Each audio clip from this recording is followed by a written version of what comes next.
Welcome to listening to stories on Kevin2 TV audiobook channel, Shadow Slave. Chapter 151, Head Hunting Sometime Later. They were standing in front of a makeshift cabin. Just like Changing Star's patchwork dwelling, the cabin was constructed out of mismatched stone blocks that had been scavenged from the ruins. It was reinforced with monster hides here and there, and seemed to be built slightly better than the rest of the hovels in the outer settlement. There was a large, bestial skull hung above the door, its thick forehead split apart by a devastating strike of some sharp weapon. Glancing at the skull, Nephis took a step forward and knocked on the door. However, no response followed. Sunny sighed. Maybe she's not home. Instead of an answer, Changing Star frowned and banged on the door with her fist. The first strike was somewhat gentle, but by the last, the bestial skull was on the verge of flying off the wall. A sleepy and irritated voice sounded from the inside. "I swear to gods, whoever you are, you'd better be a nightmare creature." A few moments later, Sunny heard the sound of footsteps approaching the door. Before it opened, though, Nephis suddenly spoke. "Sunny, turn away!" Hearing a strange urgency in her voice, he scowled and did as she had asked. "You're Shadow, too. What is going on? Are we expecting trouble?" As he was staring away from the cabin, the creaking of wood informed him that the door was flung open. "Who the hell is? Oh, it's you!" He swore he could hear Neff's teeth grinding against each other. A few seconds later, Changing Star spoke, her tone especially flat. "Put on a memory, Effie." "Please. Wait, what? Why would she?" Oh! When he was finally allowed to turn back, the last glimmers of ethereal light were yet to disappear from the fabric of Effie's provocatively short chiton. She wasn't wearing anything underneath either. Here, better. The huntress was exactly the same as the last time he had seen her, tall, strong, and brimming with vitality, without the bronze cuirass with leather terrages, as well as other elements of the archaic armor. Even more of Hugh Dewey olive skin could be seen. "So, you guys are back together, huh? Judging by how clean and shiny the other two look, I'm guessing that their stay in the castle was pleasant." Sunny glanced at Cassie, then said in a reserved tone, "Not particularly. Just like you said, the ambiance there is, well, an acquired taste, I guess." Effie grinned. "Well said. Anyway, how can I help you?" Changing Star motioned at the door. "Can we come inside?" The unruly huntress glanced back, then shrugged. "Sure, why not?" Inside, the cabin was small and cozy. One of its corners was occupied by a large pile of furs that served Effie as a bed. At first glance, it didn't seem that lavish, but once it hit Sunny that each of the furs had come from the corpse of a nightmare creature, he quickly changed his mind. That was probably the most extravagant thing he had ever seen. Also, one could only imagine what went on between those furs. Pure thoughts, Sunny. Focus. There was also a fireplace, a table with a single wooden chair, and a pair of sturdy chests. The rest of the space was occupied by various curios that the huntress had scavenged from the ruins over the years. There was no particular logic to this opulent collection, except for the fact that each object had once caught her fancy for this reason or that. After the three of them were seated, Effie returned to her pile of furs, wrapped herself in one of them, and asked, "So, what's so important that you had to come and wake me up this early in the morning?" "Early in the morning. It's already noon." Nephis lingered for a few moments, then said, "You haven't hunted since the day we met, right?" Effie yawned, then said in a languid tone, "Nope, I'll go back into the ruins once my food runs out, which will be in a day or two, I think." "What? How? The amount of meat she had butchered off those monsters was enough to feed a person for a couple of months? It was all gone already? Just how much did the vigorous huntress eat?" Changing Star nodded. "When you do, come with us. Be our pathfinder." Well, she certainly doesn't beat around the bush. For some reason, Sunny had not expected Neff to be this direct. He had always imagined this conversation taking much longer before getting to its real purpose. Effie stared at them, then threw her head back and laughed out loud. "Ah, that's a good one. Do you want me to be your nanny, too?" When her laughter died down, she shook her head and said, "No offense, kids, but you have just arrived in the Dark City. You are as green as it gets. Best hunters out here wanted me to become a part of their party, and I refused them all. Do you know why?" Neff nodded with a serious expression. Most hunting parties share the spoils of their hunts. Each hunter keeps a part to eat and sells the rest to the people in the slum. But because of your flaw, you can't allow yourself to do the same. You need all the sustenance a hunt can provide. The more partners you have, the lesser your share will become. So you hunt alone and never sell the meat of your prey, just their hides. Effie smiled. I see someone has been doing their homework. Changing Star tilted her head a little and, not paying any attention to the irony in those words, continued. We can solve that problem by, however, the solitary huntress interrupted her. Stop. Good guess, but you are wrong. That is not why I refused all those hunters. Nephis blinked, surprised. After a long pause, she asked, a hint of confusion in her voice. Then why? The smile disappeared from Effie's face. Because they are weak. Every one of them is weak. Even the most successful of them are. And do you know why? Something dark gleamed in her hazel eyes. They are weak because Gunlog will never allow anyone strong to exist outside of his control. So I am not going to be your pathfinder. Sorry, Princess. Changing Star froze, obviously flustered by that answer. She opened her mouth to say something, then closed it again and awkwardly pressed her lips together. No matter how much she had honed her social skills during their journey through the labyrinth, this conversation still seemed to be too much for her. In the ensuing silence, Sonny suddenly spoke, his voice calm and slightly provoking. He's allowing you to exist. Effie looked at him, raised one eyebrow with a smile and didn't say anything. Finally, Nephis was able to compose herself. We might be new here, but we are not weak. Between the two of us, Sonny and I had killed dozens upon dozens of awakened creatures in the labyrinth. The huntress interrupted her once again. Even if that's true, that was there. Out here in the dark city, things are very different. The two of them stared at each other, one with a relaxed smile on her lips, the other with stubborn flames burning in her eyes. Oh, I don't like this. Eventually, Changing Star grimaced and said, So if we prove that we have strength, you might reconsider. Effie chuckled. Damn, you say it like it's easy. You do know how many people can't even step a foot into the ruins, right? If you guys survive in this hell for a few years, maybe then we can talk again. Nephis looked at her for a while, and then smiled darkly. We will talk again in the evening. Then you will change your mind. Chapter 152 there, and back again. Chapter 152 there, and back again. Outside, the sun was already moving past its zenith. There wasn't that much time left before the sunset, so Sonny was really unsure about what Nephis could do to change Effie's mind before evening. However, judging by the determined expression on her face, Changing Star wasn't just throwing words to the wind. She had something specific in mind. He hesitated. So, what exactly are we going to do now? Nif glanced at him, white flames dancing in the depths of her cold gray eyes. Then she turned away and said, Follow me. With that, she walked forward in the direction of the castle. Castle? Why are we going to the castle? Somewhat uneasy, Sonny gently took Cassie by the arm and hurried to catch up to Nephis. When he did, she suddenly threw over her shoulder. Tell me about that Pathfinder again, the one who was accused of murder 3 days ago. Sonny frowned, then repeated what he knew about the guy. When he was almost finished, she asked, What's his aspect ability? He hesitated, then said, He can make any weapon become incredibly sharp when it's in his hands. Sharp enough to cut stone, maybe even steel. It's a very powerful combat ability. Changing Star was quiet for some time, then said, What about his flaw? Sonny shook his head. That I have no idea about. People are very protective of their flaws, you know. Not everyone goes around telling everyone about their greatest vulnerability like that lunatic Effie. Cassie, who seemed to be very protective of him today, decided to support this claim. Sonny is right, Neff. We don't even know what his own flaw is, remember? Sonny almost stumbled and had to try very hard to not let any emotion show on his face. Cassie was right, of course.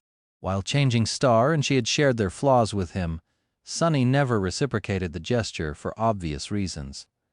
That is true, but, can we not talk about that? Nephis silently nodded and didn't comment on it further. It seemed as though her mind was on something else. Phew. Soon they scaled the magnificent stairs and were approaching the gates of the castle. Sunny was growing increasingly nervous about Neff's intentions. What is her plan exactly? Neff, what do you need us to do?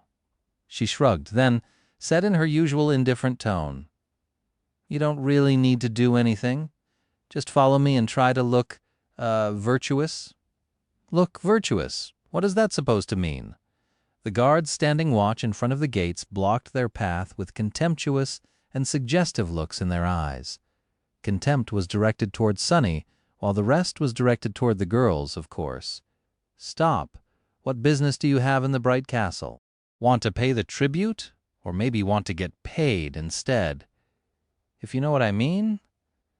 Both of them laughed, making Sunny's blood boil. Nefis looked at them with a calm expression, then said, I want to go inside, but I'm not going to pay tribute. The laughter suddenly stopped. The guards looked at them with a bit of amusement, a harsh and dangerous light finding its way into their eyes. Have you lost your mind, wench? Why are you here if you're not going to pay tribute?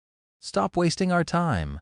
Changing Star stared at them with no emotion whatsoever showing on her beautiful ivory face. Then she said evenly, I'm here to invoke the right of challenge. For a few seconds everyone stayed silent. Sunny's heart was beating like a wild beast in his chest. Mad. She has gone mad. But no, Changing Star was not mad. Although Sunny liked to joke inwardly about how crazy Nephis was, she was anything but. In fact, her ability to remain cool-headed and rational in any situation was one of the main reasons that made her so dangerous. Which meant that there was some opportunity she saw here that he didn't. At least he hoped that this was the case. Meanwhile, one of the guards frowned. Stop joking around, little girl. Shut your mouth and get lost if you want to live. Neff didn't move. Instead, she said, I'm not joking. The other guard stared at her, then shook his head. Those slum rats have really all gone crazy, huh? I thought that this recent show would teach them a lesson, but it seems as though it did not. He sneered. Listen, lass. The right of challenge is not a laughing matter. It's a fight to the death.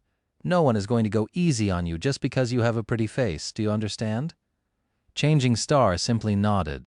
The guard waited for a while, looking at her tall figure and the crude tunic that she wore. Then he grimaced. I guess we'll have some entertainment today. Ugh, such a shame. With your looks, you could have lived in the castle without ever even needing to pay the tribute. Shaking his head, he turned around and gestured for the three of them to follow. The other guards stayed behind, a bewildered and darkly excited expression on his face. With the sound of the rusty chains swinging in the wind invading their ears, Sunny, Nephis, and Cassie passed beneath the hanging skulls and entered the castle. Inside, everything was exactly the same. Even Harper was still sitting behind his opulent desk, writing something on a piece of parchment. Hearing the sound of footsteps, he raised his head and threw a furtive glance in their direction. An expression of confused surprise appeared in his eyes. Sunless and Cassia? What are you guys doing back here? Sunny felt the desire to palm his face. When he had said to the gaunt young man that they might see each other in the future, he certainly did not mean that that future would be on the same damn day. Not knowing about the thoughts raging in his head, Harper smiled. Oh, did you guys get lucky and come into some shards, back already to pay the tribute? Sunny gritted his teeth and forced out a weak smile. No, not exactly. Chapter 153, Guiding Star. Chapter 153, Guiding Star. By the time the three of them were led to the grand hall of the castle, the news that there was going to be another challenge had yet to spread through the entire fortress. Because of that, there was no crowd there, just a few dozen people who had happened to walk past and heard the commotion. However, their number was growing with each minute. Standing before the entrance to the hall, Nephis was calmly looking forward, her thoughts a mystery. She seemed to be steady and collected. Sunny, on the other hand, was very nervous. Just what was Changing Star planning? Glancing around to make sure that no one could eavesdrop on their conversation, he leaned to her and whispered, You're not really going to fight one of Gunlag's lieutenants, are you? Because that would be suicide. No matter how talented and strong Neff was, she couldn't hope to win against someone like that. at least not before absorbing enough soul shards to even the odds at least a little. Those people had not gotten to where they were by pure accident, too. They had talents of their own. Nephis didn't turn her head and simply said, "The walls have ears." Sonny gritted his teeth and was about to retort, but at that moment the guard that had led them inside appeared from the grand hall, threw a dark look at them and spat. "Come on in, fools!" Changing Star simply walked forward, leaving Sonny and Cassie no choice but to follow inside the hall. A small crowd of people was staring at the entrance. When they saw Nephis, a wave of confused whispers ran through their ranks. "Who is that?" "Never seen her before." "There's something strange about that girl." The whole situation was much less ostentatious and theatrical than that on the day of Jubei's death. Most of the lieutenants weren't even here, not to mention the Bright Lord himself. Only the leader of hunters, Gemma, was sitting on the steps leading up to the empty white throne. On his face, there was a slightly sullen expression. To Sonny's relief, Horus was nowhere to be seen. When the guard led the three of them inside, Gemma raised his head and glanced in their direction with a frown. "Did I hear it correctly? One of you three wants to invoke the right of challenge?" Nephis took a step forward, looked him right in the eyes, and answered in her usual indifferent voice, "I do." Her calmness was in direct contradiction with the heavy meaning behind those words. It was the polar opposite of the impassioned, scornful, furious speech of condemnation that Jubei had given in this hall 3 days ago. The confused frown on Gemma's face deepened. "You do know what that means, right, little girl?" She continued to stare at him without showing any sign of fear, then repeated, "I do." The tall hunter sighed. "Listen, it is indeed true that anyone has the right to invoke the right of challenge, but throwing your life away is a really stupid thing to do. I'm sure that you had to suffer a lot to make it this far. Everyone here did, pretty much, so how about you think about it some more and reconsider?" His voice wasn't unfriendly. In fact, it seemed sincere, as though Gunlag's lieutenant really did not want to see her die for no reason. However, his words fell on deaf ears. Neph just tilted her head a little and said, "No need." Gemma sighed again, then shook his head. "Fine, have it your way then. Who are you here to accuse?" Sonny already had the idea. That's why he wasn't surprised to hear her next words. "I'm here to accuse the Pathfinder known as Andel." Andel was the person whose crime had led to Jubei's challenge, and then death. As another wave of whispers rose from the crowd, Gemma blinked. With an unhappy scowl on his face, he said, "As I've told the last time, I'm the leader of both hunters and pathfinders. Any crime they commit while performing their duties is my crime, so I will be the one to answer for it. Are you sure you want to challenge me, kid?" Sonny held his breath, knowing that Neph's next words would decide their fates. Despite the older man's heavy tone, she did not even flinch. However, she did pierce him with a cold gaze, then slowly shook her head. "I'm not here to accuse him of murdering the young man from the outer settlement. I'm here to accuse him of theft. Andel has lost a considerable amount of soul shards while gambling, but refused to pay. That is stealing. Since it was done on his private time and not while performing any official duties, you have nothing to do with it." Gemma stared at her, a bewildered look written clearly on his face. Sonny was doing the same. "Well, that was unexpected. Kind of ingenious, actually. Who knew Neph can be so crafty?" By shifting the accusation from a crime committed during a hunt to a misdemeanor that had nothing to do with Andel's role as a pathfinder, she effectively prevented any of the lieutenants from fighting on his behalf, at least if they remained true to their claim of being just. But was a seasoned pathfinder any less of a threat than one of Gunlog's proxies? And would Gemma even allow a challenge like that to proceed? As though responding to his questions, the tall hunter raised his eyebrows and said in disbelief, "What? A gambling debt? You want to? Did Aiko send you?" Nephis shook her head again. "No, I've never even met her." Everyone in the grand hall looked at her as though she was insane. The charismatic lieutenant was no exception. With some exasperation finding its way into his voice, he asked, "If you don't even know the person Andel owes the shards, why are you here challenging him on her behalf?" Neph simply shrugged. Do I need to personally know the victim of the crime to punish the criminal? Gemma stared, clearly finding the whole situation ridiculous. It's just a gambling debt. I can pay the shards myself, and we all can. However, Changing Star interrupted him.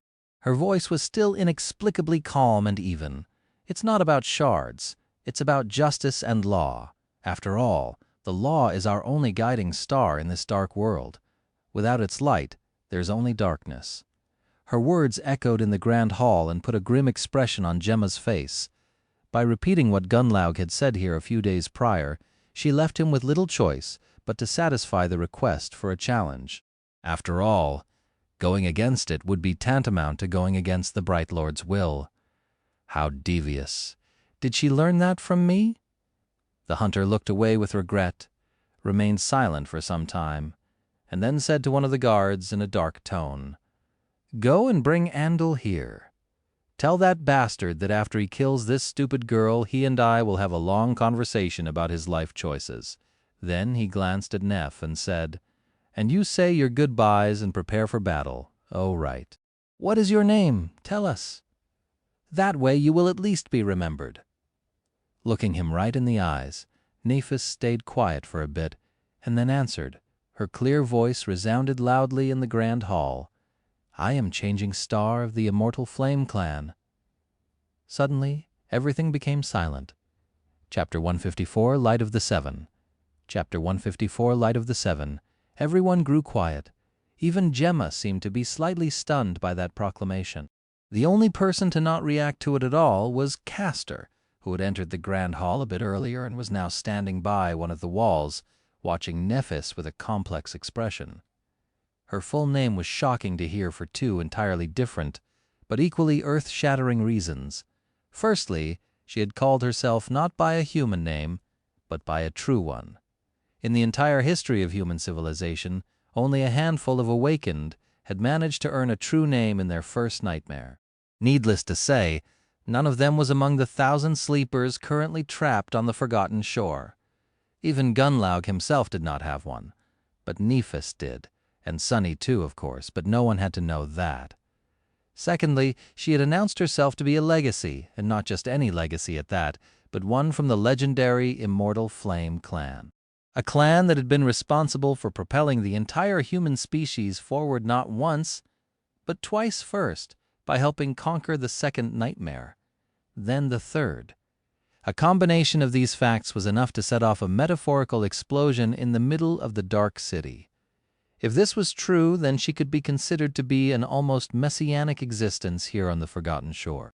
Suddenly, the calmness with which she dared to challenge a fearsome pathfinder to a battle to the death did not seem that strange. The dazed looks in the eyes of all the sleepers gathered in the grand hall had slowly begun to give place to a subtle, tentative, weak glow. It was as though a tiny seed of hope was suddenly planted in the dead soil of their lightless, forlorn souls, either by accident or on. Not wishing to appear childish, he swallowed his bitterness and remained silent. When the monster did show up, everything went perfectly. Nephis and Castor were able to finish the creature off without sustaining any injuries. Their teamwork, while not effortless, was strangely harmonious, probably because both were legacies and had received similar kind of training. Sunny, whose task was to join the fray if things went wrong, ended up not having to lift a finger. Neither did Effie, who simply stayed with Cassie in case the blind girl needed protection. After everything was over, she laughed. "Ha! This is the easiest meal I've ever earned." Effie's status in the party was a bit strange. Unlike the rest of them, she had not shown any desire to join the cohort officially. Instead, she was somewhat of a hired worker. Her responsibilities included guiding the party through the ruins and providing them with information and nothing else. She wasn't even required to fight side by side with them. After the nightmare creature was dead, they quickly butchered it and left the scene of the battle loaded with a heavy weight of meat. Before the shadow of the Crimson Spire fell on the dark city, the cohort was already approaching the Marble Arch at the base of the hill. This was when something unexpected finally happened. And it happened because of Nephis. After giving a fair share of the spoils to the vigorous huntress, she glanced at Sunny, Cassie, and Castor. Then Changing Star said, I would like for you three to entrust me with your part of the meat." "What? What is that about?" Before Sunny had an opportunity to ask a question, Cassie already smiled and said, "Of course, Neff." Castor did not linger either. With a small bow, he nodded. "As you wish, Lady Nephis." Sunny gritted his teeth. After that, he would have looked like a complete jerk if he were to start interrogating her, especially because technically he had not done anything except for lending his shadow to Effie. Nephis and Castor were the ones who had actually risked their lives. Fine. Nephis gave them a nod and continued walking up the white road. When they returned to the outer settlement, she separated the remaining share of monster meat into two parts. One, much smaller part, she handed to Cassie. The other, incomparably larger part, she simply placed on the white stones in front of their lodge. Effie looked at the whole process with curiosity. So did the slum dwellers who had gathered to welcome them back. Sunny frowned. "What are you doing?" Changing Star glanced at him and then gestured to the small bundle of meat in Cassie's hands. "This is for us to sustain ourselves. We will eat that meat until our next hunt." Somebody from the crowd shouted, "What about the rest? Are you selling it? What is your price?" It was customary for the outer settlement hunters to sell some of their spoils. That was how people here fed themselves. The meat could be exchanged for items, services, or, in very rare cases, actual shards. Neff turned to the people who had gathered around and looked at them with a frown. When everyone grew quiet, she said in a cold tone, "My hunting party will not be selling any meat, ever."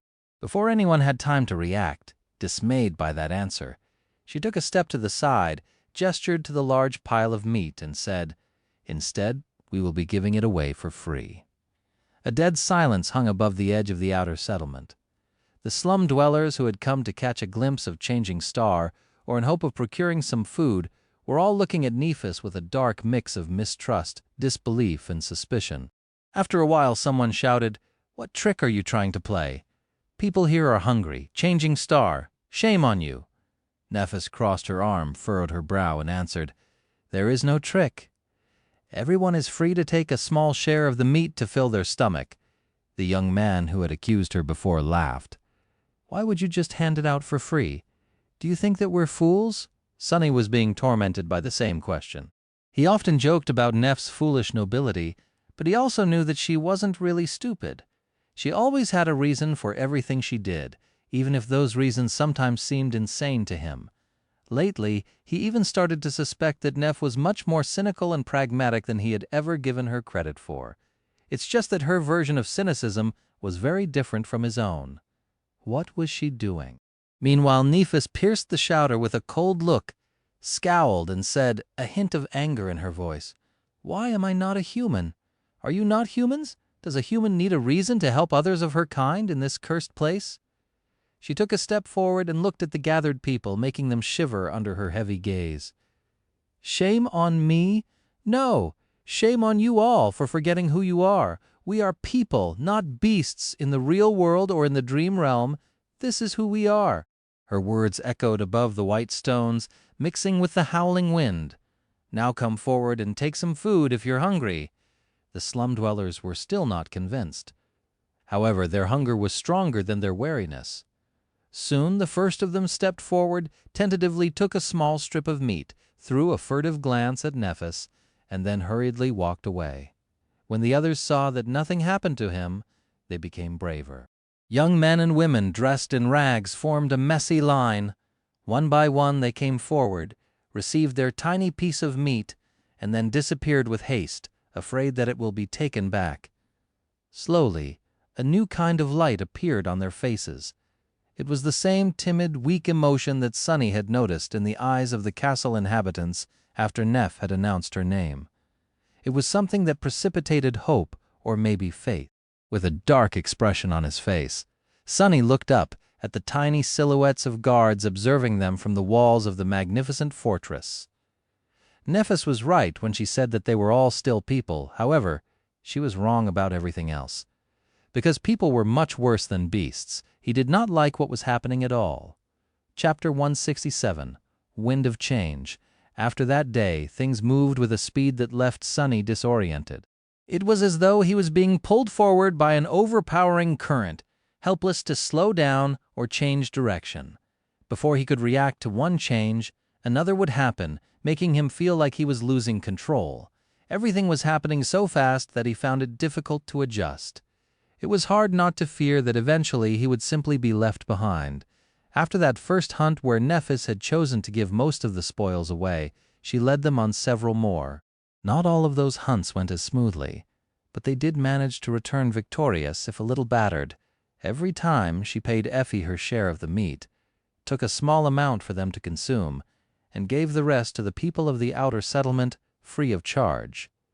Because of how little their own share was, the group was forced to hunt every other day instead of once or twice a month. Sonny did not understand at all why they were taking on all that unnecessary risk, provided he wasn't exposed to many risks himself. Apart from a couple of short battles where Neff and Castor ended up requiring some backup, he spent most of his time with Effie, serving as her scout and slowly learning the ins and outs of the Dark City from her. With the well of knowledge that the unruly huntress possessed and his nimble shadow, the party rarely met anything they weren't ready to face. This gave them an incredible advantage over all other hunting parties of the outer settlement, and even some of Gunlog's own. Soon, their flawless and intense track record earned the cohort reputation and renown. They weren't seen as newcomers anymore. Instead, people considered them to be nothing short of the strongest hunters in the slum. Many even believed that Changing Star and her people were in no way inferior to the hunters of the Bright Castle. Nephis herself was known to be a fearsome fighter ever since her dramatic duel with Andel.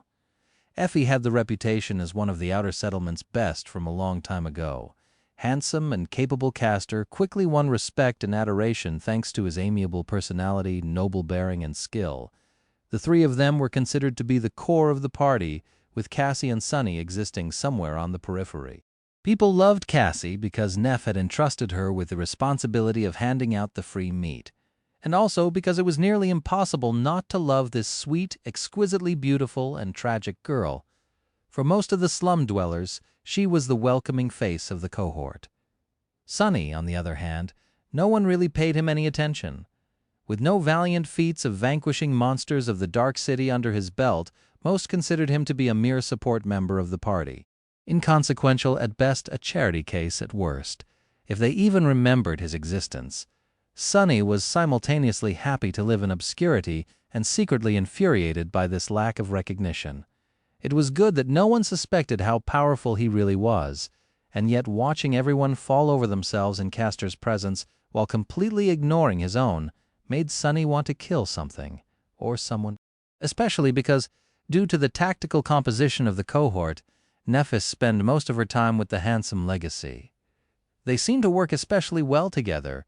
When this frustration threatened to overwhelm Sonny, he would go away, find a quiet corner, and train his katas until every muscle in his body hurt. Usually, the whistle of the Midnight Shard's blade cutting air was enough to calm him. He trained his swordsmanship day after day, finding strange comfort in it. At least this was something he could control. Of course, Sonny was never entirely relaxed. In fact, with each day, he grew more and more anxious, because other things were changing as well. After each hunt, Changing Star would provide the dwellers of the slum with free food. At first, they treated her with distrust, then with gratitude, and finally with something akin to reverence. The strange light that Sonny had noticed in their eyes after that first time was slowly growing brighter and brighter. Some people even started jokingly calling her Saint Nephis, as though she was some sort of an angel. However, he felt that these words strangely contained less and less humor with each day. It was really very creepy, not to mention dangerous. The more people looked at Neff like she was their personal savior, the more he feared how drastic Gunlog's reaction would be. If history had shown anything, it was that kings never went easy on meddling messiahs. And throughout all of that, the same question continued to torment Sonny. Was all of this an accident, or had Nephis done it on purpose? As time went by, more and more random people joined their group. They weren't hunters, just forlorn young men and women from the outer settlement who wanted to help. They tended to monster hides that the cohort brought back from the hunts, maintained various tools and gear that needed to be used, assisted Cassie with handing out food, and did other kinds of small but useful things. Soon the ramshackle lodge was full of them. Sunny didn't even know all of their names. It seemed as though every day someone new would appear, acting as if they had always been a part of the group. What's worse, not all of them seemed to know who he was either. No once and not twice, someone would smile at him and ask in a friendly tone, "Are you new?" Of course, Bastards never said the same thing to Castor Sunny. Felt like he was slowly becoming a stranger in his own home. The feeling was rather unpleasant, not to mention how perfectly it fit all his insecurities. What's worse, these new people really made him uncomfortable. He wasn't really sure of whether they were Changing Star's helpers or if they were her followers. Were they loyal or devout? One night, after a couple of weeks of this, he was suddenly woken by Cassie tugging on his sleeve. The blind girl was whispering, "Sunny, wake up!"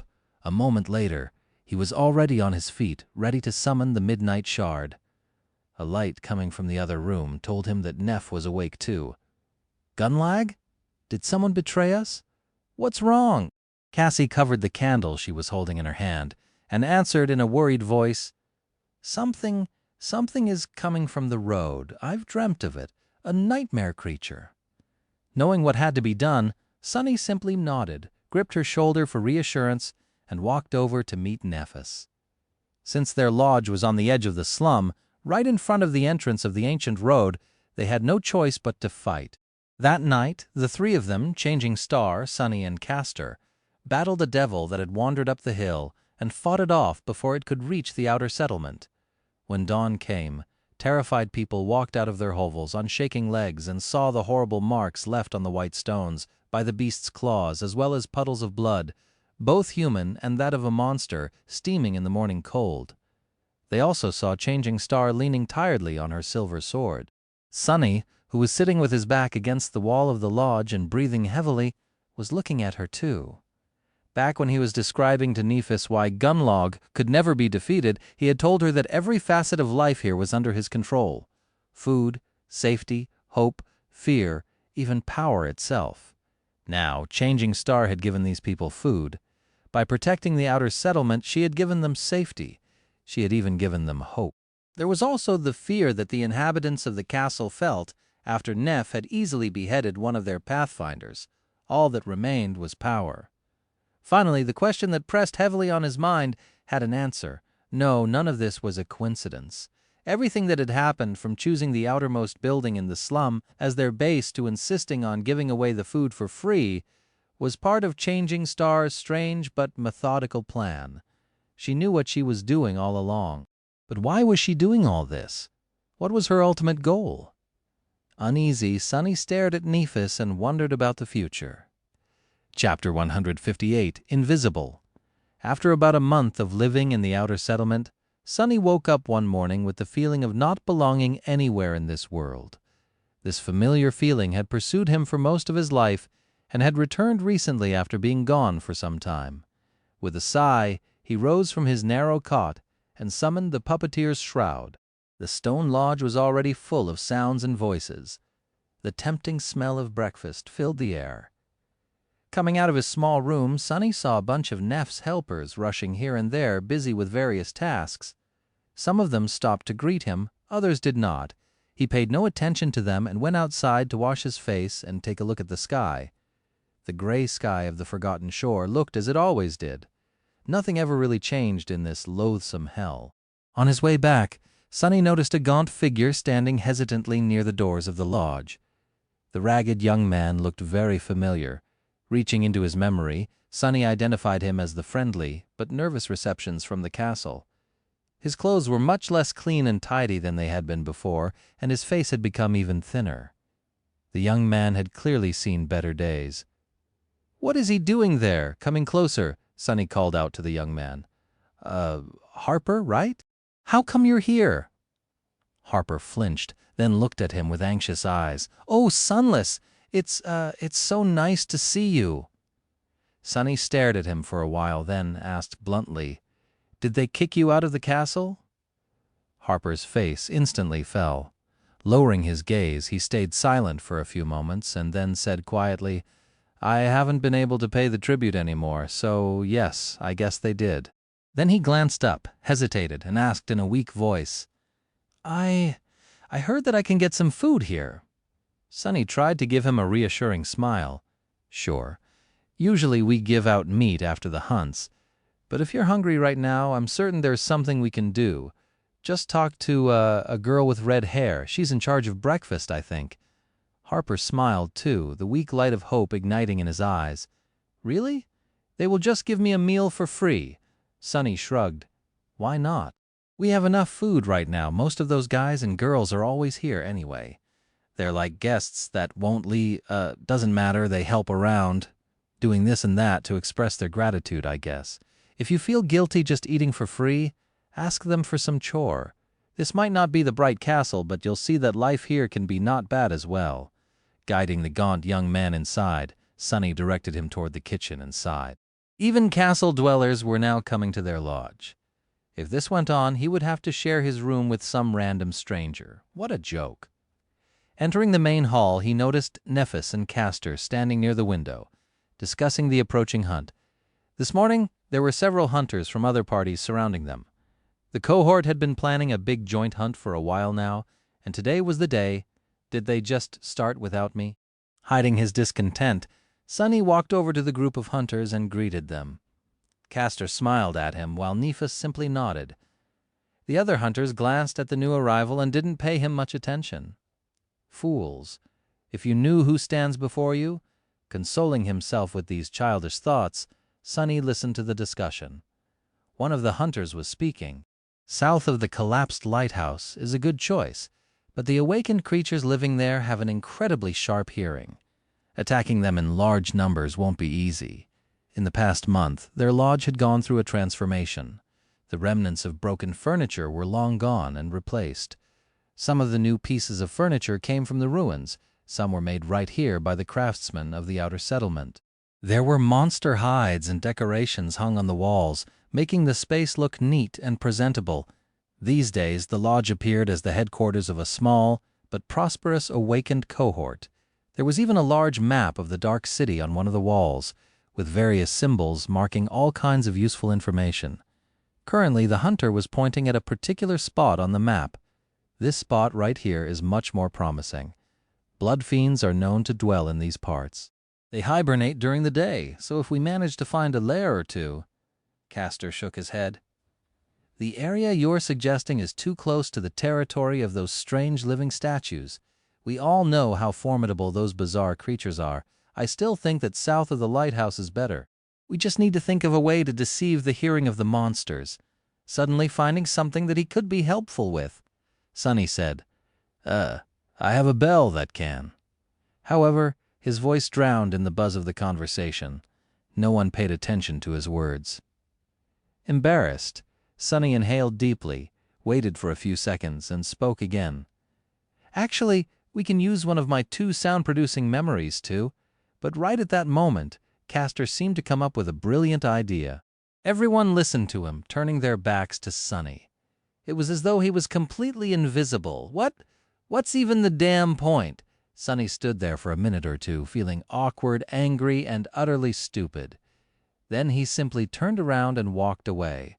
Finding his way to the roof of the lodge, he climbed on top of the second-story addition and sat there, solemnly watching as the sun slowly climbed up. After a while, Sunny sighed and closed his eyes, letting the shadow slip back into the building. Just as he had expected, no one even noticed his absence. Not surprised, he sent the shadow around the lodge, watching all the people who were busy making Neff's mysterious plans happen. Everyone seemed full of energy, enthusiasm, and a sense of belonging. Why was he the only one who couldn't fit in? Even that guy from the castle, Harper, had already found some friends. He was currently helping the red-haired girl who was in charge of breakfast wash the dishes. Sunny frowned. Something wasn't quite right with Harper. He couldn't put his finger on it, but the gaunt young man seemed a little off, somehow. Forgetting all about his bad mood, Sunny concentrated on watching the timid sleeper. Harper seemed to do just what any newcomer would do, helping people, learning their names, and asking questions about how things worked in the Changing Stars party. It seemed as though he wanted very badly to stay in the lodge and become useful, which was understandable. But something was wrong. Sunny's suspicions were confirmed when about an hour later, Harper left the lodge and went back into the slum. with the shadow stealthily following him from behind. The gaunt young man made sure that no one saw him and hurriedly dove into a secluded alley. Deep in the darkness of that alley, a man was waiting for him. Sunny frowned, recognizing one of the high-ranking guards from the castle. So that's what all this is about. The guard, meanwhile, glared at Harper and asked in a rough, unfriendly tone, "Well?" Harper looked down, his fear and anxiousness apparent. Yes, sir. I've done what you told me. It wasn't very hard." The guard smiled. "Good.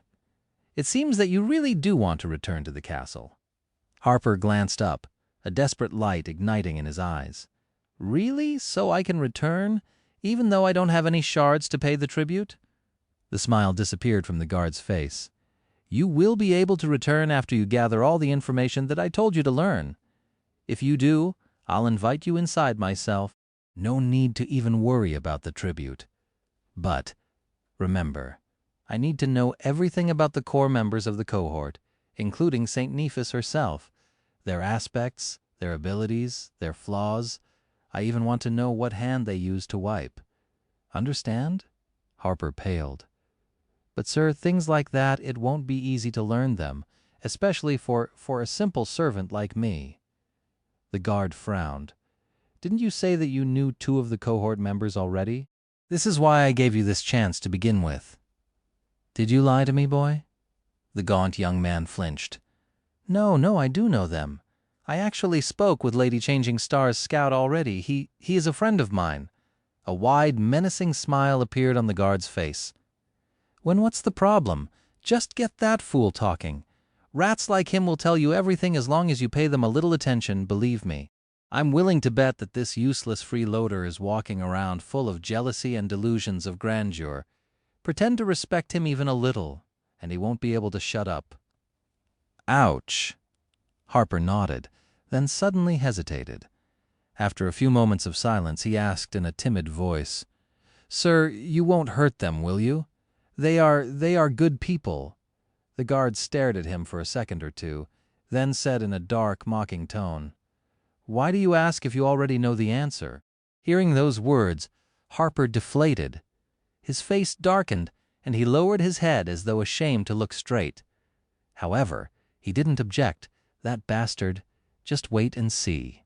Sunny was already planning the beating he was going to give the cowardly young man before throwing him out of the lodge, but at that moment a voice called out for him. It was Effie. "Hey, doofus, are you asleep? Come down, the hunt is starting." Torn away from the shadow's perspective, Sunny threw a dark glance at the tall huntress, called his shadow back, and sighed. "I'll deal with him after we return." But by the time he returned, Sunny was in no state to deal with anything. Despite all his misgivings and unease, Sunny had never expected that this hunt was going to change everything. He was just going through the motions, somewhat on edge because of the scale of this joint operation, but also strangely reassured by the large number of hunters surrounding him.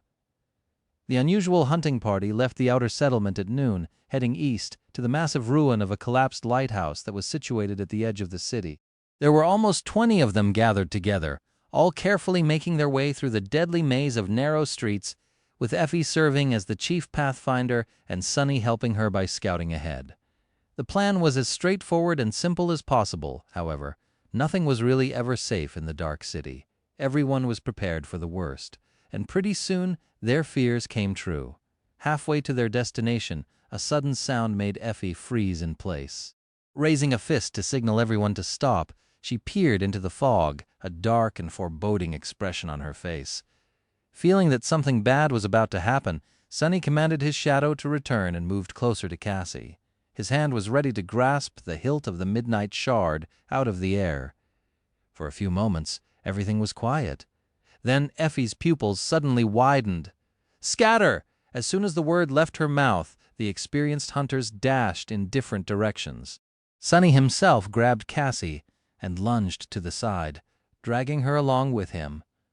Then something large and heavy crashed from above into the cobblestones where the sleepers had been standing just a second ago. Luckily, most of them were already somewhere else due to Effie's timely warning. However, a couple of people were a little late to react. Their screams drowned in the sickening sound of tearing flesh. Sunny cursed. His shadow was nowhere near yet, leaving him with no choice but to fight without its aid. He spun around, summoning the midnight shard, and froze for a fraction of a second, all blood draining from his face. Out there in the middle of the street, a massive winged creature was standing on the cracked cobblestones, its pale body and black feather stained by the blood of the unfortunate hunters. Its terrifying beak was open, revealing rows of sharp, needle-like fangs, a spire messenger. As Sunny watched, momentarily paralyzed by fear, a long red tongue snaked out of the creature's maw to lick the blood off its face. Move! Shaking off the paralysis, Sunny gripped his sword and prepared to fight for his life. His, and Cassie's after that. Everything happened incredibly fast, but also felt like an eternity. The hunters had a simple choice to make: either separate into smaller groups and retreat into the ruins, risking encountering something equally as, or even more terrifying, or stand their ground and try to drive the fallen beast away. Without having to discuss it, everyone chose the second option. No matter how dangerous, a familiar enemy was always better than the unknown. Unknown. The surviving hunters attacked the abomination with all they had. Even though their memories had no chance of breaking through the skin of the terrible creature, each strike still hurt it. Those who had aspect abilities capable of dealing direct damage immediately used them, hoping to at least disorient the beast. Of course, no ability of a sleeper could ever hope to wound a fallen beast. However, if their assault was ferocious enough, the messenger could retreat to search for easier prey. If it only made the abomination angrier, however, most of them were going to die. More than anything, trying to resist creatures of this rank was nothing but a gamble. For several seconds, it wasn't clear which way the situation would turn. The messenger easily shrugged off the rain of attacks and lashed out with its beak, piercing one of the hunters clean through, despite the man's mighty build and heavy armor. Another was almost torn apart by terrifying talons, but at the last second, Castor managed to pull the young man away thanks to his incredible speed. Sunny waited at the back, covering Cassie and praying that his shadow would come back in time to give him a chance of dealing damage to the damned creature. But in the end, it was Effie who dealt the decisive blow. Summoning her weapon, she leaped forward. Sunny could see her lean, powerful muscles moving like wire ropes under the olive skin. As though turning into a spring, her whole body tensed and then exploded with momentum. There was enough force behind her attack to split a mountain apart. Miraculously, the tip of her weapon managed to break the pale hide on the messenger's chest and stab deep, causing a stream of blood to shoot out. The creature screamed and then lashed out with its powerful paws at the huntress. A large round shield appeared on Effie's left hand. Digging the soles of her sandals into the ground, she leaned forward and received the terrifying blow. The cobblestones under her feet cracked, but the huntress remained standing. Spitting a mouthful of blood, she grinned crazily and twisted her weapon, causing more damage and pain to the messenger. It seemed as if the fallen beast did not expect to meet such fierce resistance from a bunch of ants, not to mention actually being hurt by them.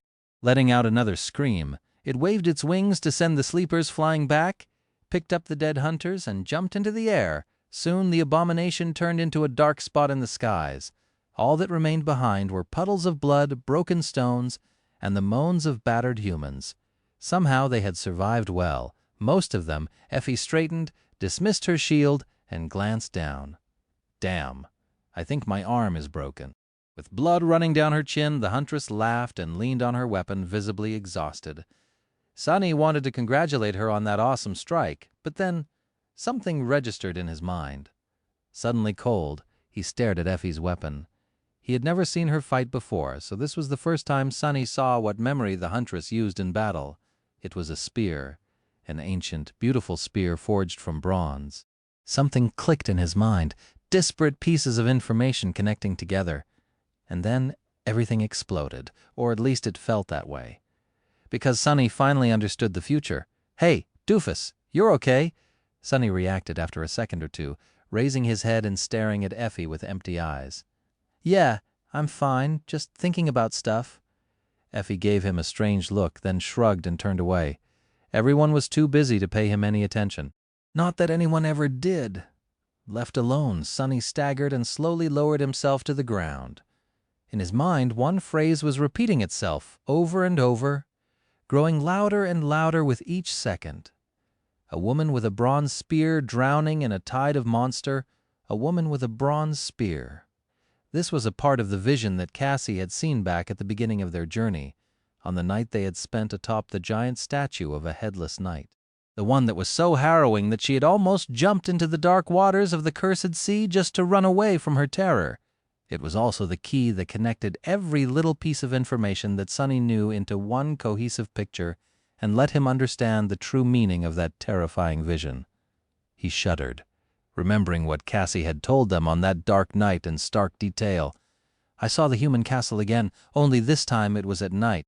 There was a lonely star burning in the black skies, and under its light, the castle was suddenly consumed by fire, with rivers of blood flowing down its halls. I saw a corpse in a golden armor sitting on a throne, a woman with a bronze spear drowning in a tide of monsters, an archer trying to pierce the falling sky with his arrows. All that time, Sonny was sure, for some reason, that Cassie saw the cataclysm that had devoured this land and turned it into a desolate hell, creating the forgotten shore. The first part of the vision was certainly referring to how the curse of the all-consuming darkness had broken free from its 7 seals. So he had just assumed that the other parts of the vision spoke about the past, too.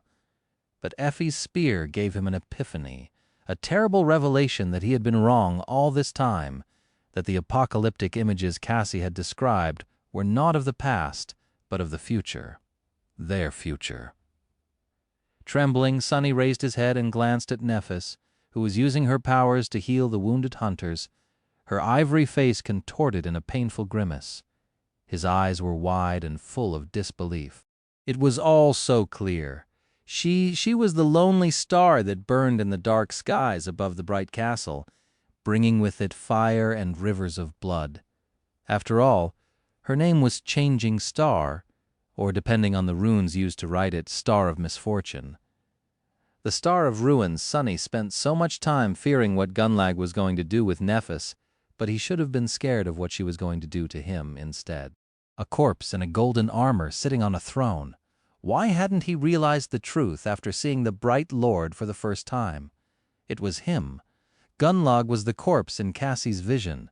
Effie was the woman drowning in the sea of monsters. The archer Sonny didn't know yet, but he was sure that they would meet soon. Maybe only to die together. He had always known that Nephis was guided by some mysterious, overwhelming goal. He didn't know what that goal was, but it was certainly not here on the forgotten shore. To achieve it, Changing Star had to find a way to return to the real world.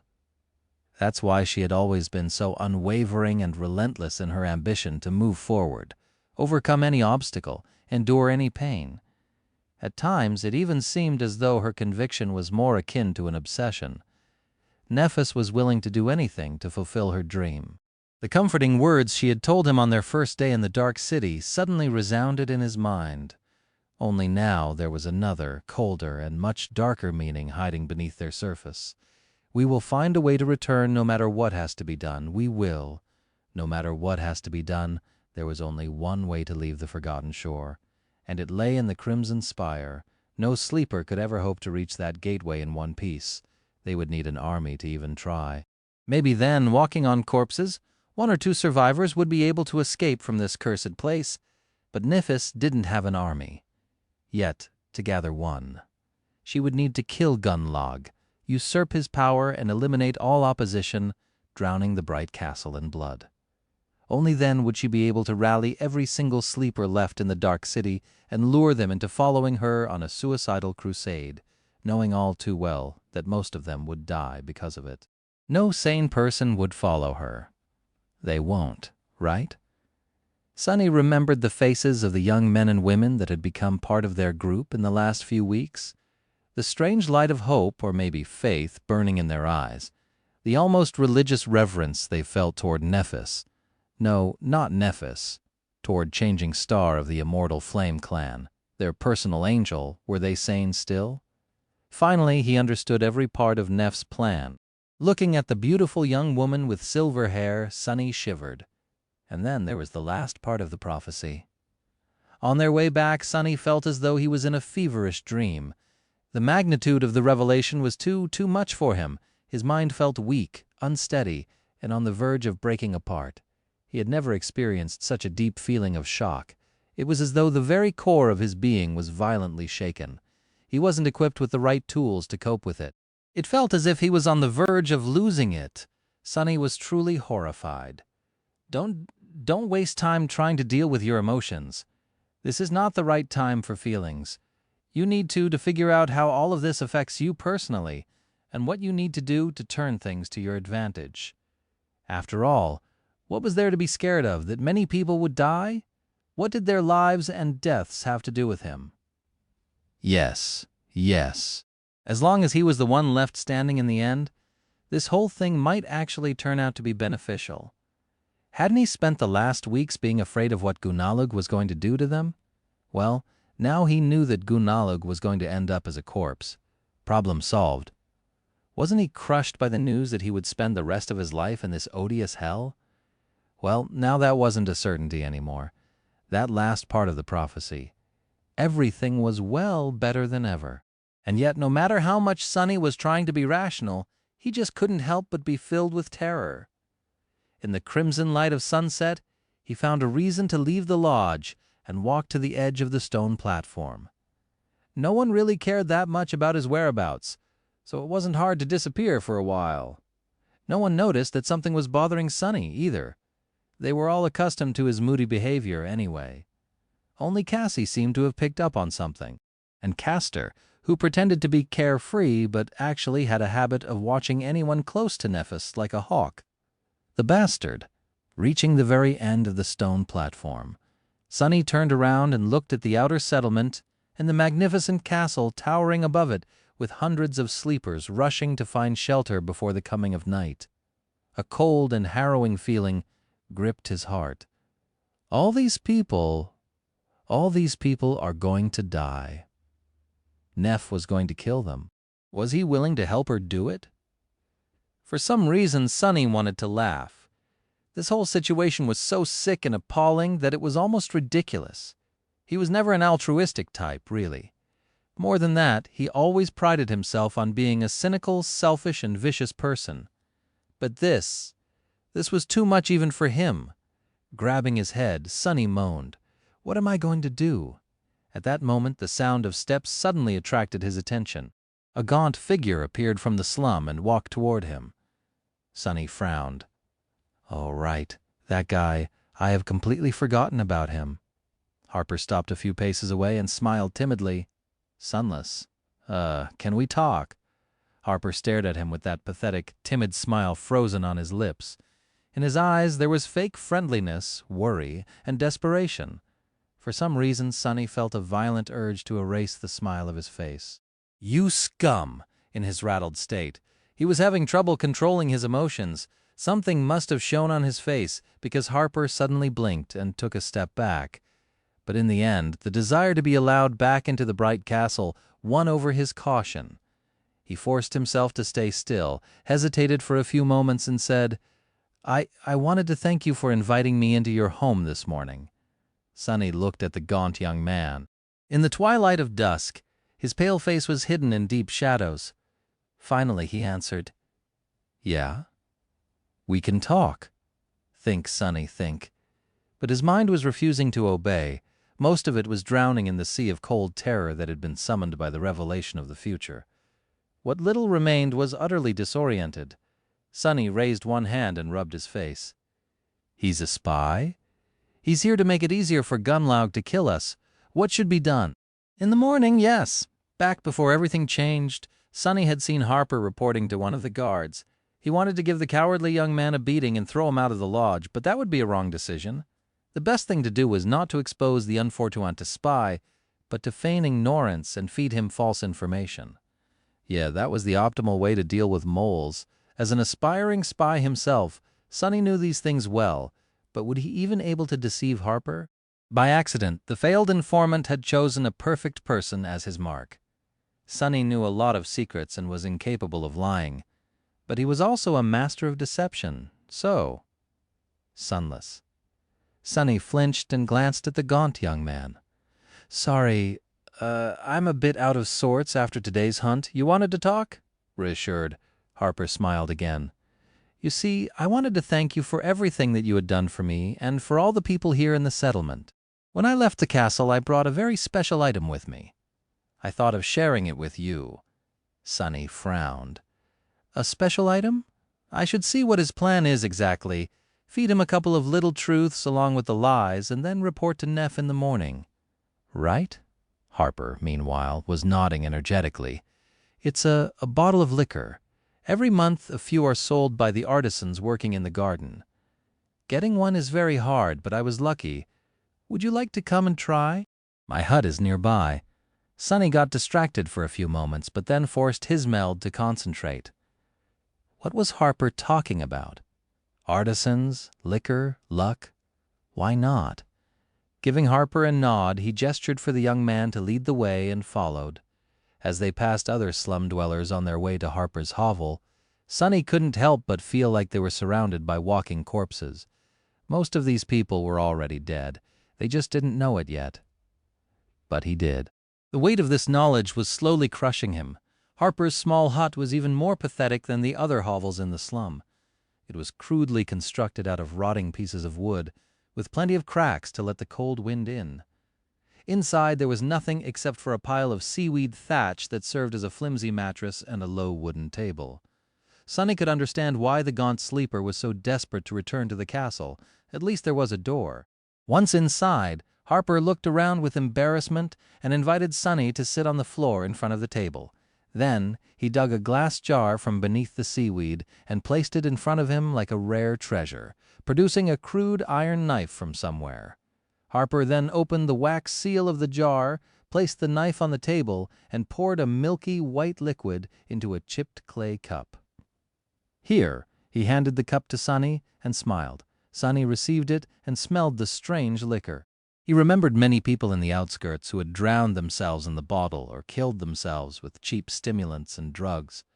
Luckily, he was always too paranoid to allow anything to alter his mental state. Plus, for a long time, he couldn't allow himself to die before accomplishing a certain thing. That's why Sunny was not too familiar with alcohol. Bringing the cup to his lips, he held his breath and downed it in one go. A pleasant warmth immediately spread through his body, bringing with it a bit of sweet solace. I can see the appeal. It wasn't too bad, really. Harper hurriedly refilled the cup and asked, "I heard about the latest hunt. By gods, you have survived an encounter with a spire messenger? That must have been horrible." Sunny lingered for a bit, then shrugged. "I just stood at the back." The gaunt young man shook his head. Still. "You are incredible. I hear that you have been with Lady Changing Star from the very beginning, surviving more than 2 months in the labyrinth. Is this true?" He was a really bad actor. Even if Sunny didn't know that Harper was a spy already, he would have sensed something strange at this point. But it was easy to pretend not to notice anything. "Rats like me will tell you everything as long as you show them a tiny bit of respect, huh?" Flushed because of the liquor, Sunny slowly smiled. "Oh, yes. In fact, if it wasn't for me, she would have been long dead. Do you know how many times I saved her life?" This part was entirely planned, aimed to create a false sense that Harper's plan to use pettiness and jealousy to loosen his tongue worked. However, the next words came out of Sunny's mouth on their own. Gritting his teeth, he suddenly paled and whispered, "And for what? Huh? For this? This wasn't supposed to happen. How did this happen?" Then Sunny grabbed his head and forced out a dark laugh. "This is bad. What am I even saying?" Mistaking his terror for the sign of the liquor doing its job. Harper got a little braver. "You must have fought side by side with Lady Nephis a lot." Sunny lowered his head, then shrugged. "Yeah." The gaunt young man hesitated for a few moments, then cautiously asked, "So you must have seen her aspect ability. Learn your enemy's ability, learn their flaw, learn their vices. That's how you kill them." Staring at Harper, Sunny suddenly remembered his first battle after meeting Nephis. Back then she asked him if he had ever dissected a dead carapace scavenger to learn its weaknesses. That's what the cowardly sleeper was doing right now, dissecting them, even though they weren't dead yet. Sure, it can be used to heal. Harper's eyes gleamed. So she's a healer, of course. Such an ability suits Lady Changing Star very well. Everyone knows that she's an angel. Good. His first goal was achieved. Sunny had successfully created a misunderstanding, leading Harper to believe that Neff's aspect was limited to healing. There had to be other spies in the slum, of course. With them collaborating on that statement by recounting how she had healed the wounded hunters today, Gunlog and his people would most likely believe that Changing Star had no offensive ability. Who would ever assume that her flames could both heal and destroy? Harper, meanwhile, was pouring more liquor into the cup. By the way, I always wanted to ask, do you know how Lady Nephis received her true name? Maybe because of his terrible state of mind, or maybe because of the liquor, or maybe simply because of a momentary lapse of judgment. Sunny didn't think his next words through well enough before answering. Probably the same way I did. Then he froze. Curse you! He was so preoccupied with creating a false image of Neff in Harper's mind that for a second he had forgotten to keep his own true identity a secret. Stupid. Stupid. Not letting the panic show on his face. Sunny tried to salvage the situation by throwing his head back and laughing, creating an impression that his last statement was a joke. Luckily, Harper seemed to believe him. He laughed too, and then glanced at Sunny with humorous sparks in his eyes. However, his next words sent Sunny into a cold embrace of horror. It was as though the gates of hell opened right beneath his feet. Wishing to play along, the gaunt young man grinned and said jokingly, "Oh, of course, Lord Sunless. What is your true name, then?" Sunny stared at him, the smile frozen on his face. Think! How do you get out of this?" But there was no way out, at least none that he could see. He was caught. The familiar pressure appeared in his mind. Slowly, Sunny became deathly pale. Harper was still grinning, waiting for the answer. His face was gaunt, tired, and full of both fear and desperate hope. He was just a weak, pitiful kid after all. The pressure was replaced by blinding pain, sending a tremble running through Sunny's body. Why? Why did he have to ask that question? But it was too late. What happened couldn't be changed. Like a cornered beast, Sunny could think of only one thing. Harper finally sensed that something was wrong. His eyes widened. Son. How to survive? Just a second before the pain overwhelmed his limits and forced out an answer, Sunny suddenly leaned forward, picked up the crude iron knife, and stabbed it through the poor young man's heart. Pushing the knife into Harper's weak body, Sunny lunged forward. The flimsy wooden table flew aside and shattered into splinters once it hit the wall. With his other hand, he violently grabbed the young man's face and pressed him onto the floor, making sure that no sound would escape from his lips. Harper's wide eyes were full of pain and terror, staring at Sunny with a silent but deafening question. Why? Feeling hot blood streaming down his hand, Sunny finally let the pain of the flaw overwhelm him. His whisper was hoarse and barely audible, lost from light. I am lost from light. Harper's trembling fingers found his face and smeared it with blood, which then mixed with tears. He weakly tried to push Sunny away, but there was no strength in his arms anymore. Biting his lips hard enough to break the skin, Sunny held the gaunt young man down and twisted the knife, praying for all of this to be over soon. Don't look at me, please, don't look at me. Finally, Harper's terrified, accusing eyes grew still and lightless. Sunny could feel the beating of his heart stop through the thin fabric of the young man's robe.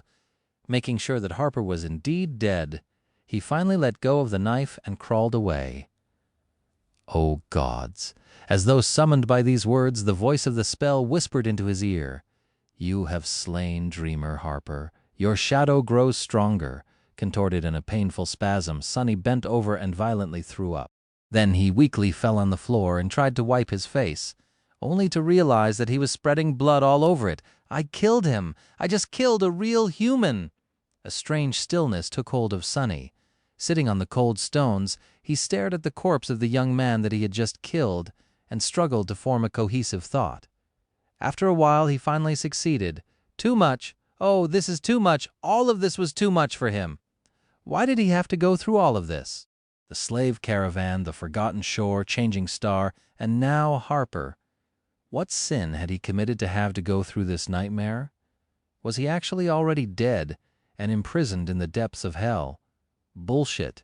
He deserved it. Sonny gritted his teeth and forced himself to concentrate on that thought. Why do you even feel guilty? The bastard was going to sell you out to Gunlaug. He knew that he was helping to kill you, and not just you alone.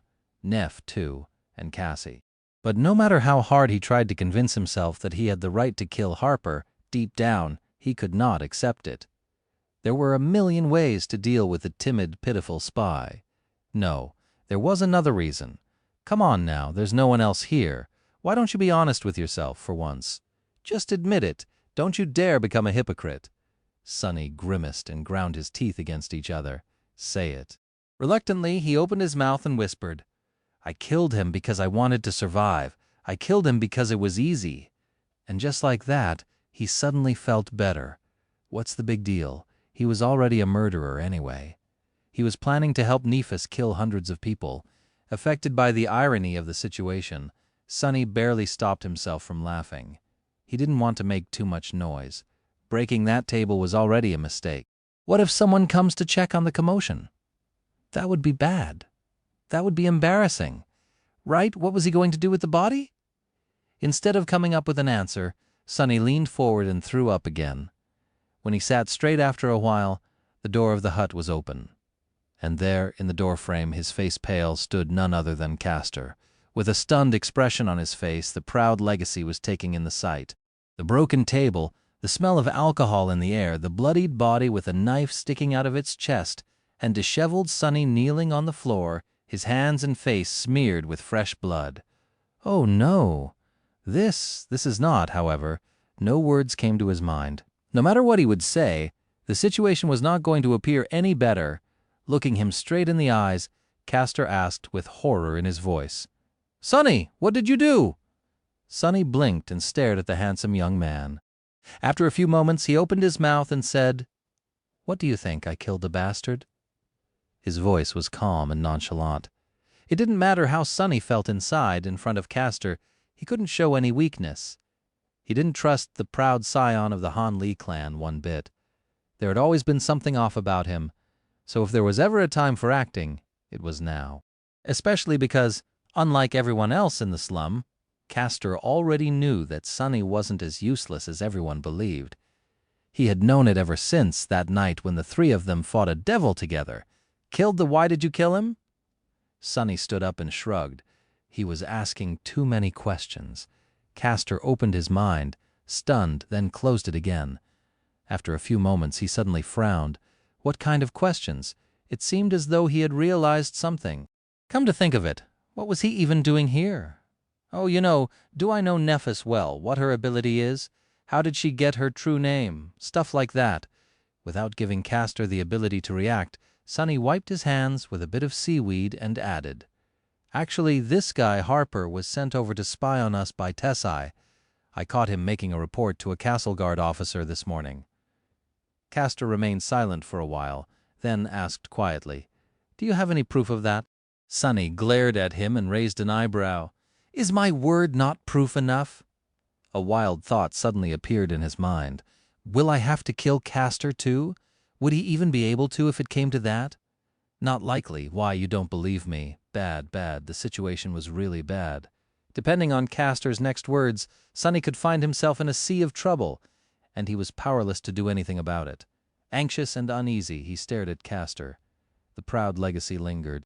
After a while, he came inside and closed the door behind him. No, I believe you, actually. I suspected this kid myself. That's why I came here after hearing that the two of you were seen going somewhere together, but, Sonny, the others might not think the same. He smelled the air and grimaced.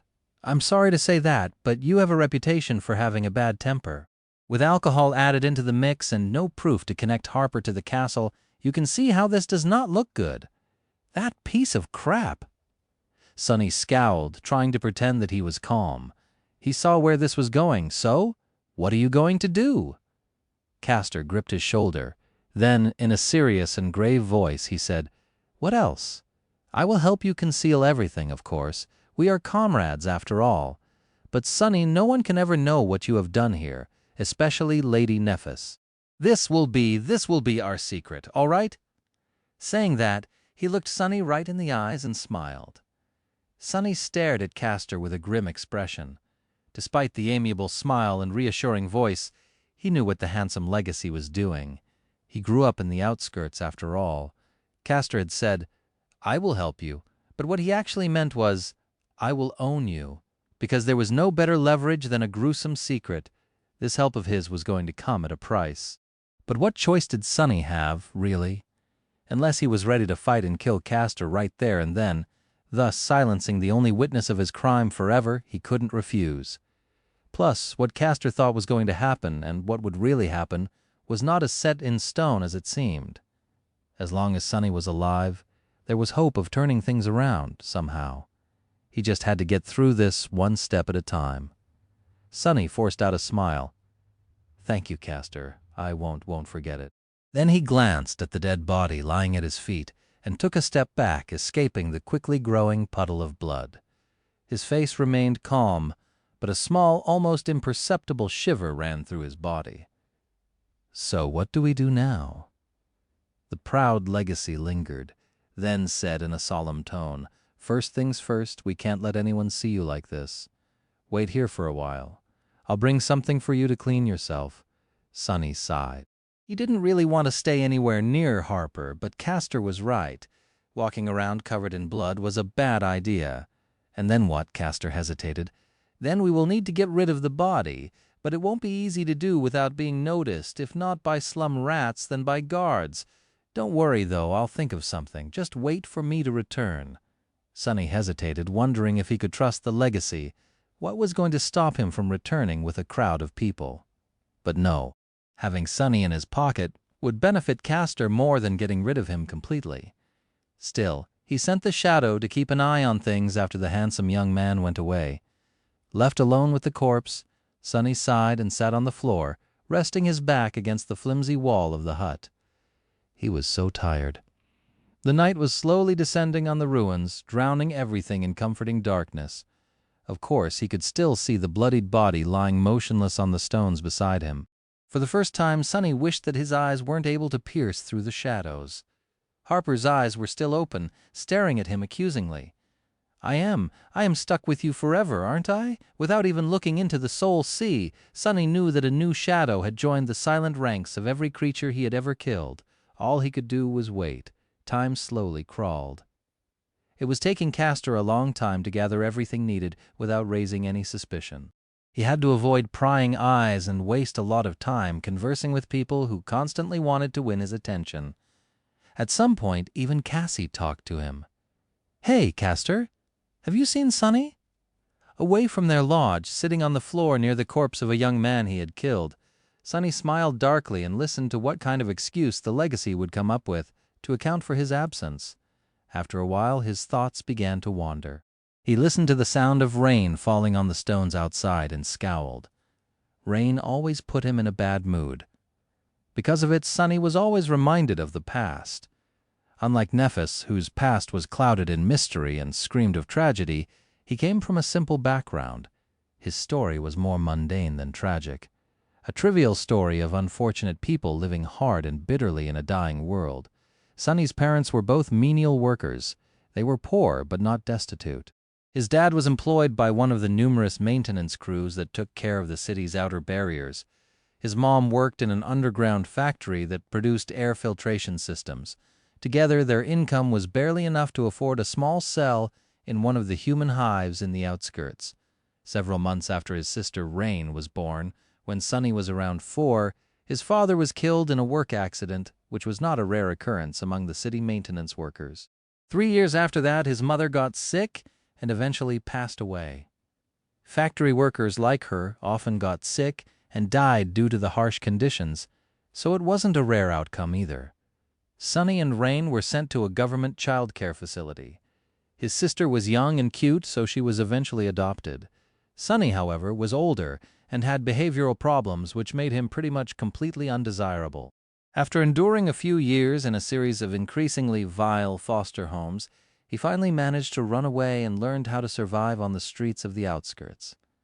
Out there on the streets, there were a lot of kids just like him who had to do all sorts of distasteful things every day just to live to see another sunrise.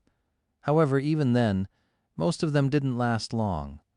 It took a very special kind of creature to survive there. Sunny was one such creature. A part of this was pure luck. A part of it was that he was smart, but mostly it was because he had a goal. Sunny refused to die before finding his sister. Somehow he had convinced himself that she was waiting for him to find and save her. One day they were going to live happily again like a family together. This misguided goal kept him alive more than anything else. Of course, it didn't end well. Nothing ever did in this damn world. Sitting just a few centimeters away from a puddle of human blood, Sunny chuckled and rubbed his face. Was there even such a thing as a happy ending? What is taking that bastard so long? Granted, he knew exactly where Castor was and what he was doing. Currently, he was raising his hand to open the door of Harper's hut. Sunny tiredly picked himself up from the floor and shook off the weight of reminiscence. What was the point of remembering the past? He had to survive the future. Chapter 164, Farewell Castor, brought him water, strips of cloth, and a crude tunic. While Sunny was washing the blood off his body, the proud Legacy carefully moved Harper's corpse into a corner, buried it under the pile of seaweed thatch, and wiped the blood off the floor as much as he could. This way, an accidental glance inside the hut would not reveal too much. Of course, even a little bit of scrutiny, and the signs of what had happened here would become apparent. While doing all this, Castor was speaking. The easiest way to get rid of a corpse is to simply toss it off the platform. With luck, it won't land on the road. But even if it does, no one would pay it a lot of attention. People die all the time out here in the dark city, especially those living in the outer settlement. He paused, then continued. However, we can't do that because Harper isn't just a random slum rat, but someone who is working for the Bright Lord. The guards will become interested in his sudden death, and they'll use it to create trouble for you and Lady Nephis. So we need to make him disappear completely. That won't be easy. Sunny glanced at him and frowned. What's the big deal? I can just carry him down the hill and dump the body somewhere in the ruins. It's night outside. No one will see anything. Castor shook his head. Castle Guard has various types of observers watching the road day and night. You will be noticed, unless someone persuades them to look the other way, of course. He sighed. It won't be cheap, but I can make it happen. Tomorrow after sunset, you will have about an hour to carry the body to the ruins and return. Sorry, but I can't buy you more time. This will wipe what little shards I have left already. His voice sounded as though the handsome young man was genuinely concerned for his comrade, but in reality, he was just reiterating how much Sunny owed him now. And if that message was not enough, he could always threaten to reveal the secret of how Harper died in the future. Castor had him in the palm of his hand. Sunny smiled darkly. And what do I do until then? The Legacy shrugged. Just act natural and try not to speak to anyone. You're kind of a loner as it is. No one will suspect anything. After that, he thought for a few moments and added, Oh, this. No one should enter this hut for a long while. Harper lived in the castle for these past few months, so people in the slum won't notice his absence yet. Neither will guards. Since he made a report recently, we should be fine. Sunny stared at him with a strange expression. What? He shook his head. No, nothing. I'm just wondering how many bodies did you make disappear already? Castor frowned. This is my first, actually. In the Dark City, it is usually more advantageous to leave the body somewhere where everyone can see. Made sense. Why kill someone if not to make others think twice before attacking you in the future? Sunny was a real amateur when it came to murder. He really could not compete with the Legacies. Just like that, they left the pitiful hut behind and returned to the lodge. With no one paying him any attention, Sunny returned to his room and sat quietly on his narrow cot. He thought that he wouldn't be able to sleep this night, tormented by both the knowledge of what Nephis was planning and the memories of Harper dying by his hand. But in the end, his exhausted consciousness slipped into oblivion as soon as his head touched the pillow. In the morning, he woke up with a start, expecting a crowd of furious slum dwellers to be rushing inside. All eager to, well, what could they really do? If push came to shove, very few of them could actually harm him. But no one was there. After hesitating for a while, he decided to act as he would on any other day. Leaving his room, Sunny walked outside to wash his face. Neff's little helpers either greeted or ignored him just like usual. Their smiles were friendly and fleeting. No one looked at him twice, strangely disturbed. Sunny escaped the lodge and looked up at the sky. Nothing had changed. Everything was the same as it had been yesterday, and every day before that. How could this be? He had violently murdered someone, but no one seemed to care. The world had moved on without Harper, indifferent to the pain and horror that were now frozen forever in the dead eyes of the timid, pitiful young man.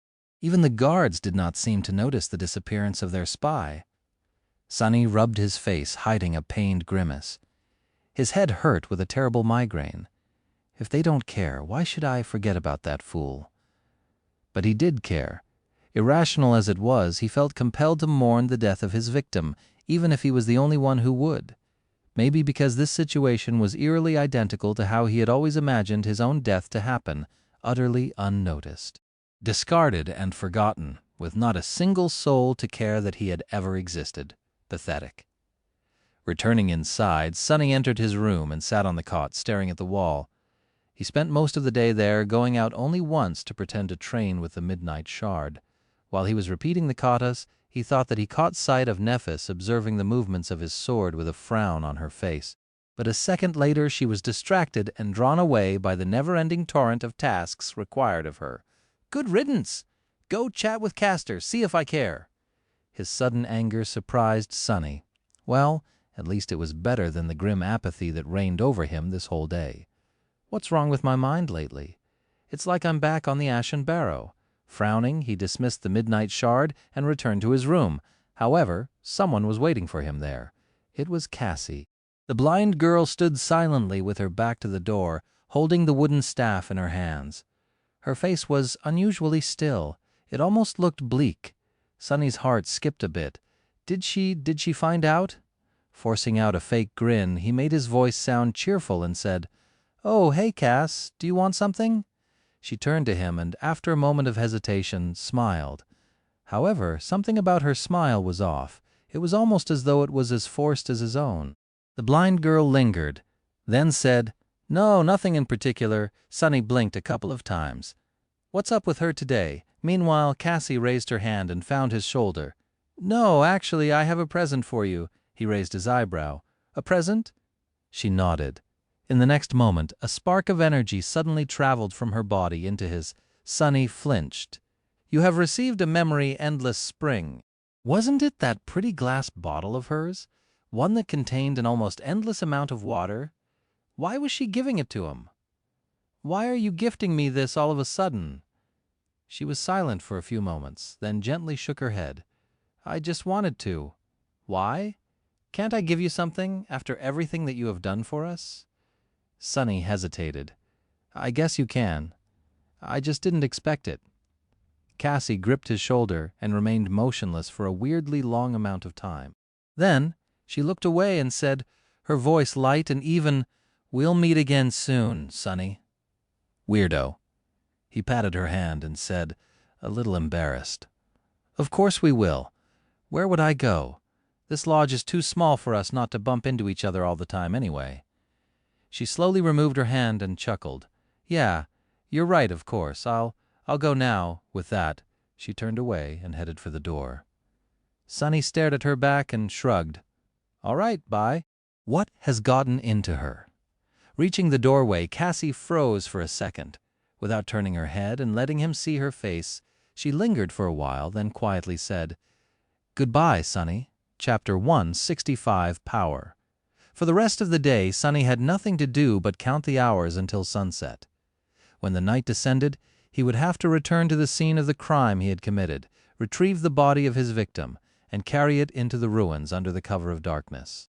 How did it come to this? Alone in his tiny room, he stared at the wall and waited. Soon the fear of going into the dark city at night overpowered the bleak and hollow feeling that reigned over his soul. People rarely risked leaving the hill after the dark. In the starless void of the forgotten shore, any source of light was bound to attract the attention of creatures that no human would even want to meet. countless horrors stalked the streets of the city at night. Only a madman would risk entering the ruins after the sun was gone. Of course, there were plenty of madmen in the dark city. Sunny, at least, didn't need any light.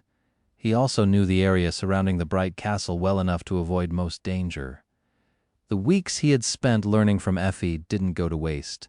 I should be fine, with the shadows hiding his every movement. Sunny was sure of his ability to at least run away should something happen.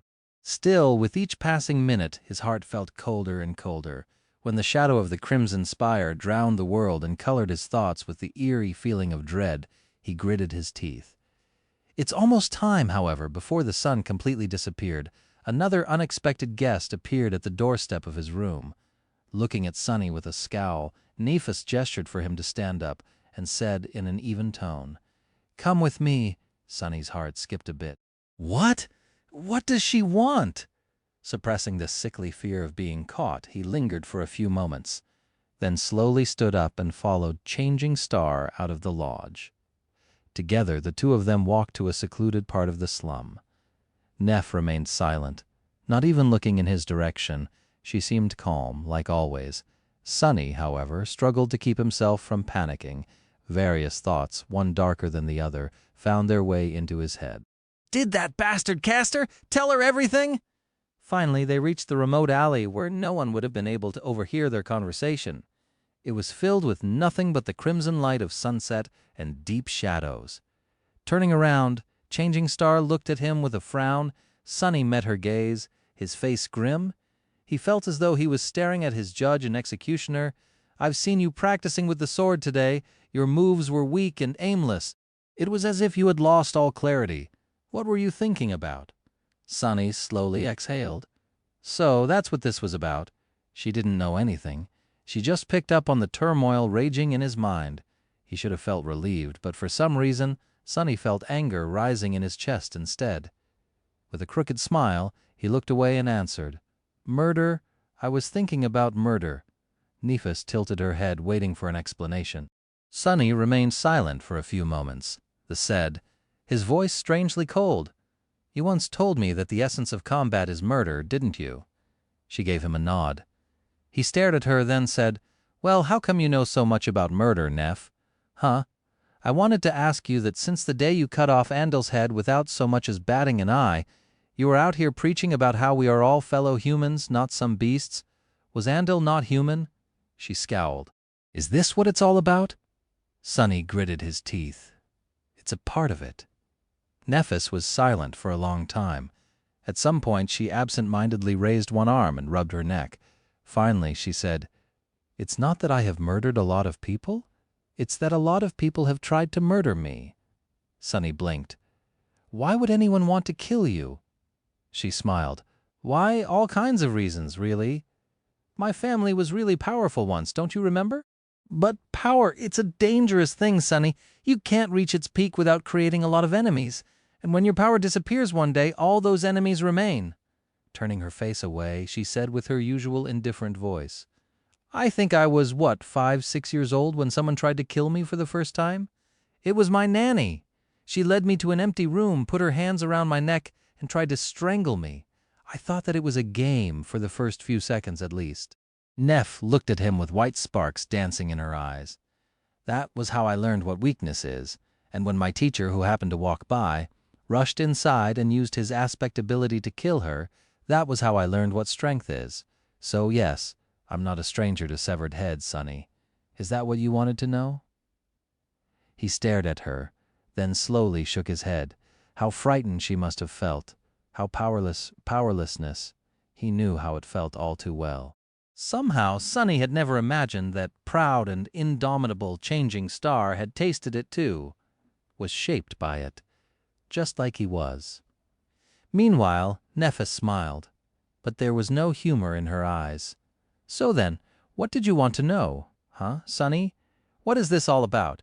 Do you think I haven't noticed the way you were staring at me ever since we fought the Spire Messenger? Come clean with it. You owe me at least this much." He glared at her for a long time, a storm of emotions written on his pale, grim face. Finally making a decision, Sunny gritted his teeth and said, "I want to know what your real goal is. I want to know if it's all worth it. Chapter 166. Light and Shadows. Changing Star frowned. There was a hint of surprise visible in her cold, gray eyes.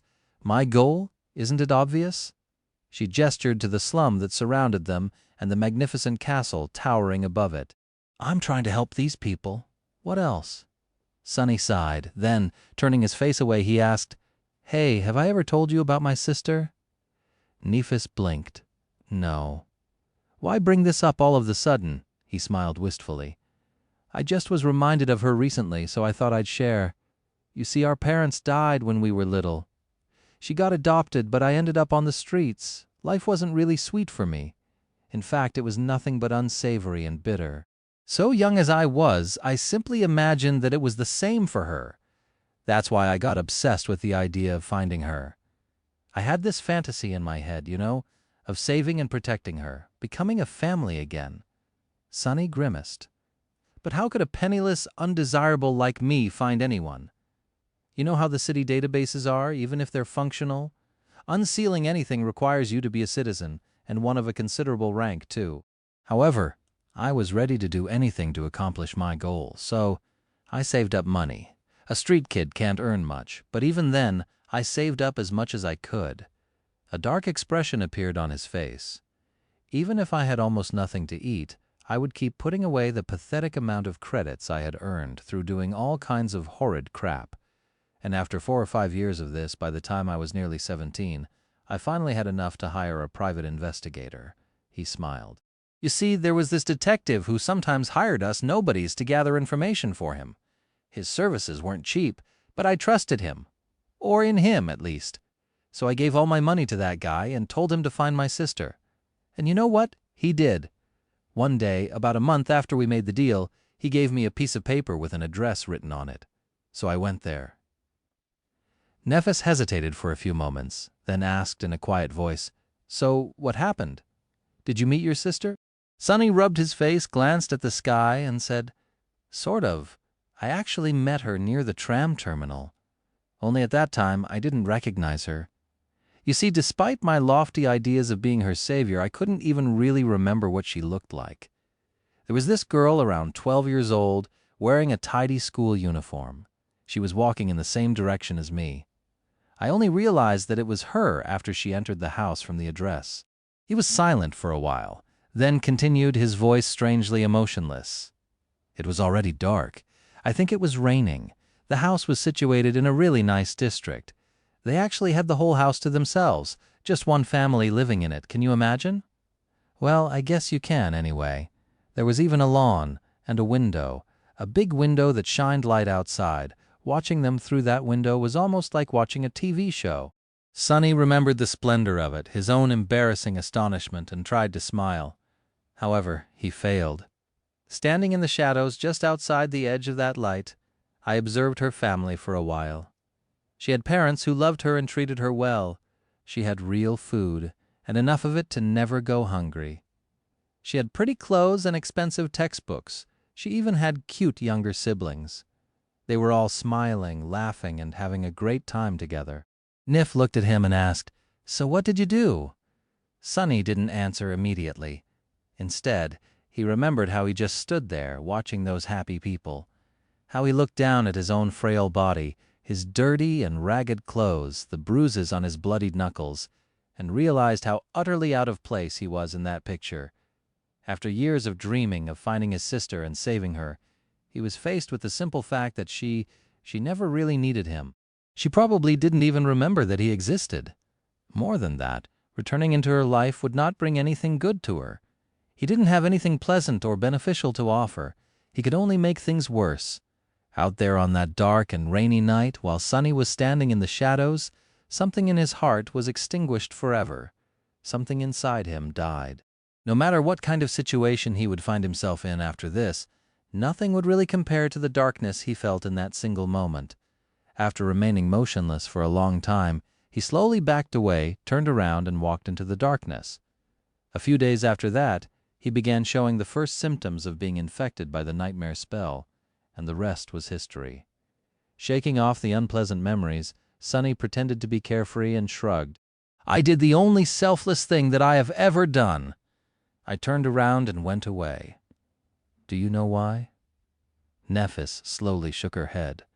Sunny grinned, the anger finally finding its way into his eyes, because even a cretin like me was able to realize that the person he wanted to save didn't need his saving. So please tell me, Neph, why is it that you, with all your intelligence and clarity, can't seem to do the same? She stared at him, a deep frown appearing on her face. Are you implying that I lied about my intention to help these people? If so, you are wrong. Sunny clenched his fists. Before he could stop himself, words flew out of his mouth. No.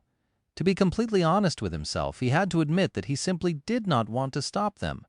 He was too exhausted, hurting, and shaken to keep playing this game with Neph.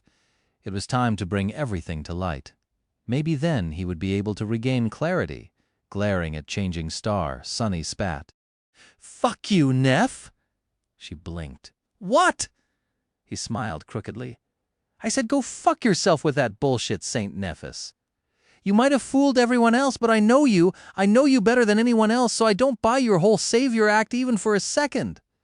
Sunny repeated her gesture, pointing at the surrounding hovels. "Help these people, please! What are you going to help them with? Help them turn into corpses. You and I both know how this ends, Cassie already told us. Fire and rivers of blood, right? Is this what you're planning?" Nephis stared at him, a dark expression written on her ivory face. Her cold gray eyes weren't calm anymore. Finally, there was a burning emotion in them. Was it confusion, pain, disappointment? She opened her mouth, then closed it again, then Changing Star slowly shook her head. Finally, she seemed to find the right words. Looking Sunny right in the eyes, she slightly raised her chin and said, "Fine, you got me." Sunny stared at Nephis, stunned by her answer. He didn't expect her to admit it so easily, meanwhile. She just shrugged. "What was I supposed to deny it? Why should I? You are the one who is obsessed with lies, Sunny, not me." The corner of Changing Star's mouth twitched. "Actually, I have to thank you. If it wasn't for you, I would have never learned how to deceive people so easily. I had a very sheltered upbringing, for obvious reasons. Communicating with others had always been something I knew very little about." She smiled darkly. "How fortunate it was to meet you, of all people, on this forsaken shore. Lucky me, right?" Sunny blinked. What was she talking about? He remembered how, during their journey to the Dark City, Nephis had tried to mimic Cassie in how she spoke to people. Had she been studying him, too? Neph took a step forward and pierced him with an intense, burning gaze. "No one survives in the dream realm alone. I knew that I won't be an exception to this rule, so I watched Cassie and you and tried my hardest to learn from you both. That's when I noticed that nothing you ever said or did was true, wasn't it?"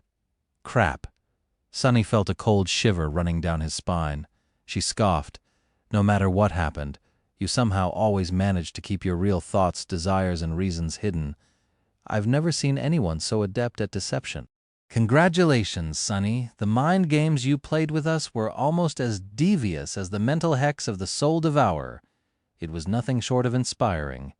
Changing Star paused and shook her head. "You can even easily turn truths into lies. How brilliant! I never even knew that such a thing was possible.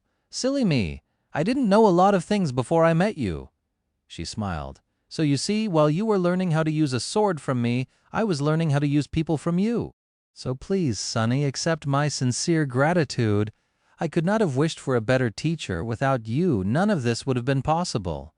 Nephis raised her hand and stabbed a finger at him. Then, with anger in her voice, she spat, "So where do you get the audacity to blame me for doing the same thing you do to everyone you ever meet?" Sunny trembled. Was she telling the truth?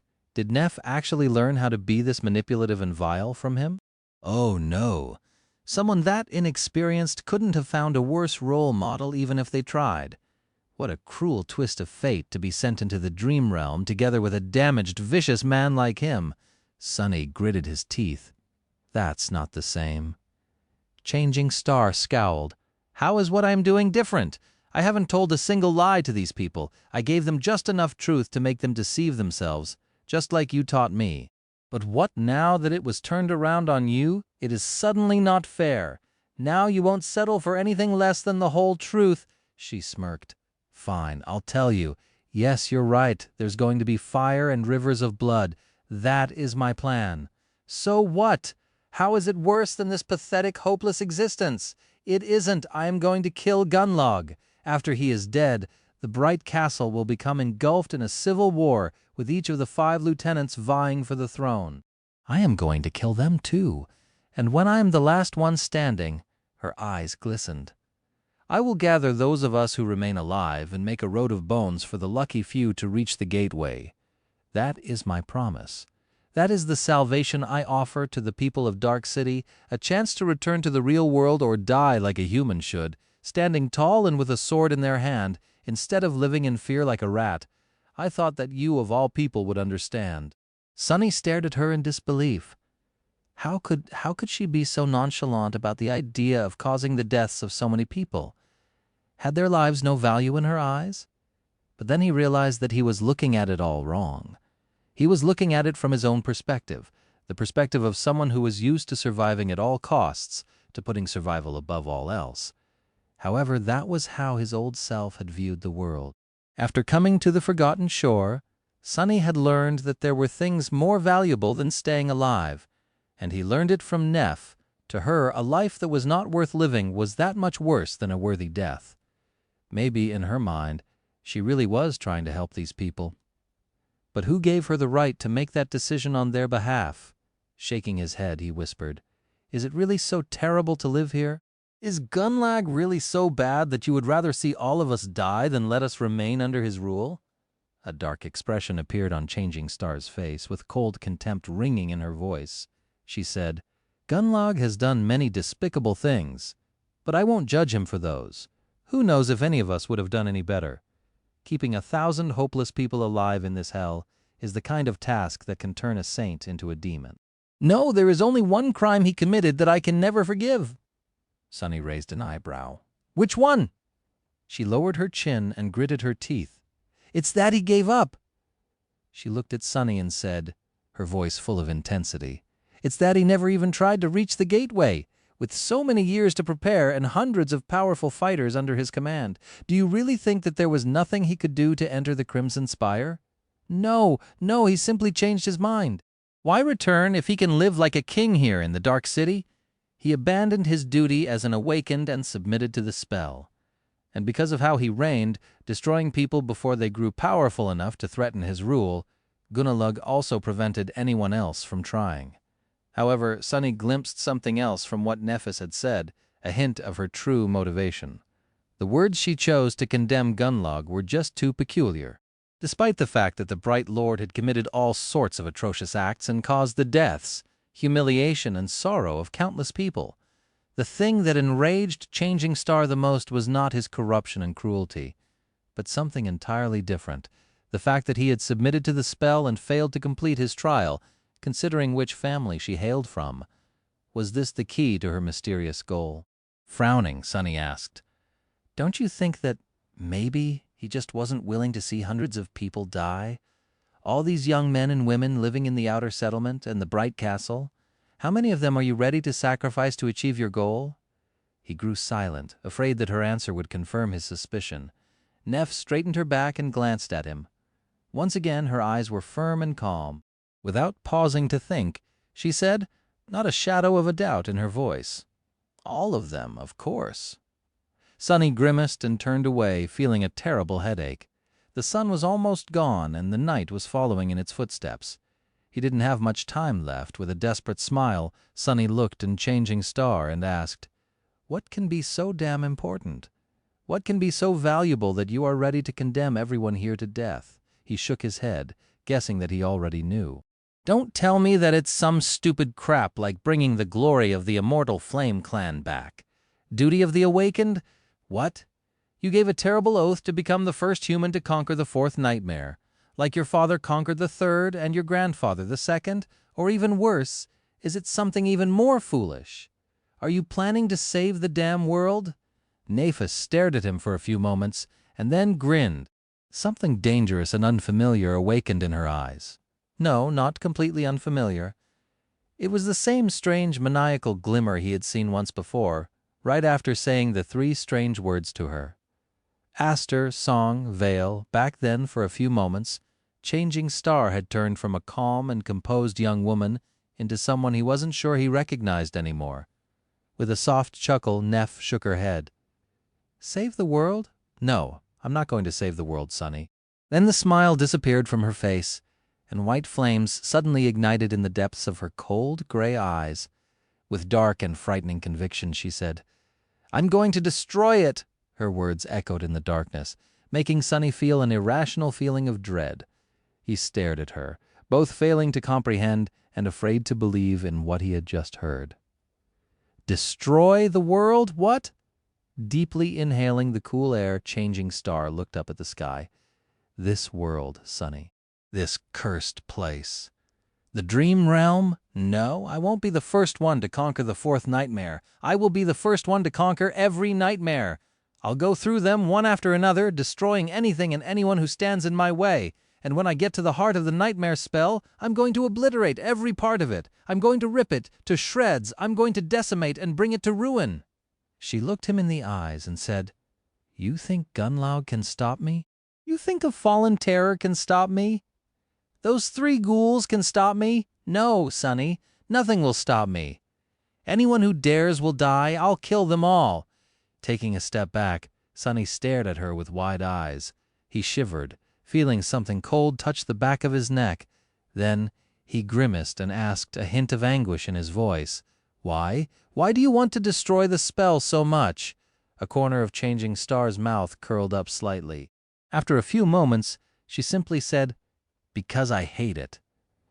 Sonny blinked, stunned by the simplicity of that answer. If it was someone else, he would have thought that they were lying. But Nephis lived in a strange, stark world. She did things simply because she wanted to, and apparently wanted to destroy an eternal, omnipotent existence, simply because she hated it. Why the hell not? He closed his eyes and whispered, You are actually insane. Neph smiled. What does it mean to be insane in a world that has gone mad? I would be wary of anyone who remained perfectly sane in this hell. Then she sighed. So, are we done here? Or do you have more questions? The sun is almost gone, so you'd better hurry up and ask them. Sonny shook his head and said, his voice hoarse, Yeah, Neff, I'm done with that. He slowly turned around and took a step forward. Left behind, Nephis frowned. Where are you going? Come back here. He waved a hand and said in a suppressed tone, refusing to turn his head, Sorry, I have an errand to run. We'll talk some other time. Her frown deepened. Looking at his back, Changing Star gritted her teeth and called, I said, Come back, Sonny. This conversation isn't over. Come back here right now. But there was no answer. Sonny had already disappeared into the shadows, leaving her standing alone in the alley that was brightly lit by the last light of the dying sunset. Sometime later, Sonny was walking through the ruins, Harper's dead body weighing on his shoulder. The young man was very gaunt back before he had been killed, so it wasn't much of a burden, physically at least. It was the early hour of the night.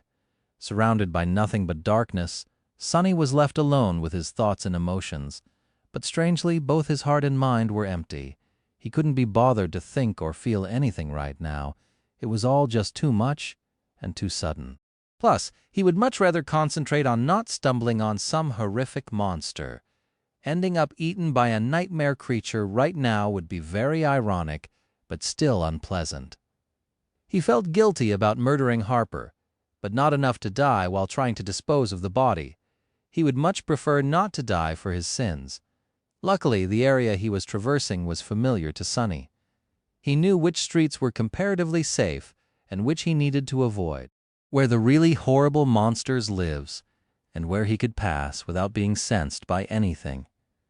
Finally, judging that he was far away into the ruins, he found a partially collapsed house, climbed over the rubble, then hesitated for a few moments and threw the corpse inside. Harper's gaunt body rolled down the rocks and disappeared into the interior of the house, where no one would ever see it. Here, done, that part at least was finished. It was time to go back. Sonny turned around and stared at the distant silhouette of the tall hill with the magnificent castle standing on its top. Right now, hundreds of people were sleeping there, either in the pitiful hovels of the outer settlement or in the safe and warm rooms of the ancient stronghold. Neff, Cassie, and Effie were there. Horace, Gemma, and Gunlog the Bright Lord were there too, and many, many others, and most of them were going to die.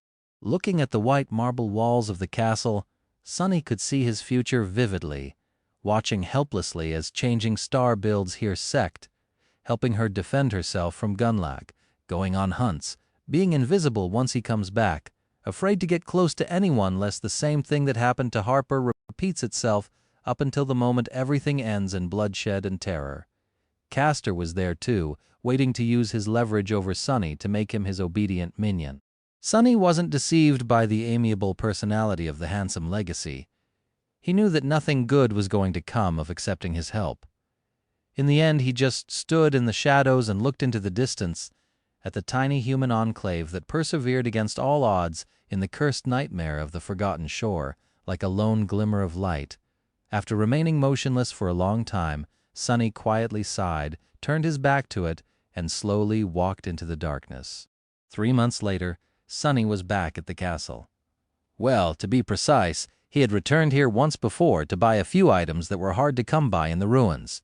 However, back then, Nephis and her cohort had been away on a hunt. No such luck today. The moment he had been dreading for so long was finally here.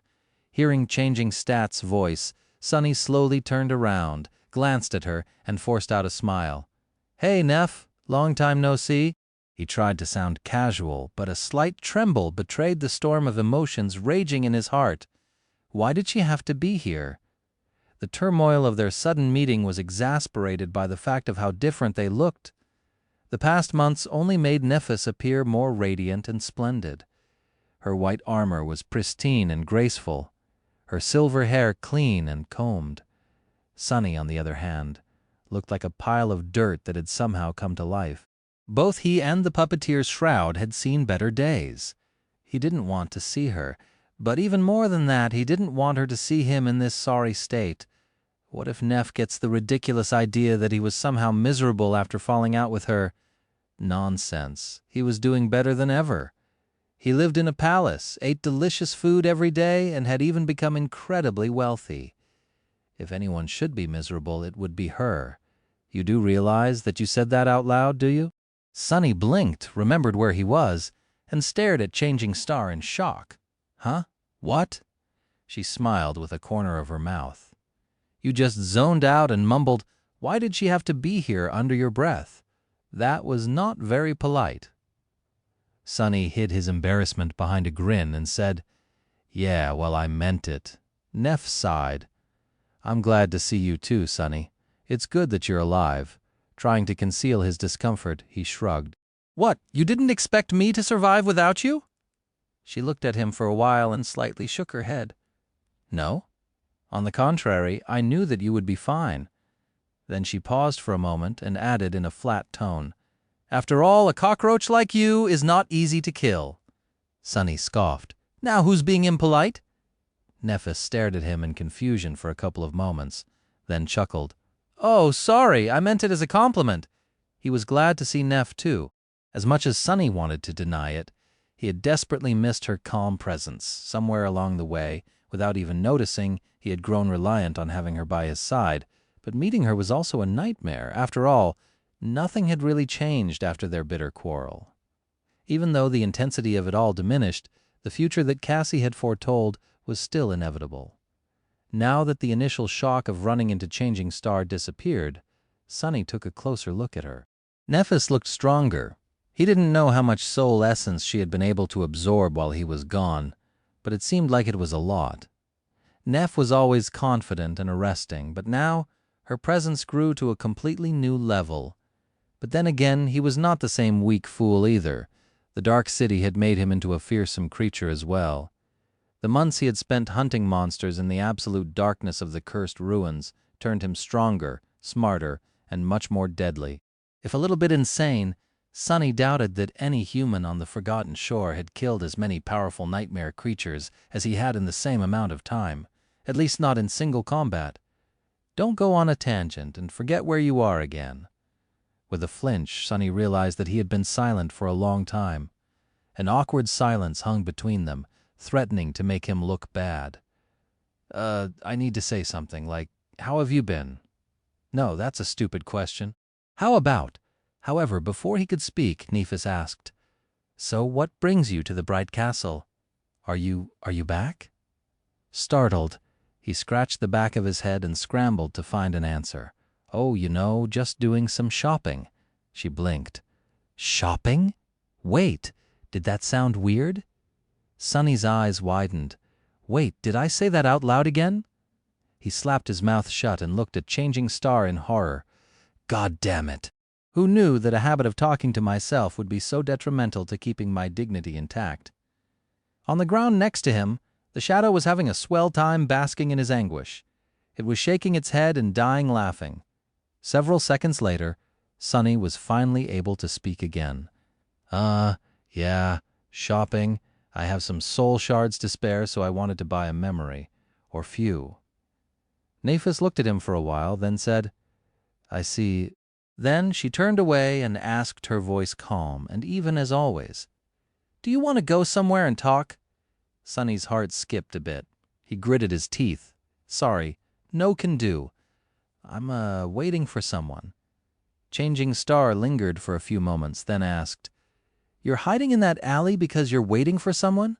Who are you waiting for, Sunny? He waved a hand. Oh, a friend? Well, more like an associate, really. An acquaintance?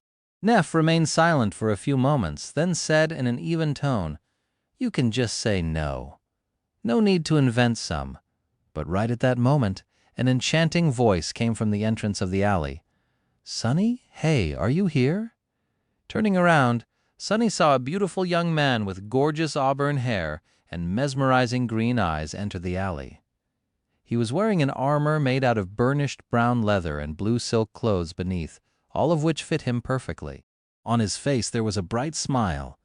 It was Kai Knight, whatever his name was. Sunny exhaled with relief. What do you mean, invent? See, he's right. However, the words died on his lips, because when he turned to Changing Star, he saw something that he had never seen before. Looking at the young man whom he had set free from the bottomless dark well, Nephis took a step back. Her face was pale, and her eyes were wide and glassy. She seemed to be consumed by absolute, utter horror. Sunny had never seen Nephis show fear before, not to mention being truly horrified. Instantly, every muscle in his body tensed, and a cold shiver ran through it. It can't be. It can't be. She was a person who faced demons and fearsome abominations without even flinching. What could scare her so much? Was he mistaken? Was Kai an incarnation of some primordial evil after all? How could this be? Panicking, he turned back to face the charming young man and outstretched one arm, ready to summon the midnight shard. Not that it would help if even Changing Star was scared, but, to his surprise, Kai wasn't showing any signs of being in ancient terror. In fact, he was looking at him with a cute expression of confusion. Sunny? Who is your friend? No, it didn't make any sense. Not only was Sunny sure of his judgment, he had also seen multiple people greeting Night as though they knew and liked him. He couldn't be a nightmare creature. Then what was wrong with Nephis? Keeping his shadow's gaze on the charming archer, Sunny slowly turned back and glanced at Changing Star. She was still standing there, seemingly paralyzed by fear. What was going on? Neph! She flinched and tore her eyes away from Kai. After a few seconds, Changing Star cautiously leaned forward and whispered, Sunny? What is Night doing here? He frowned. He's the friend I was telling you about. She lingered, then shook her head. No, I mean, what is he doing here? The emphasis was on the word here. Where else would he be? Completely lost, Sunny struggled to understand what was going on. Maybe she knew something about the kidnapping. That didn't make sense. Finally, he said, I saved his life in the ruins, so he's doing me a favor in return. Nephis stared at him with desperation, then shook her head again. No, I mean, what is Night doing here, on the Forgotten Shore? Sunny scowled. Did you guys know each other in the real world? Nephis looked at him with a funny expression. She opened her mouth, then closed it again. Finally, she forced herself to speak. You don't know who he is? Meanwhile, Kai, who was politely staying silent through this whole weird conversation, smiled dazzlingly and said, "He really doesn't. Isn't it wonderful?" Sunny gave him a dark look. "How would I know who he is?" "Make sense, please." Neff was silent for a while, then loudly whispered, "That's Night, you idiot." Night from Nightingale, the Night! What was she going on about? He had no idea what that meant. Sunny rubbed his face with irritation. "What are you talking about? What is a nightingale?" Nephis looked at Kai, paled even more, and finally said in a small voice, "It's only the best and most famous idol group of the last decade. Triple Orpheus winners, 100 consecutive weeks at the top of all charts, 6 diamond albums. That Nightingale, that Night?" The lead vocalist, Sunny, simply stared. "Wait, are you telling me? Was she so out of it because Kai used to be a member of some stupid boy band in the past?" Changing Star was not horrified. She was starstruck. He remained silent for a while, and then exploded into laughter. "Gods, oh gods, Nephis is a fangirl. What the spell? That's too funny." Come to think of it, when they first met, she had been wearing headphones the whole time. He should have realized that Neff was into music much earlier, mighty and stoic, Changing Star brought down by a dainty idol boy. That was just too hilarious. He wasn't even jealous. What were the chances of meeting her bias in the damn dark city? You couldn't come up with that crap. As he was dying from laughter, both Changing Star and Kai glared at him with difficult expressions. However, Sunny just couldn't stop. His laughter only died down after he began wheezing. Sorry, I just didn't expect it from you. Ha. Oh gods, as for your question, Night has been here for about 2.5 years. He lives in the castle." Nephis seemed thoughtful for a few moments, then glanced at Kai with wide eyes. 2.5 years? But I thought that Nightingale was just on hiatus because of Gale's solo project."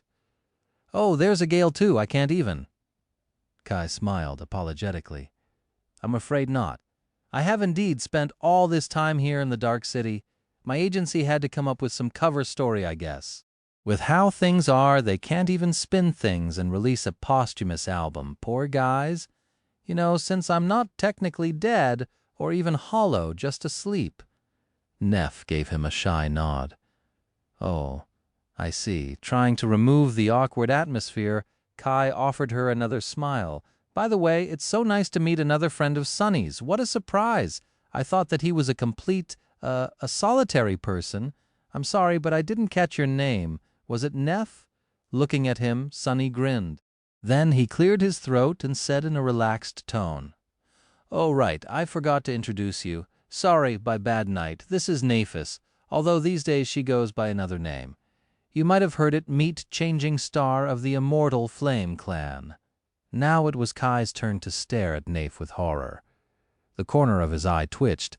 However, perhaps due to his idol training, he managed to hide his emotions much faster. Blinking a few times, he lingered for a moment and then said in his smooth, enchanting voice, "Oh, it's a pleasure to meet you, my lady. I have heard so much about you. It's an honor." Nephis turned away, trying to hide a hint of blush on her cheeks. Staring at the wall of the alley, she hesitated, then awkwardly said, "So, your friend is already here, Sunny. Can we go have a talk now?" She glanced at him and added after a bit of hesitation, "I have something important to discuss with you. It's a matter of life and death." Sunny blinked a couple of times, digesting her words. A matter of life and death. If Nephis used these words, the situation was indeed dire. She was not someone to throw words to the wind. However, she was also not to be trusted. No matter how much Sunny wanted for things between them to go to the way they had been before, he knew that it was impossible. There was no way back for either of them. Sunny knew the true face of Changing Star now. He had seen the endless force of her conviction. In the flaming white inferno of her soul, all things were reduced to ash. Human concepts like loyalty, mercy, and affection had no hope of escaping that annihilation. No matter what bonds connected them, Sunny could not trust Nephis to put them above her boundless obsession. If push came to shove, she would sacrifice anything or anyone to achieve her goal, including him, At least that was what he believed. What's more, despite the fact that she tried to hide it, Sunny could feel that Neff's demeanor toward him had changed as well. He couldn't tell how exactly, but there was something almost imperceptibly different about how she looked at him. Once broken, trust was not easy to put back. Perhaps it was simply impossible. And yet, despite all that, was he really capable of refusing her plea for help? Sunny sighed and closed his eyes for a moment. No, he didn't think he was. Even if things between them became strained, she was still one of the only two people he cared about in this world. The way he felt toward Neff was almost like a second flaw. No matter how much he wanted to, he just couldn't get rid of it. Somewhere along the way, it had taken root in his soul. He had hoped that it will wither and die if they were apart, but instead it just grew stronger, and now there was no escape from it.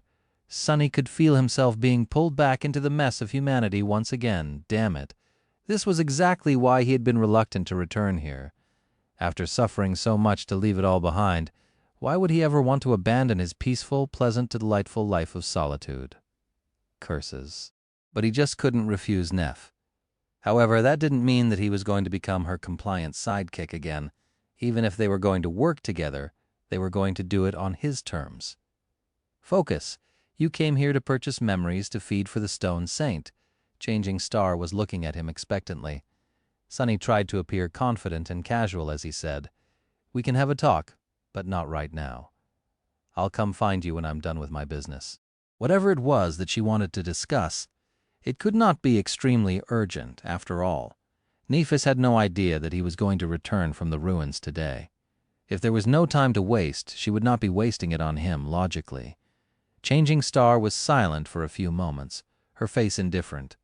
Then, finally, she answered in a flat tone, "That is fine. You know where to go." Sunny smiled. "Oh, and if you don't mind, I'll bring Night with me." Both of them stared at him with the same doubtful expression. "You will?" Turning to the charming young man, Sunny pretended to be surprised by his question. "Don't you want to meet my other friends?" "They'll be able to answer all your stupid questions for sure," Knight hesitated. "I guess. Wonderful."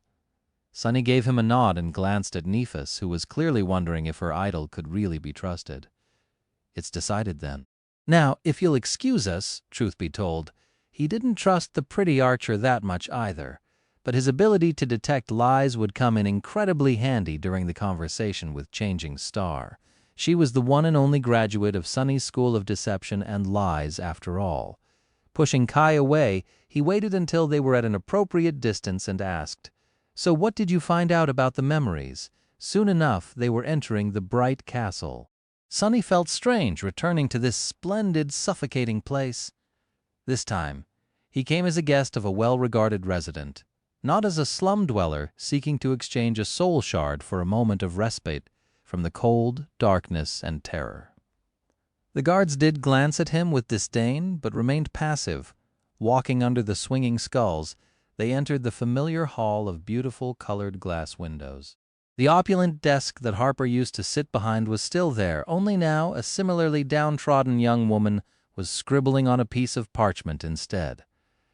The world didn't care about the death of one little human. It just moved on, instantly replacing that which was lost, forgetting it. Sunny grimaced. "So you did find me some memories to buy. What are the prices?" Kai smiled, gestured him to follow, and said, "I did you one better. I actually managed to get us an invitation to the memory market." Sunny frowned. "A what? Never heard of it." The charming young man gave him a nod.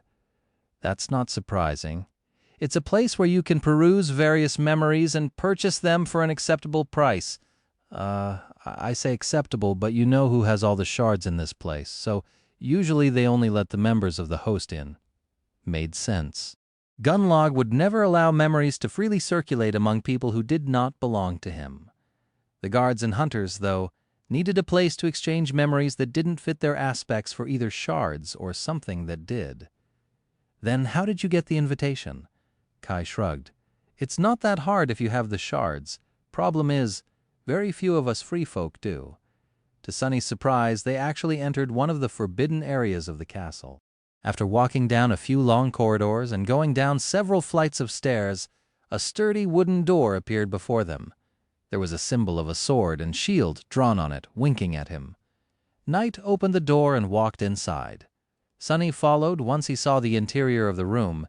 His eyes glistened with excitement. Behind the door there was a medium-sized hall that had no windows. It was illuminated by a strange lantern that levitated in its center, radiating a bright and stable glow. Along the walls of the room stood various weapon racks, wooden mannequins dressed in full suits of armor, and tables with a wide assortment of beautiful and intriguing objects placed upon them. All of it, the weapons, the armors, the objects, even the levitating lantern, were memories Sonny felt a thundering thought explode in his mind.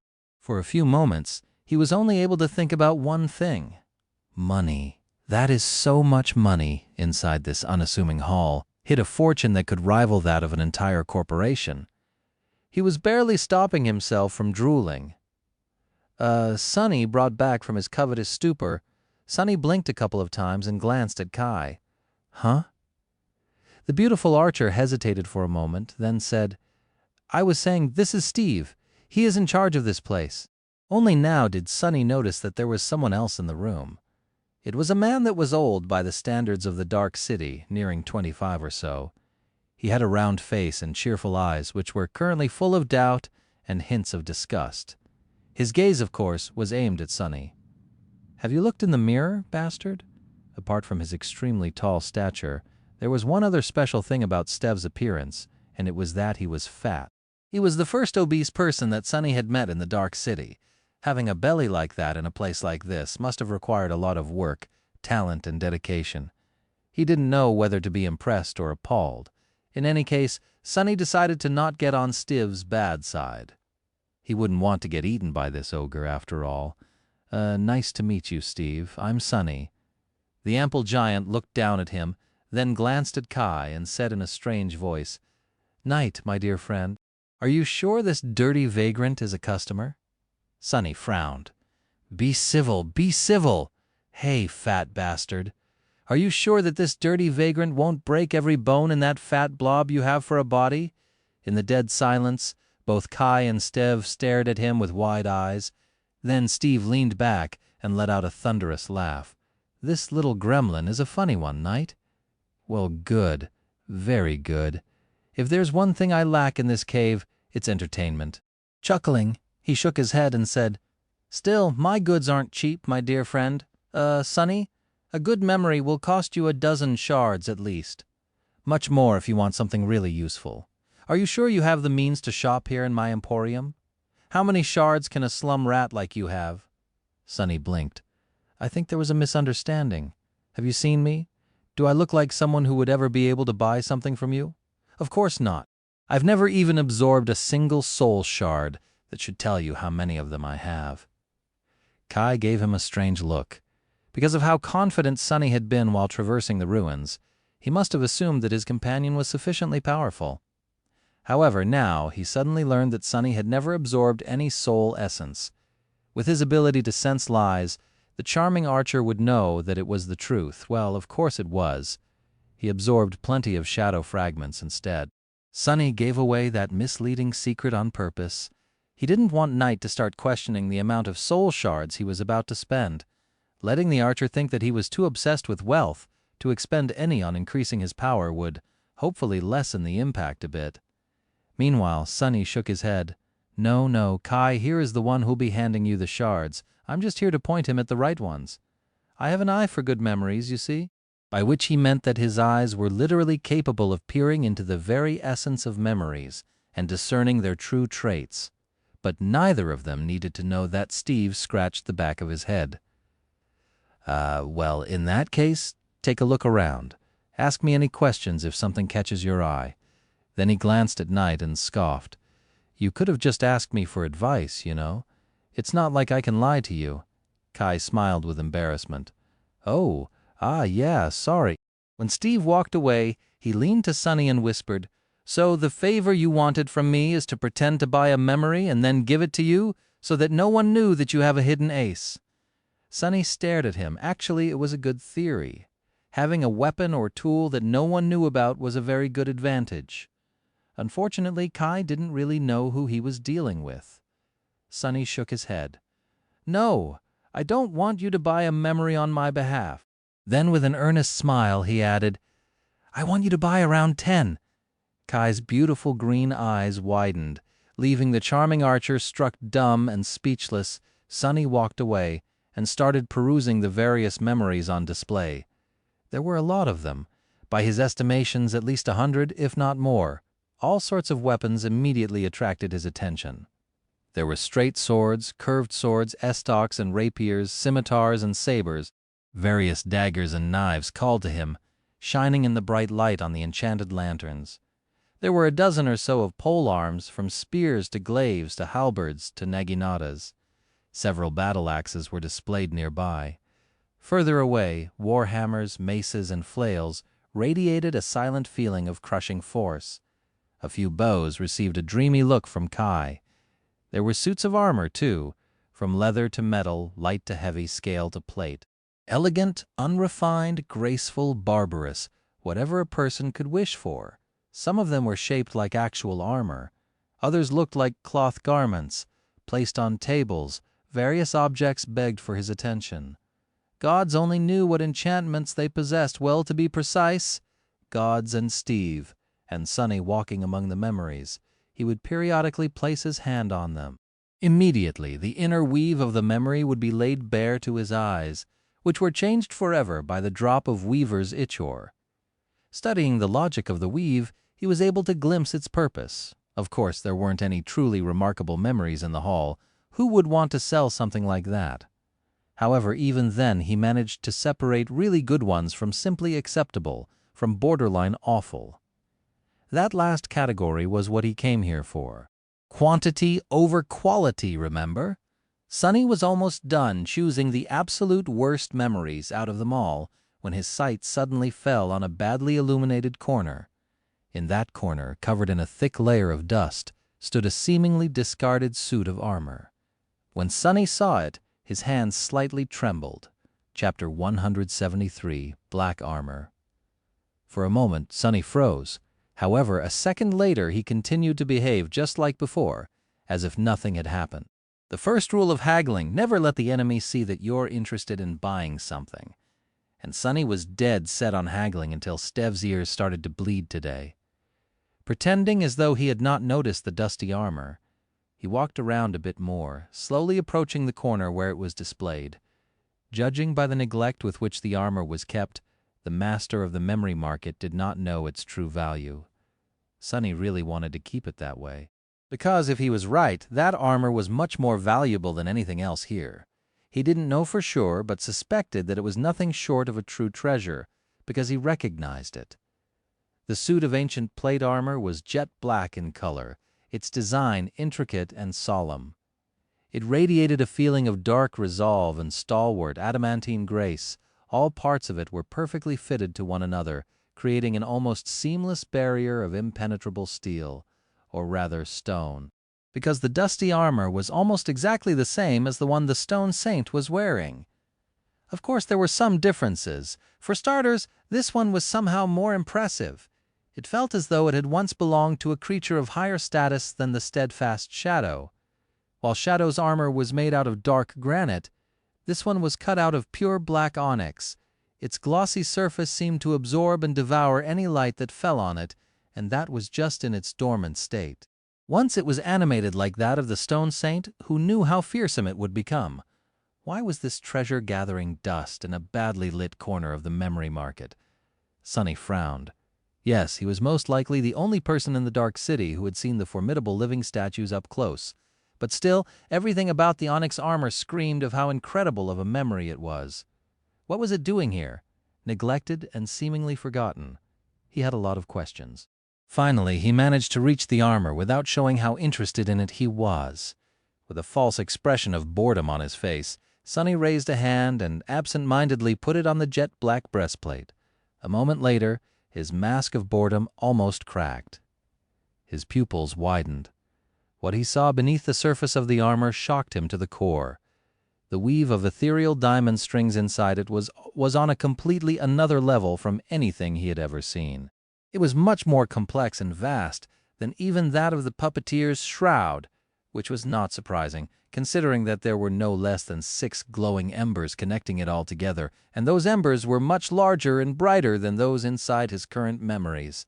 Sunny gulped. In front of him, covered in dust, was an ascended memory of the 6th tier, something that only a fallen terror could leave behind. Jackpot. His glee, however, did not last long. Almost instantly, Sunny noticed that there was something wrong with the weave of the onyx armor. It was damaged. Thousands of strings were torn apart, leaving the whole pattern broken and full of disharmony. Instead of flowing seamlessly, they floated in the darkness, untethered from each other in the nexuses. The whole thing was a mess. That's why he couldn't feel any logic or purpose in the weave. It was simply not there anymore. Sunny frowned. How could a memory stay damaged beyond repair? That didn't make any sense. Memories were supposed to repair themselves inside the soul sea as long as they were not completely destroyed. This rule was pretty much universal. It couldn't be broken unless a seed of understanding appeared in his mind. However, before Sunny could elaborate on his idea, Stev chuckled and put a giant hand on his shoulder. What an awesome armor, right, my dear friend Sunny? Saying that, he leaned forward and laughed. Throughout Sunny's exploration of the memory market, Stev had approached him several times to describe the most alluring qualities of his wares or simply to chat. He was obviously bored out of his mind in this windowless hall. Sunny stared at him and blinked a couple of times. If you only knew what kind of a priceless treasure this is, fool. Of all the pieces of crap in this market of yours, this one is by far the most outrageous. I can hardly believe that you had the audacity to show it to people, by which he meant that it was genuinely the best memory in this whole room, if not in the whole castle, except for Gunlog's golden armor, of course. However, if it sounded as though he was blaming Stev for being shameless and trying to sell people an utter piece of crap, well, he couldn't do anything about that, right? Steve sighed. Usually I would get into an argument and try to defend my inventory, but I can't really disagree this time. This armor, no matter how awesome it looks, is indeed absolutely useless. It has been here from long before I was put in charge of the market, actually. I even consider it to be a sort of mascot. Sunny scratched the back of his head. How come no one ever bought it? He was pretty sure that he knew, but needed to hear what was Steve's explanation to glean how much the giant man understood. Steve shrugged. Why would anyone buy it? Have you not noticed that it's made of stone, like actual stone? It's so heavy that not even Tessai can move under all the weight. Maybe an awakened would be able to, but to us sleepers, wearing this armor is pretty much like trying to walk around dressed in a mountain, and that stone is not that hard to break, too. He looked at the onyx armor and sighed. Actually, this armor has quite a story. It once belonged to a member of the legendary cohort that conquered this castle. Some even say that it belonged to the First Lord himself. Supposedly, it had an enchantment that made it much lighter back then. He looked at the armor with doubt. But when they were fighting some ancient terror, maybe the Spire messenger who lived here, the armor was seriously damaged. Something went very wrong. The enchantment was broken and it turned into a piece of stone. It's so damaged that even the spell can't make sense of it, simply describing it as unknown that, unknown this. Sunny had to force himself to not hold his breath. The stone saint was, supposedly, created by one of the unknown.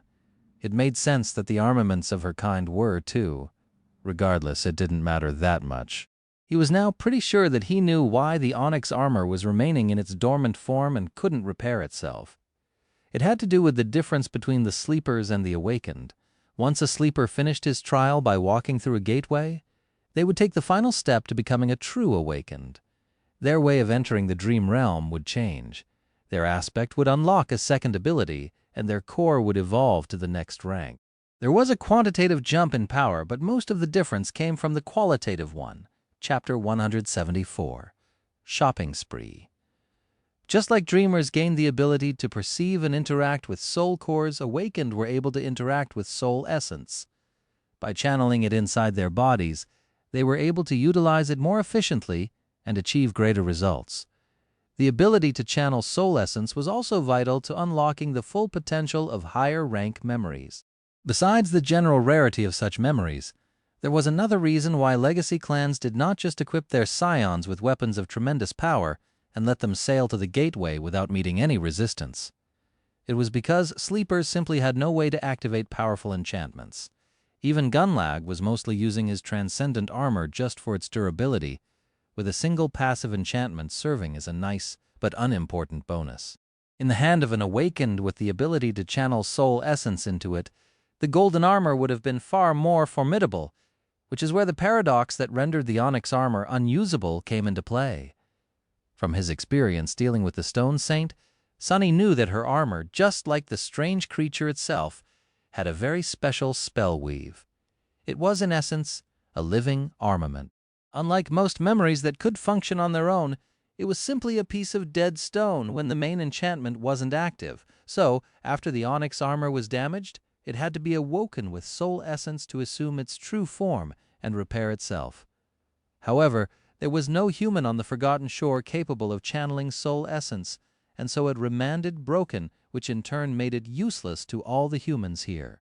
What a shame that I'll be able to buy it for a measly sum of soul shards from these fools and feed it to my shadow, huh? Sunny didn't really care whether the armor was intact or not. All he cared about was that it had 6 ascended embers that his Stone Saint could devour. Maybe she'll even gain something extra because of her close affinity with the armor after all. They came from the same source. For a moment, Sunny considered the idea that his shadow might refuse to destroy the memory for the same reason, but then discarded it. She was just a shadow after all. His will was her will, right? Now all that remained was to make the purchase. Sunny scoffed. So it's, just a decoration? How tacky. Shaking his head, he threw one last glance at the onyx armor, forced himself to turn away, and continued to walk around the memory market. 10 minutes later, he walked over to Kai and silently handed him the rucksack. Then he named the memories he wanted him to buy. The charming young man blinked a couple of times, then said, "Wait, you weren't joking? You really want to buy T10 memories?" Sunny frowned at him and hissed, "Keep your voice down. We need people to think that you are the one buying them, remember?" Kai hesitated, then massaged his temples. "Sunny, my friend, don't take it the wrong way, but you do know how much memories cost, right?" Instead of answering, Sunny gestured to the rucksack. "Open it, you idiot!" The archer sighed and opened the clasp of the rucksack. Then he almost dropped it. Inside the crude backpack, dozens of soul shards were softly glowing in the dark. There were around 70 of them in there, at least. Kai's hands trembled. Raising his head, he stared at Sunny with wide eyes and whispered with horror, Sunny, where did you get all these shards?" 70 shards was more than most of the people in the Dark City would see in their lifetime. The contents of the unassuming rucksack were enough to start a chain of bloody conflicts that could culminate in a small war. Sunny stared at him and shrugged. "What do you mean? They were just gathering dust in my bedroom. I would bring more, but the rest wouldn't fit in the rucksack." Kai looked as though he was on the verge of fainting. Then he blushed in embarrassment. I bet he's remembering how he was bragging about being rich and tried to bribe me with a promise of 10 whole shards, which, in his words, was a small fortune. Ha! While Sunny was silently gloating, a sudden shadow ran over the beautiful archer's face. In a small voice he said, "Wait, Sunny, did you say bedroom?" Sunny raised an eyebrow. "Sure, why?" Kai shut his eyes. "So you actually live in that cathedral?" There was no point in denying it anymore, really. "That's right." Looking at Sunny with a pleading expression, the charming young man asked, "Then what about the fallen devil? Is there really a fallen devil in that cathedral?" Sunny looked at him with confusion. "That bastard? Yup, he's there. What about him?" A shaky breath escaped from Kai's mouth. Looking weak and defeated, he shook his head, opened his mouth, then closed it again and simply stared at a wall for some time. He had the look of a man who suddenly realized that nothing in the world made sense anymore. When Kai finally regained his ability to speak, his enchanting voice sounded strangely listless. I'll go buy the memories, I guess." Sunny offered him a bright smile. "That'd be great! Thanks!" Shaking his head, the archer called Stev over and slowly listed the memories that Sunny told him to buy, including the damaged onyx armor. With each next one he named, Stev's expression grew weirder and weirder. By the end, he was almost green. "Night, buddy. I really don't want to offend our friend Sunny and your choice of advisors, but you literally chose the 10 worst memories I have in the inventory. By far. If it was anyone else, I would have been ecstatic to get rid of them. But, but I simply can't do this to you. Please reconsider. Kai glanced at Sunny, asking what to do. It seemed that he didn't want to see his new friend make a terrible mistake. Sunny smiled. Worst, you say? You said it yourself, right? Everyone heard that? I guess you'll give us a big discount then. Steve stared at him with a bizarre expression on his face. Then he said, I don't think you understand. When I say worst, what I mean is that they're trash. Complete trash. You do understand what trash means, right? Sunny shrugged. Well, you know what they say. One man's trash is another man's breakfast. Wait, no. Another man's, treasure? Yeah, treasure.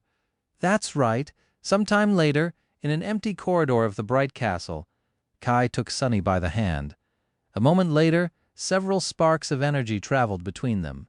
Sunny tilted his head and listened to the silence. Soon, he heard the faintly familiar voice of the spell whisper. You have received a memory. You have received a memory. After the 10th announcement, everything grew quiet again. Sunny grinned. Just like that, he had gained 10 memories to feed to his shadow. He even managed to purchase a Tier 6 Ascended armor for the laughable sum of 7 soul shards. What a bargain. Ah, it's good to be rich. However, soon the grin disappeared from his face. Instead, something dark glistened in his eyes. It was time to have a talk with Nephis. Chapter 175, Reunion. On the way out of the castle, Kai was strangely silent. Sunny didn't mind, because he had a lot to think about. Going back to that lodge, there were a lot of things there that he had hoped to never see, feel, or experience again. For a moment, he even thought about rushing straight back to his cathedral without making good on his promise. But why should he? It's not like he asked to be invited back. Nephis was the one who wanted his help with something.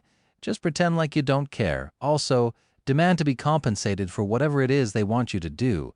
You're an outsider now, and your services won't be cheap. Yeah, that was the best option.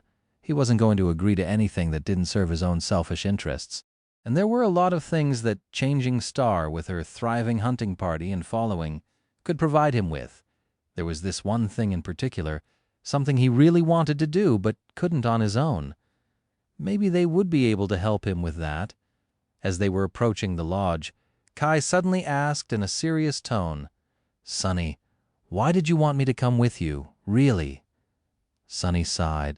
Glancing at the charming archer, he hesitated, then said, I want you to tell me if I'm being lied to. Kai frowned. I thought that Lady Nephis was your friend. Why are you so wary of her? Sunny chuckled. Was she a friend? Even he didn't know what exactly the two of them were to each other. Worse yet, he wasn't sure what they would become. She's the kind of friend you don't really want to lower your guard around. He lingered for a moment, then added, There's also a guy called Castor. He's the one I especially don't trust. The archer raised his eyebrows. I've heard only good things about Castor. Why him specifically? Sunny cast a sideways glance at him and scowled. To be honest, Castor hadn't really done anything to deserve his hostility, but there just was something about the proud legacy that gave Sunny a familiar feeling. He was too perfect. In Sunny's experience, only people with bad intentions were capable of appearing so flawless. Perhaps he was wrong, but the policy of always assuming the worst had too clean of a track record to be abandoned now. He just gives me the creeps. Seemingly satisfied with this answer, Kai shrugged and followed Sunny into the lodge. The headquarters of Changing Star's hunting party had changed a lot since his last visit. It had already looked pretty presentable back when he was a member, but now the lodge was much more impressive. The first thing that caught the eye was that it had grown much bigger. During the months of his absence, additional structures were built to expand it both horizontally and vertically. Now it was by far the largest building in the outer settlement, almost starting to resemble a small town hall. It was heavily fortified, too, especially from the side that faced the White Road. A couple of lookouts were visible on the roof observing the ruins below. They were wearing armor-type memories and holding bows in their hands. It was a far cry from how things were before. Inside, a lot of people were busy with various tasks. Sunny froze for a moment, disoriented by all the activity. He almost felt as though he had somehow mistakenly returned to the castle. The reason for it was not the neat and tastefully decorated interior, with warm carpets covering the stone floor and various tapestries hanging on the sturdy stone walls. No, the main difference was in how the people here comported themselves. The rod of hopelessness was almost gone from their eyes, replaced with energy and vigor. Sunny frowned. Why hasn't Gunlog put an end to all this yet? From everything that he saw, Nephis was almost asking to be destroyed. How was all of this possible? His grim thoughts were disrupted by a young woman who greeted them with a smile. "Welcome. Can I help you with something?" Sunny stared at the smiling girl, trying to remember if he knew her. No one came to mind. Trying to remove the scowl from his face, he answered in a flat tone. "Neff is expecting me." The young woman blinked. Sorry, who is Neff?" Sunny rolled his eyes. "Sorry, Lady Nephis is expecting me. You know, changing star of the immortal flame clan?" The young woman's eyes widened. "Oh, I see. Let me show you the way." Sunny wanted to return that he knew the way, but truth be told, he wasn't sure that he did. With all the changes that happened to the lodge, he had no idea where things were. On their way, they passed the tiny room that used to belong to him. Just as they were walking by, Sunny glanced inside and saw that it was now home to someone else. In fact, he recognized a couple of things that the new owner left on the narrow cot. They were casters. A corner of his mouth curled upward. Figures. It seemed as though he was thoroughly replaced by the scion of the Hanli clan. Well, whatever. The cot was not very comfortable anyway, unlike his luxurious wide bed in the hidden chamber of the cathedral. Finally, the young woman led them to the area that used to be the central hall of the old lodge. Now it was separated from the rest of it by a thick wall with a sturdy wooden door barring the way inside. Sunny took a deep breath, then walked in. He had imagined that moment a lot of times in the past. Granted, he never thought that his reunion with the cohort would happen in the presence of an unreasonably attractive, washed-out pop star, but still, inside the room, a wide window opened onto an eerily breathtaking view of the dark city. On the wall beside it, a map of the ruins was littered with various markings that contained valuable information. They seemed to be much denser than before. There was a large wooden table beside the window, around which stood 7 makeshift chairs. Currently, only 2 were occupied. Effie was sitting on one, her feet unceremoniously resting on the table. As always, she looked extremely comfortable and relaxed. On the chair next to her, a beautiful blind girl was cradling a cup in her delicate hands. It was Cassie, Nephis, and Castor stood near the map, discussing something with each other. The 4 of them were the core of the Immortal Flame hunting party. Once Sunny and Kai entered, everyone turned to them. Sunny put on a brave face and forced out a grin. Oh, so many familiar faces. "Hi, everyone. No need to say how much you missed me. Anyway, this is Kai." "Kai, say hi to everyone. These are Cassie, Castor, and Effie. You already know Nephis." Giving him a strange look, the charming archer smiled dazzlingly and said in his stupidly beautiful voice, "Hello, Lady Nephis, Cassie, Castor, Huntress Athena. It's very nice to meet you." Cassie giggled. "Huh, you won't believe it, guys. I thought I just heard Knight from Nightingale say my name." "Crazy, right?" Kai blinked. "Oh, sorry, I'm Knight from Nightingale, actually." Effie leaned forward and extended one arm. Cassie's face, meanwhile, grew deathly pale. An expression of utter terror appeared on it. Her hands trembled and the cup she was holding fell from them. Catching the cup just a moment before it hit the floor, Effie sighed and shook her head. "Every time this happens? Every time?" Sunny furrowed his brow and glanced at the beautiful archer with disdain. Oh, come on! Was that reaction really necessary? The 4 people in the room reacted to his arrival differently. Nephis seemed to be indifferent, as always. However, Sunny knew her well enough to notice a strange tension hiding in the depths of her calm gray eyes. Castor greeted him with an amiable smile, but there was coldness hiding behind it. It seemed as though the handsome scion was not happy about this turn of events. Did he see him as a rival for Neff's attention, or was there more to it? In any case, it was not Sunny's problem. He did not plan on returning to the cohort on a permanent basis. Castor could have all the attention to himself. Effie looked at him with a genuine surprise. "Doofus? You're actually alive?" Sonny blinked and stared at her for a few moments, then said in an acrid tone, "Sorry to disappoint." She shook her head. No, just how the hell did you manage to survive 3 whole months in the ruins?" He grinned. "What can I say? I had a good teacher." Since Effie was the one who taught him how to navigate the dark city, that compliment was directed at her. However, the huntress simply shook her head. No student of mine would be stupid enough to actually live in the ruins, not to mention returning looking so feral. "Do I look feral?" Sonny took a mental picture of himself. Ragged clothes, dirty hair, a crooked grin, a hint of madness burning in his eyes. No, he couldn't see anything wrong with how he looked. In fact, the thought he looked great.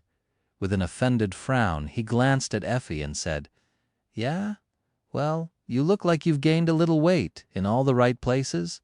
Focus, fool." The huntress glared at him for a few moments, then laughed. A girl got to eat, but also want to die. And finally, there was Cassie. Cassie seemed to have changed the most out of all of them. The changes were not instantly apparent, but to Sonny, who knew her so well, they were unmistakable. The blind girl seemed more mature. She looked older somehow. It was as if there was an invisible weight pressing down on her, the kind that people usually accumulated with the flow of years. Her demeanor was calmer, more restrained, almost cold. "Welcome back, Sonny. I'm so happy that you are all right." Giving him a polite smile, she grew silent and turned away. This wasn't exactly the kind of welcome he had expected from her. He had been sure that the blind girl would give him a hug, at least. That was how it always happened in his head. Maybe she is shy because of Kai. However, Sonny had a feeling that he already knew the true reason for her subdued attitude. He just didn't want to admit it. It was the vision.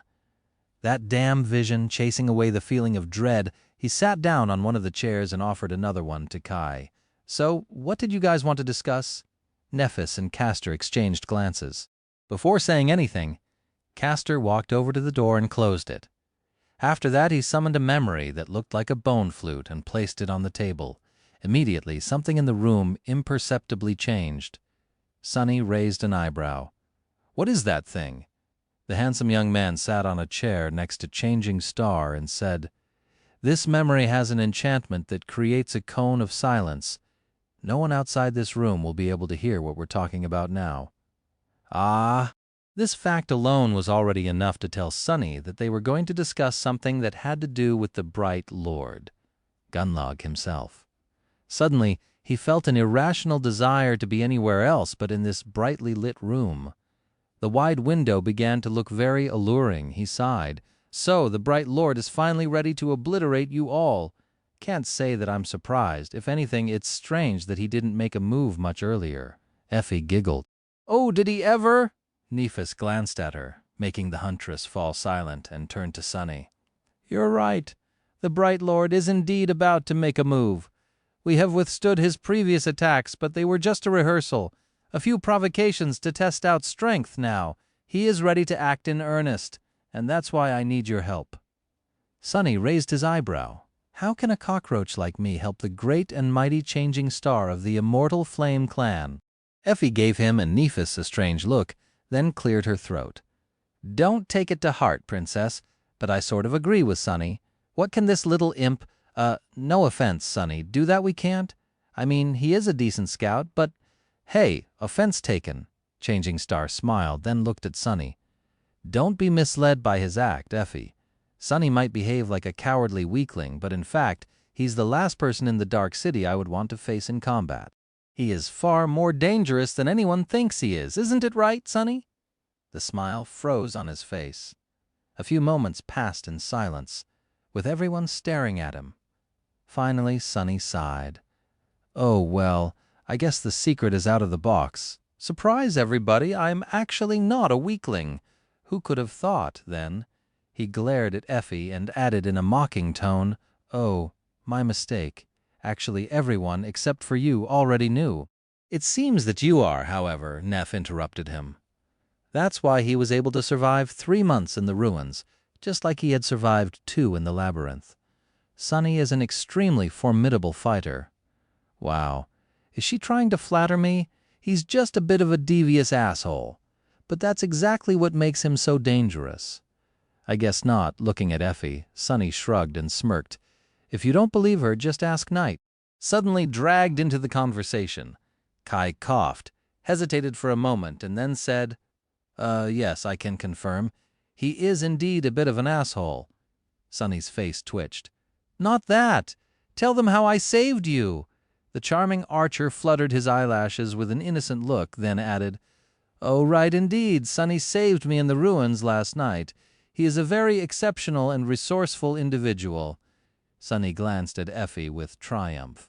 He didn't really want to provoke the tall huntress any further, but she did call him a little imp. See, Knight has known me for just one night, but even he was able to see how fearsome I am.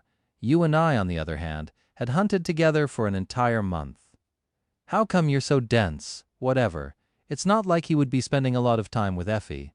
Let her boil with anger, with a teasing smile on his lips. Sunny turned to Nephis and asked, Anyway, what exactly do you want me to do? Changing Star hesitated, then said, I want you to take Effie to your hideout in the ruins and keep her safe there for about a week. Sunny blinked.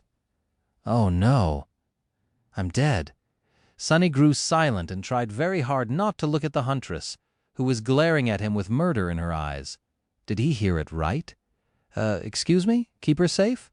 Nephis gave him a nod, then hesitated for a few moments and sighed. I guess I owe you an explanation. With a frown, she glanced at the map of the Dark City.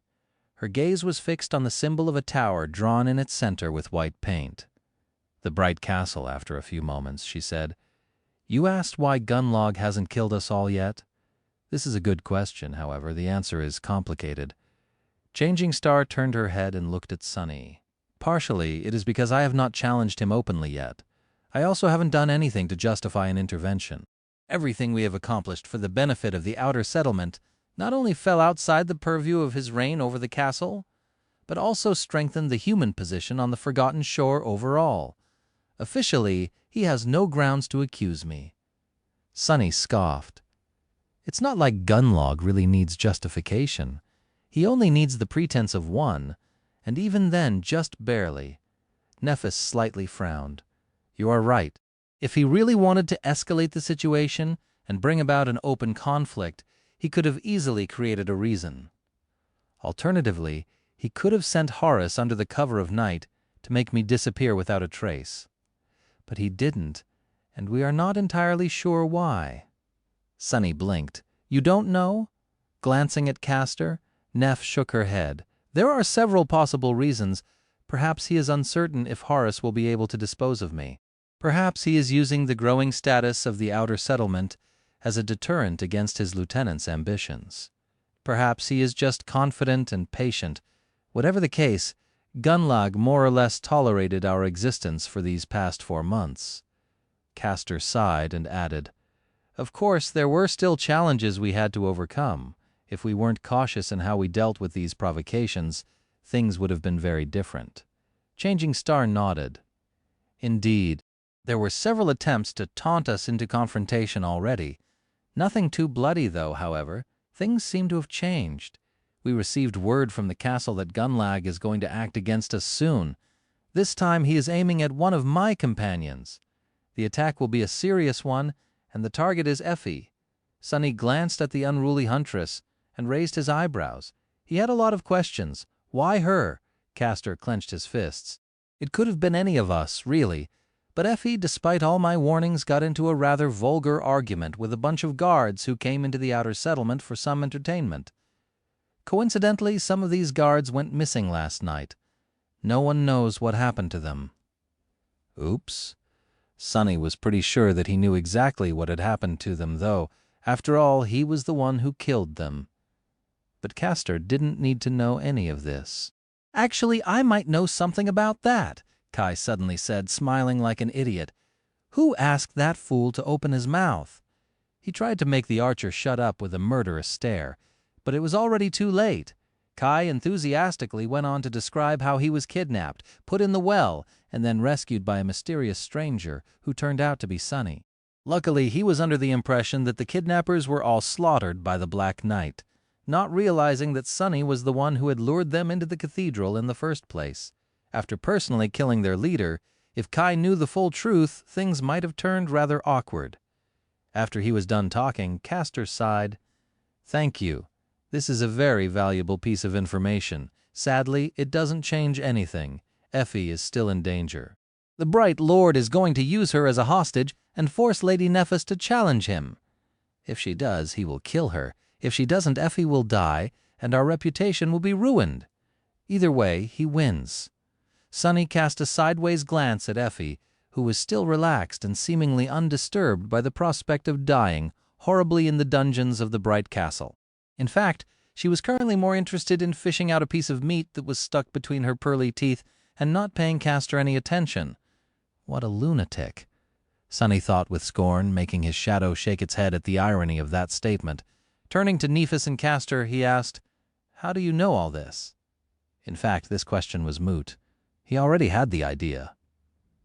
To receive information about Gunlaug's plans, they had to have a spy in the castle. More than that, given the nature of that information, it had to be someone of considerable rank. Perhaps even someone in the inner circle of the Bright Lord. Was Neph working with one of the lieutenants? Sunny counted the number of chairs in the room. There were 7 chairs, but only 6 people. Interesting, Castor hesitated, then reluctantly said, "We have an ally." Sunny decided not to press the issue any further. Frankly, he didn't really want to know. There was just one last question he wanted to ask. "I see, well, there is this one thing that I don't really understand. You said to keep Effie safe for a week. What is going to change in a week? I doubt that Gunlaug will magically forget everything after a few days."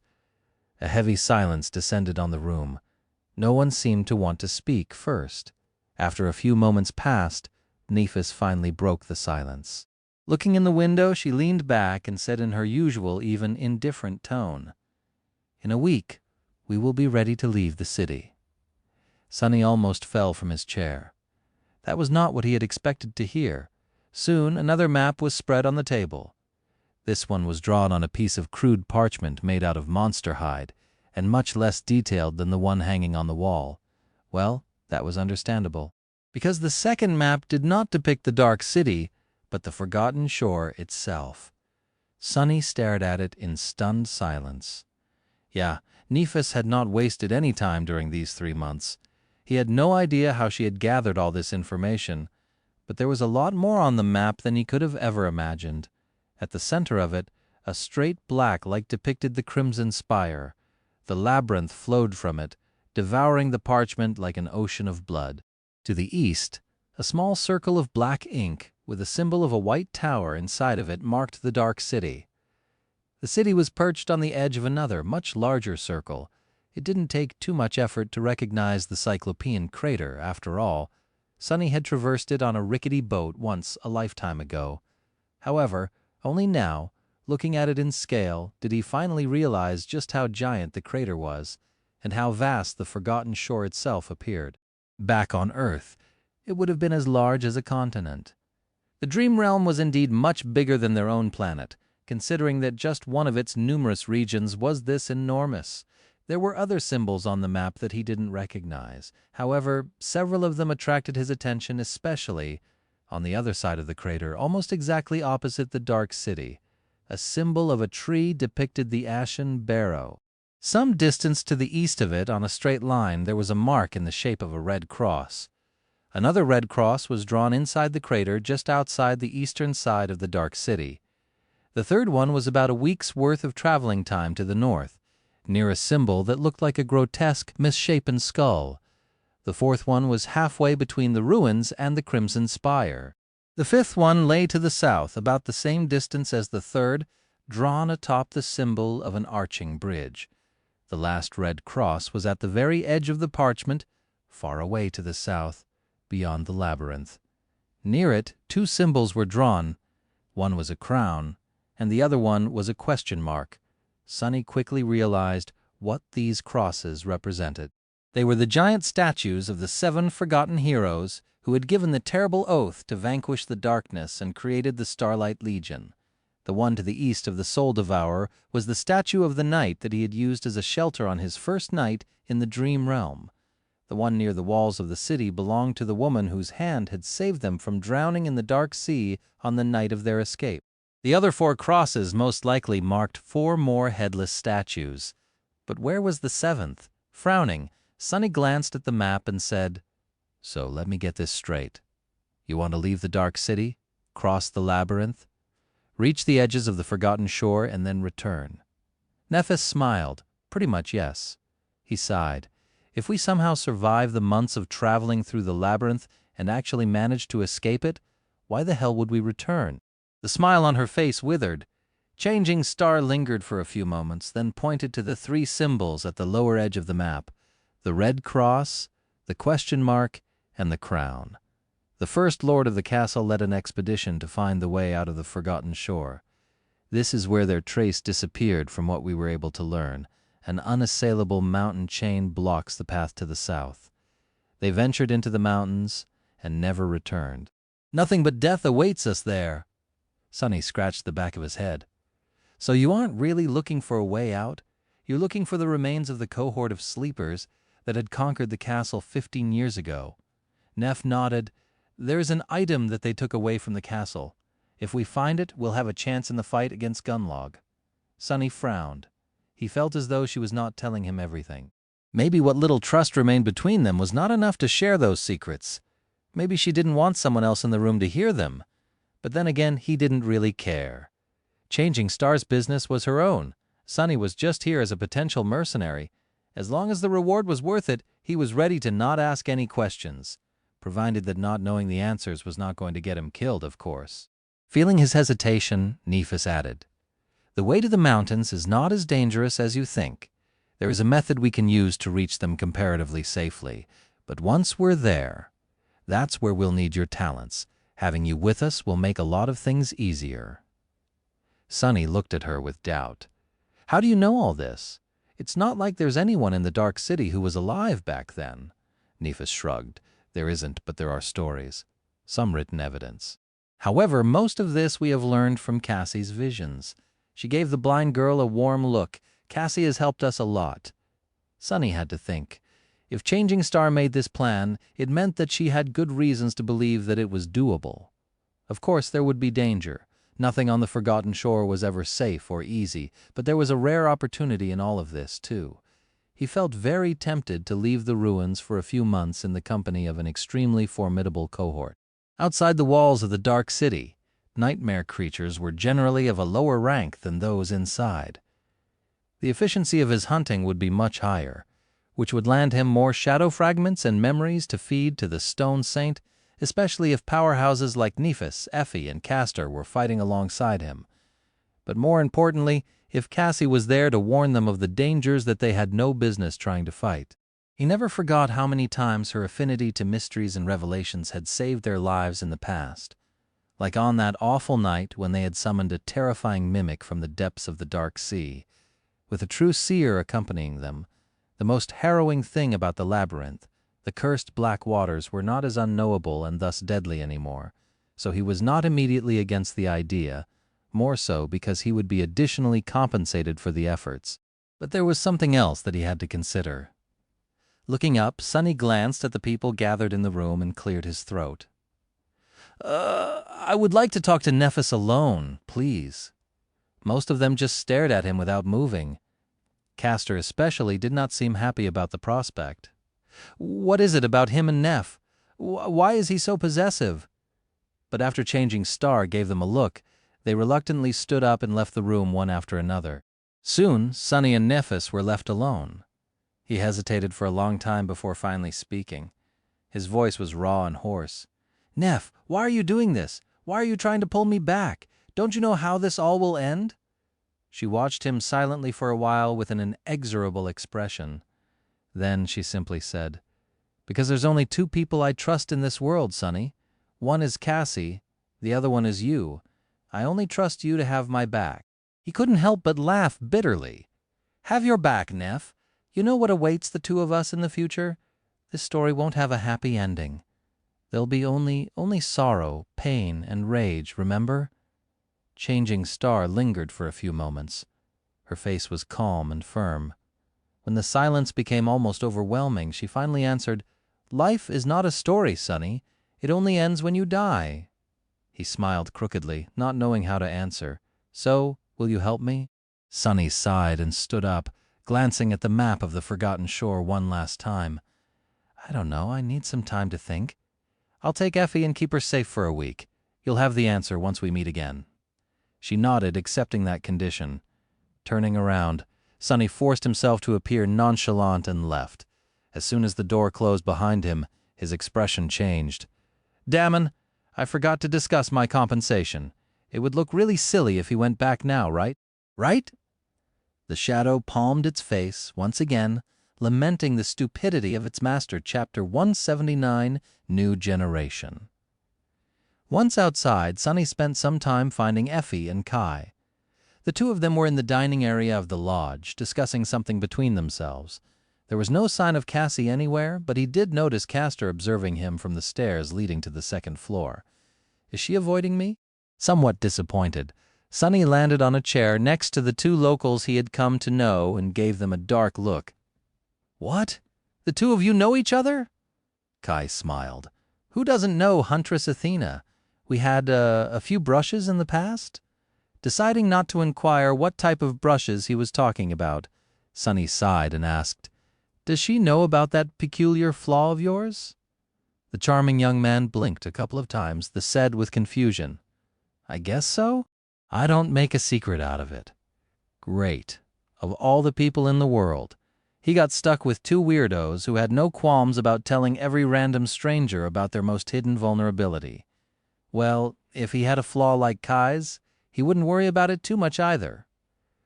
Lucky bastard. Since there was no point in pretending anymore, Sonny simply asked, "Well, was anyone in that room lying?" Effie grinned. "Ah, so that's why you dragged Knight along, paranoid much." Sonny would love nothing more than to ignore that question, but unfortunately, his own flaw was much more restrictive than Kai's. Not at all. In fact, I think that I'm exactly as paranoid as a person should be, by which I mean extremely, of course. Saying that he looked at the charming archer with expectation, Kai hesitated for a few moments. No one said a single lie. Your friends are all extremely honest people, Sonny." "Oh, you poor lamb." Not knowing how to react to that display of naivete, Sonny shook his head and lowered his voice. "Not even Castor?" Kai gave him a nod. "No, he was honest too." Was Sonny wrong? Was Castor really just an honest and honorable guy? Was his distrust irrational? Somewhat unsure, Sonny lingered for a bit and then turned to Effie. "Neff and I agreed to continue our conversation in a week. Until then, you'll be under my protection." The huntress giggled. "Wow. That makes me feel real safe. Thanks, Shorty." He grimaced. "Don't you worry. I might not look like much, but wait till you see my roommate." Kai suddenly choked on his drink and paled a little. Reminded of something, Sonny patted him on the back and said, "Anyway, thanks for your help. Our deal is done. See you around, I guess." He was not going to miss this guy one bit. Sonny wasn't winning any prizes with his looks already, but next to Kai, he seemed downright barely above average. The charming archer looked at him for a few moments, then forced out a smile. "Yeah, it was nice to make your acquaintance, Sonny. I can honestly say that spending time with you is an unforgettable experience." With that, he glanced at Effie with something that resembled pity, rose and left. The two of them were left alone. The huntress looked around with a weary expression, and then asked in a neutral tone, "So, when do we leave?" Sonny didn't hesitate. "Right now. Honestly, I can wait to get back to the ruins. This place, it gives me the creeps." Effie gave him a strange look, then shrugged. "Sure, no problem. Let's ditch this scary place and go hide in the ancient cursed ruins. At least we can feel safe there, right?" Sometime later they were carefully walking through the streets of the dark city. Being here in daylight was not something Sonny was accustomed to, so he was justifiably tense. Luckily, both of them were experienced hunters and worked well together. Sonny fell into the familiar rhythm of cooperating with Effie without skipping a bit, as though 3 whole months had not passed since they last saw each other. It was honestly nothing short of jolly. At some point the unruly huntress glanced at him and asked, "But seriously, how did you survive, Sonny?" He gave her a dark look, then shrugged. "How do you think? You know that I am very good at hiding in the shadows. I slept during the day and hunted during the night. Observed my prey carefully before striking at their weak spots. If I ever met something I wasn't sure I could kill, I ran."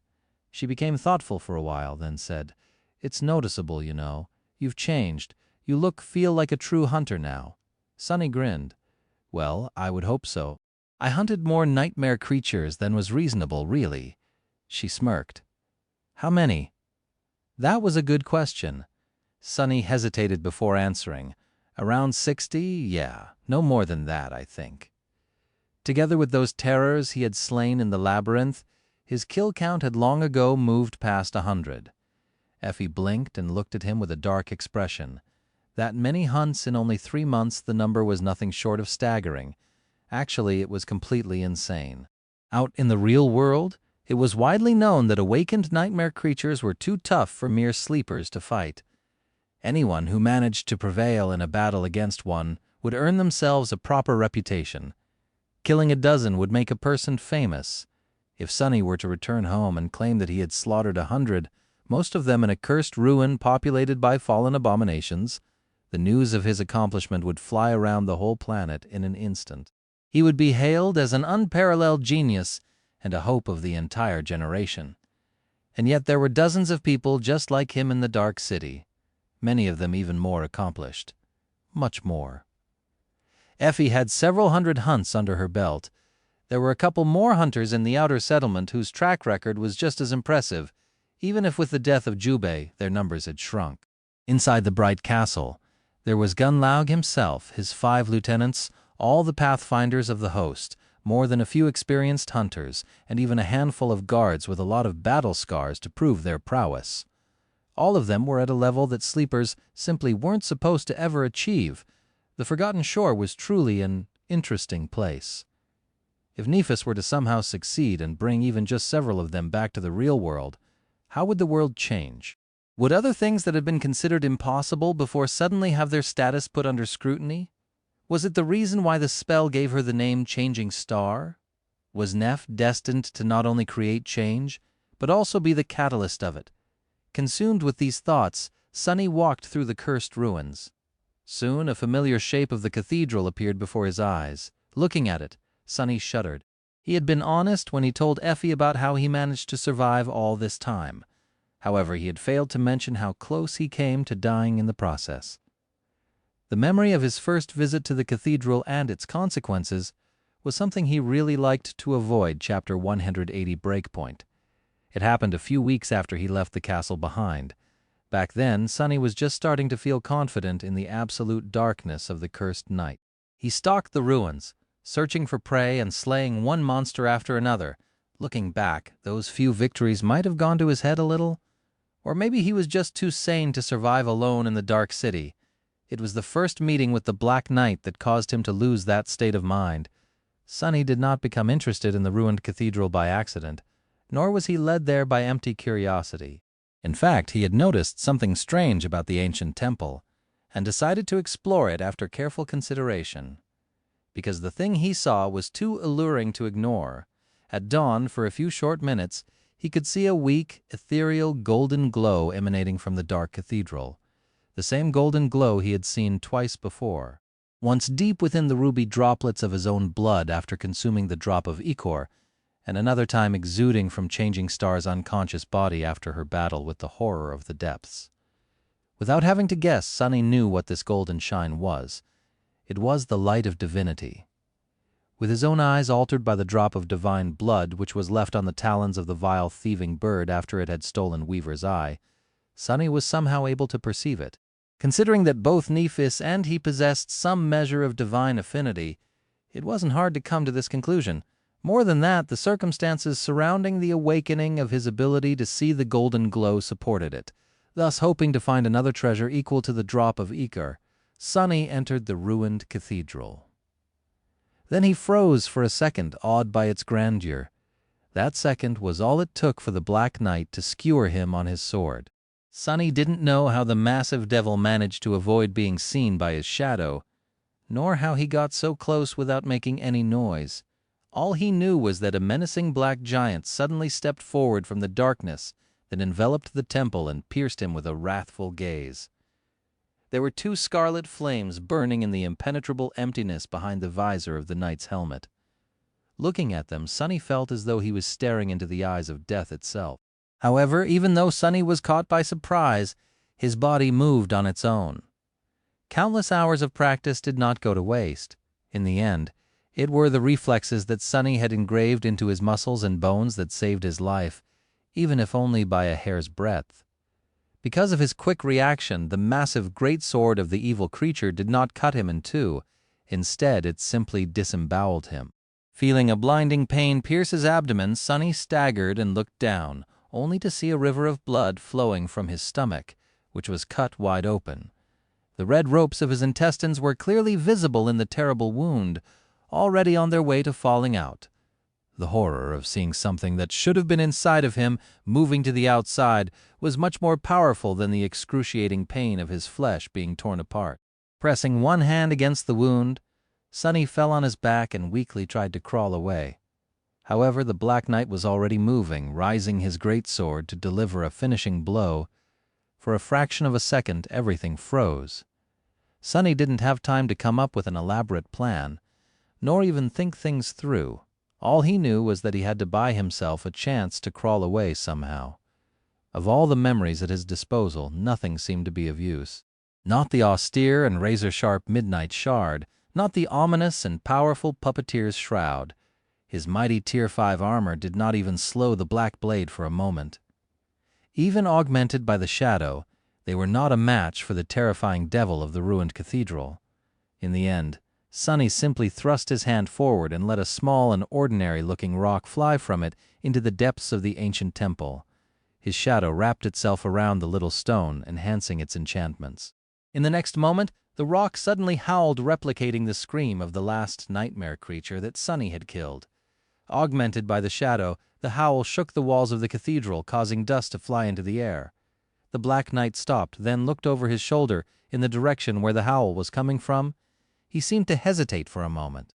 Not wasting any time, Sunny pressed tight onto his terrible wound, rose to his feet, and staggered away, almost slipping in the puddle of his own blood.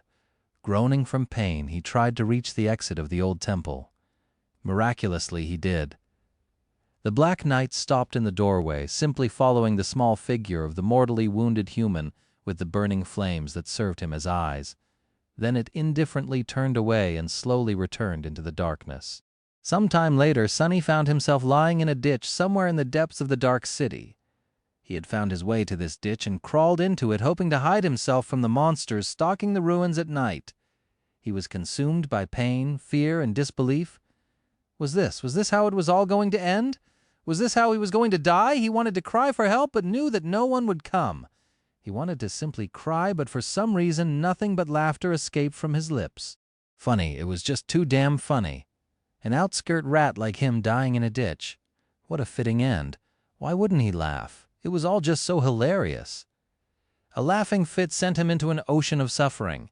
Every time he moved, it felt as though invisible blades were cutting into his abdomen, slicing his flesh apart, and yet he couldn't stop laughing. The funniest thing of all was that he couldn't even die. No matter how much he bled, his tenacious blood refused to give up. Guided by blood weave, it desperately tried to repair the damage done to his body. However, the damage was just too extensive. Even augmented by the shadow, the blood weave couldn't contend with it. In the end, he was locked in an endless cycle of excruciating agony, not quite alive, but also unable to die yet. Minute after minute, hour after hour, nothing but pain and suffering drowned his consciousness until something inside simply cracked. Who wouldn't have gone mad? Through the fog that clouded his mind, Sunny hazily realized that the sun had come up, then disappeared again. This happened a few times until he finally let out a quiet sigh. Enough was enough. He couldn't take it anymore. It was time to give up. He had a good run, really, but how could anyone endure all this? He wanted to die. He was ready. Ready? Are you really ready? Sunny thought for a bit, and then suddenly bared his teeth. Fuck no, he was not ready. Give up. Never. Never. He was never going to give up. He refused to give the world the satisfaction of devouring him, not unless it choked to death on his soul. No, I'm not going to die. I'm going to live. I'm going to thrive. I'll be the last one standing no matter what. With that thought, he summoned the midnight shard and gripped its hilt with the last bit of strength left in his body. Memory, enchantments unbroken. Enchantment. Description: this blade refuses to be broken and thus is durable beyond reason. It will greatly enhance the power of its wielder when they are close to death, however, only if the wielder is still unwilling to surrender. Responding to his vicious promise, the ancient blade finally opened the gate to the well of power hiding somewhere deep within his soul. Instantly a torrent of energy filled his body with dark resolve. The power given to Sunny by the midnight shard enhanced the healing factor of blood weave, allowing it to just barely keep him from slipping over the edge of death, while it slowly began to repair his ravaged body. And as long as he was almost dead, the effect of Unbroken continued to feed blood weave with power, creating another cycle. A virtuous cycle. A cycle of unbroken will to survive. This was how Sunny was able to live through his first encounter with the Black Knight. However, while his body eventually healed the wound, dealt to his mind remained. Days later, after Sunny finally crawled from that ditch, he was never quite the same. And he never forgot the debt he owed to the Black Knight. One day he was going to kill the bastard no matter the cost. And now, approaching the cathedral months later in the company of Effie's Sunny, felt like that day was drawing closer. Perhaps he really should agree to participate in Neff's expedition, as long as she helps him repay that debt. There was a lot to think about. Effie's voice tore him away from these thoughts. "Huh, Sunny, are you all right?" He shook off the harrowing memories, hesitated for a bit, and then smiled. "Of course. Never been better. Here we are, by the way. Welcome to my humble palace." The huntress looked at the grandiose cathedral with doubt. "Here you live here." Sunny remembered his first nightmare and shrugged. "What can I say? I have a weak spot for ancient temples." Effie regarded the cathedral for some time, then glanced at Sunny with doubt. "I know for a fact that nothing comes out alive from that temple. Are you sure that this is where you live?" With a carefree smile, Sunny shrugged. The fact that Effie knew about the danger hiding inside the ruined church did not surprise him. Even if it was situated outside of her usual hunting grounds, she had extensive knowledge of the Dark City, some from her own exploration, some from sharing information with other hunters. Dead, tired, and longing to return to the peaceful silence of his home, he didn't waste any time and told her about the Black Knight who guarded the cathedral. The unruly huntress scratched the back of her head. "So there's a fallen devil inside. He's the roommate you were talking about?" Sunny gave her a nod. "The bastard endlessly patrols the ground floor and kills anything that comes through the doors. However, if we enter through the roof and stay hidden, we can reach my living quarters without any problem. More than that, nothing will bother us once we're there because the bastard never comes that way and obliterates anything that tries." Effie was silent for a while, then grinned. "So you basically have a devil for a butler. Pretty smart." Was that a compliment? For a doofus like you. Ah, there it is. Once they climbed up to the roof, there was a slight problem. Sunny failed to consider that the hole in the tiles that he used to enter the cathedral, while wide enough for his small frame, would be too tight for the tall and robust huntress to crawl through. Looking at the narrow gap between the massive plates of dark marble, Effie gave him a gloomy look. However, before Sunny could come up with an alternative plan, she simply bent down, grabbed one of the incredibly heavy plates, and moved it aside. The words died on his lips. Strong. So strong. I wonder who is stronger, she or the stone saint? Honestly, he wasn't sure. Before proceeding further, Sunny instructed Effie on how they were going to get her inside the hidden chamber, and watched as the huntress reluctantly dismissed her bronze armor. With only a short white tunic covering her lovely olive skin and abundant figure, she looked very, comely. For a moment his displeasure of having someone intrude upon the secluded peacefulness of his lair evaporated. But only for a moment. "Don't you get any strange ideas? Your armor is just too much of a risk. We can't allow ourselves to make any noise, that's all." Effie grinned. "Strange ideas? Why are you talking about having strange ideas all of a sudden? Huh? Sonny? He gritted his teeth, turned away to hide his blushing face, and crawled into the hole between tiles. Damn woman! Once they landed on the support beam of the cathedral, Sonny guided Effie's hands to rest on his shoulders. Although the sun was still high in the sky, there wasn't any sunlight around them. Only the floor of the ancient temple beneath them was bathed in it. But even then, large areas of the grand hall were drowned in deep shadow, only it wasn't really shadow. It was darkness. Not one born from the absence of light, but true darkness, one which even his sight could not pierce. Sonny didn't know if it was summoned here by the Black Knight or simply obeyed him, but this was how the bastard had managed to sneak up on him unnoticed back when they first met. In any case, he had to guide Effie across the beams of the cathedral. One wrong step, and they would plunge to their deaths. What a bother! Feeling rather awkward because of how close their bodies were to each other, Sonny quietly sighed and took a step forward. It was hard to concentrate.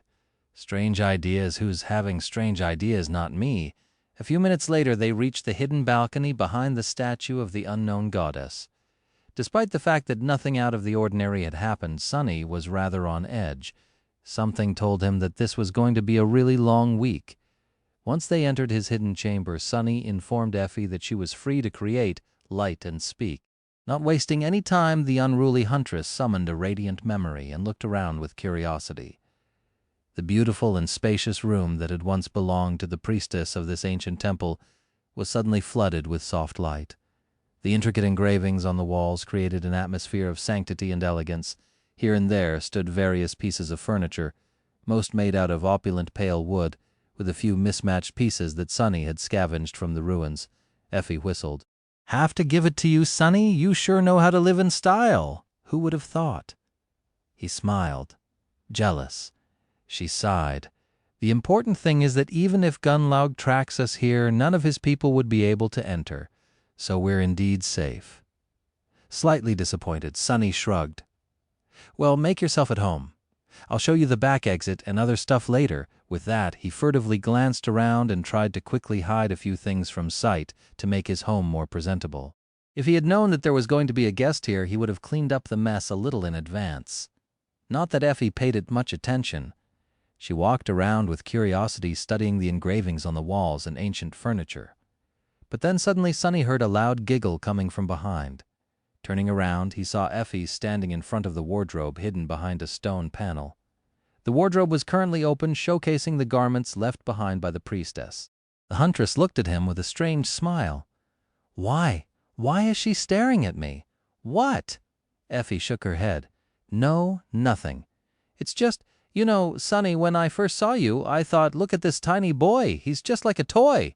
You just want to dress him up like a doll and play with him. Sonny blinked a couple of times, then scowled angrily. Who are you calling tiny? I'm not tiny in any way, you beanpole. Not paying him any attention. The huntress glanced at the wardrobe and giggled again. Then, suppressing laughter, she said, Who knew that you are into playing another kind of dress-up, huh? It took Sonny a couple of seconds to realize what she was implying. When he did, he turned bright red from outrage. The nerve, the gall, how dare she? What are you talking about? Those aren't mine, the priestess who lived here before left them behind. Effie nodded a couple of times. Sure, you just happened to have a wardrobe full of pretty dresses. By accident. That's the truth, I never lie. She looked at him with a wide smile. But of course, it must be the truth. I totally believe you. Definitely. Sonny stared at her with his mouth wide open, not knowing what to say. Effie, meanwhile, looked around and innocently fluttered her eyelashes. But, Sonny, we have another problem. Gritting his teeth in irritation, he snapped, What is it? She lingered for a few moments, then said teasingly, There's only one bed. Ah, what a predicament. Whatever should we do? Sonny glared at her for a long time, then spat. You take the damn bed, I'll sleep on the floor with that. He turned away and tried to take a deep breath. Why did I ever agree to this damn women? They're the true terror. Indeed, this was going to be a very long week. After Sonny calmed down a little and had time to think about it, he realized that things weren't as bad as he had thought. Yes, living this close to the rambunctious huntress was a very special kind of trial, especially due to how much joy she seemed to derive from tormenting him. But there was one redeeming aspect to all of this aside from the fact that he would get to constantly feast his eyes on wait back to the topic. It was that Sunny was a nocturnal creature. He didn't have to sleep on the cold floor or interact with the vigorous huntress that much because he would be asleep during the day and out hunting during the night. The window of time when they would both be awake and stuck in the hidden chamber together was not that large. More than that, Effie had brought enough food to satiate her unnatural hunger in that bottomless bag of hers, so he didn't even have to feed her. So hosting her was not going to be as bothersome as he had initially assumed. After showing the huntress around and enduring several more good-natured jabs, he finally had some time to himself. Finally. Sitting down in a remote corner of the chamber, he closed his eyes and dove into the soul sea. As always, the tranquil sea met him with calming darkness and peaceful silence. Not paying any attention to motionless shadows that stood at the edge of the visible part of it, not even to gaunt and pitiful Harper, he walked over and stood beneath the black sun of his shadow core. Then Sunny summoned the Stone Saint. "Hey there, darling. Guess what I brought dinner?" Before commanding the memories he had purchased with the help of Kai Down, he quickly glanced at the runes surrounding the taciturn monster. Shadow Stone Saint, Shadow Rank Awakened, Shadow Class Monster, Shadow Attributes Battlemaster Stalwart Spark of Divinity. Shadow Fragments 6-200. Only 6 fragments and she was already so strong. He couldn't wait to see his monster grow even more ferocious. Not wasting any more time, Sunny summoned the first memory, a strange sword with a stupid amount of useless gems embedded into its blade, for some idiotic reason, and handed it to the shadow. She took the sword without showing any emotion and ruthlessly shattered it with her gauntlets. "Your memory has been destroyed." Sunny made a face. "Why, thank you, spell. I wouldn't have guessed if it weren't for you. So helpful."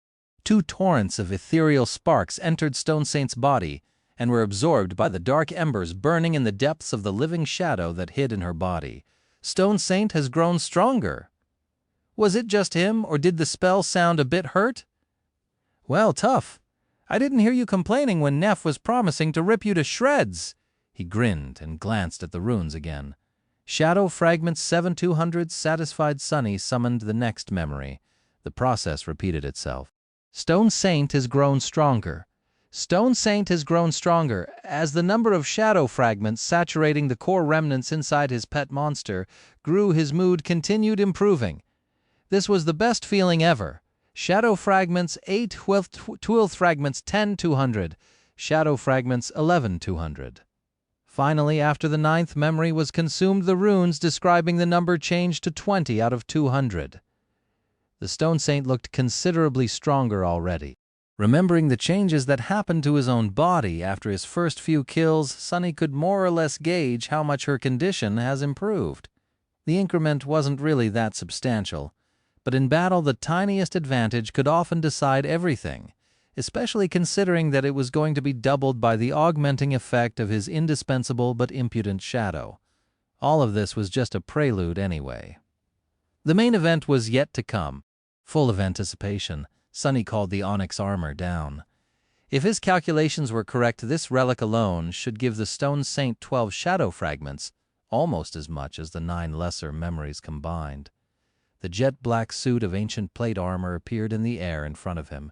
Surrounded by the lightless vastness of the silent sea, the feeling of dark grace it emanated was even more pronounced. Sunny clicked his tongue. Ah, what a beauty! It was almost a shame to destroy it. Almost. Slightly reluctant to part with the ancient armor, yet Sunny read the runes describing it. Steve was right. Even the spell couldn't make sense of the damaged memory, unold memory rank, memory tier, memory type unknown memory, description PR First Army Shed own memory enchantments. Many of the runes were missing, and those that did appear refused to coalesce into any sort of comprehensible words. However, Sunny did notice a few of the strange runes that made his head hurt, the same ones present whenever the spell mentioned the mysterious unknown. Just as I thought. The armor was clearly connected to the same tribe of nightmare creatures that the Stone Saint had belonged to before becoming a shadow. The origin of the strange living statues was tied to the unknown, so it was logical to assume that the onyx armor had something to do with them too. Well, no matter. He knew that this memory was severely damaged when he bought it. Sunny was never planning on using it anyway, only feeding it to the Saint time for dessert. With a wide smile, he pushed the beautiful black armor to the stone monster. However, the smile soon froze on his face, because the stone saint did not move to take and shatter the armor like she did with all the other memories. Instead, she simply turned her head and looked at it. The hue of the crimson flames burning in her ruby eyes ever so slightly changed. It was almost as though they were filled with the tiniest shadow of sorrow. "Come on, eat it!" But no matter how much he tried to get the stone saint to destroy the armor, she refused. The living statue just stood there and did nothing. After a while, disappointed, Sunny stared at the onyx armor and sighed. Well, serves him right, to be honest. He had a slight inkling that this would happen. Nevertheless, Sunny had decided to buy the armor anyway. It's not every day that you stumble upon a Tier 6 fallen memory, even if it's damaged beyond your ability to repair. Perhaps he would don it one day if Nephis would actually manage to open the path to the gateway, and he would somehow find himself among those lucky few to reach it alive and become awakened. Until then, the awesome black armor was pretty much useless. With a deep frown, he left the Soul Sea and summoned it into existence. Soon, the armor appeared on the floor of the hidden chamber. Effie looked at it with interest. Wow, what is this? Sunny lingered for a long time and then finally answered, "A decoration, I guess." The huntress raised her eyebrows. "Really? Well, what are you staring at me for?" He gritted his teeth. A few awkward moments later, Sunny said, "Can you help me move it? It's too heavy for me to lift." With a rather unpleasant noise, the monster's head fell down. Sunny indifferently bent his arm and wiped the midnight shard on the sleeve of his armor, watching as the massive body slowly topple over. Standing on the other side of it, the stone saint simply flourished her sword in and stopped it abruptly mid-swing, sending every drop of blood flying to the ground. Then she just stood there absolutely still, pretending to be a statue. Sunny sighed. "That's a cool trick. I should learn it." Honestly, cleaning his blade on the puppeteer's shroud was not very fair to the Tier 5 armor. He felt guilty. Watch my back. With the taciturn Shadow observing the surroundings, he summoned the prowling thorn and used it to recover the soul shards from the carcass. This was the fourth nightmare creature Sunny had killed this night. With the help of the Stone Saint, his hunts became much easier than before. Not even mentioning the fact that the Shadow was as powerful as most of his marks, the mere fact that he had a partner to draw the enemy's attention away changed a lot of things. Sunny was somewhat capable of, but preferred to avoid engaging in direct battle with these abominations. His way of doing things was to strike from the shadows and, ideally, kill the enemy with a single strike. If everything went smoothly, the prey would never even see its killer. Of course, such a hunting method required a lot of cunning, patience, and preparation. He had to observe the enemy for a long time to learn its behavior and weaknesses. The confrontation itself took just a few seconds, but only because days had been spent in advance to make that immediate resolution possible. After hunting in that meticulous way for 3 months, Sunny felt strange, simply overpowering the monsters with brute force. The combination of Stone Saint's indomitable defense and his swift blade was nothing short of miraculous. It was almost like fighting side by side with Neph. Almost. With a sigh, Sunny threw the soul shards into his rucksack and stood up. He was facing a problem that he had never expected to face. It was honestly rather bizarre. He was running out of monsters to kill. Awakened nightmare creatures weren't that abundant in the Dark City to begin with, let alone those whom he had already tracked, studied, and felt confident attacking. After tonight's massacre, pretty much every one of them was dead. Sunny had cleaned the house. But he was so much stronger now, so much more dangerous. With the help of the Stone Saint, maybe there was no need to be so cautious. No, this is how you get yourself killed. This was a dangerous mindset. Despite his recent growth, Sunny was still in no way the apex predator in the ruins. In fact, he was the opposite of that. Of all the creatures stalking these streets, he was the weakest. Pride is the gravest of all sins. Next thing you know, you'll be trying to hunt the fallen ones.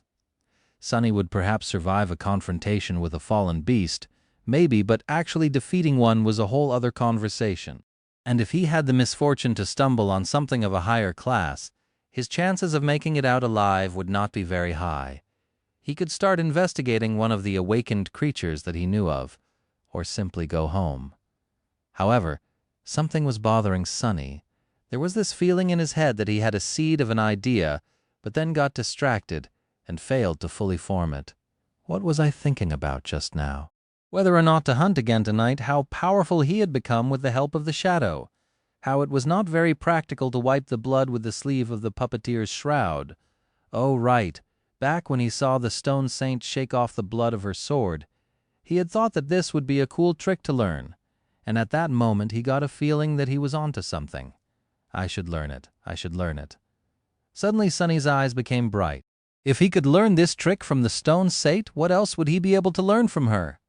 This shadow of his had an attribute called Battle Master, which apparently meant that she was proficient in all forms of combat. Was there a better teacher for someone like him? The answer was no. With his technique stagnating because of the lack of guidance, there was no one better than the masterful stone saint to learn from. Suddenly excited, Sonny summoned the taciturn monster back into his shadow and headed home. By the time he returned to his hidden lair, Effie was already awake. Sitting on the bed, she was lazily staring at the ceiling and whistling a cheerful tune. Her long legs were somewhat covered by the blanket, but still that white chiton of hers was way too revealing. Sonny had to be very careful to look the other way. It was very hard. "Oh, you're back. Good hunt?" Instead of answering, Sonny walked over to his chest, glanced at the huntress with suspicion, and opened it. Then he poured the contents of his rucksack inside. 7 soul shards fell on the pile, which was sadly visibly diminished because of his recent expenses. It was still nothing to scoff at, though. Effie whistled. 7? How many heads is that? Sonny closed the chest and sat on it. 4. 3 monsters and 1 beast. Effie blinked, a bit stunned. 3 monsters? How did you manage to kill 3 monsters in one night? He hesitated, then sighed. Trying to hide the existence of the stone saint would be very bothersome, especially if he was going to venture on an expedition with Neff's cohort. Out there in the labyrinth, chances were that none of them would be able to hold back to hide their aces. That was if he was even going to agree to it, of course. Anyway, there would be not much harm in revealing her now. Or rather, the benefits outweighed it. "I'll show you, just don't freak out," Effie giggled. "I'm pretty sure that nothing you're capable of showing can freak me out." Ignoring her teasing tone, Sonny glared at the huntress and summoned the saint out of his soul sea. Immediately, 2 crimson flames ignited in the depths of his shadow. A moment later, the menacing stone knight stepped from it on the floor of the hidden chamber and turned her head to Effie. Effie recoiled. "What? What the hell is that?" The mighty huntress stared at the stone saint, her hand hovering in the air, ready to grasp the shaft of the spear. Her beautiful hazel eyes were full of tension and dark anticipation. The contrast between that fierce pose and the fact that she was still comfortably wrapped in a blanket was so funny that Sonny couldn't help but snicker. "Gee, relax. Haven't you seen an echo before?"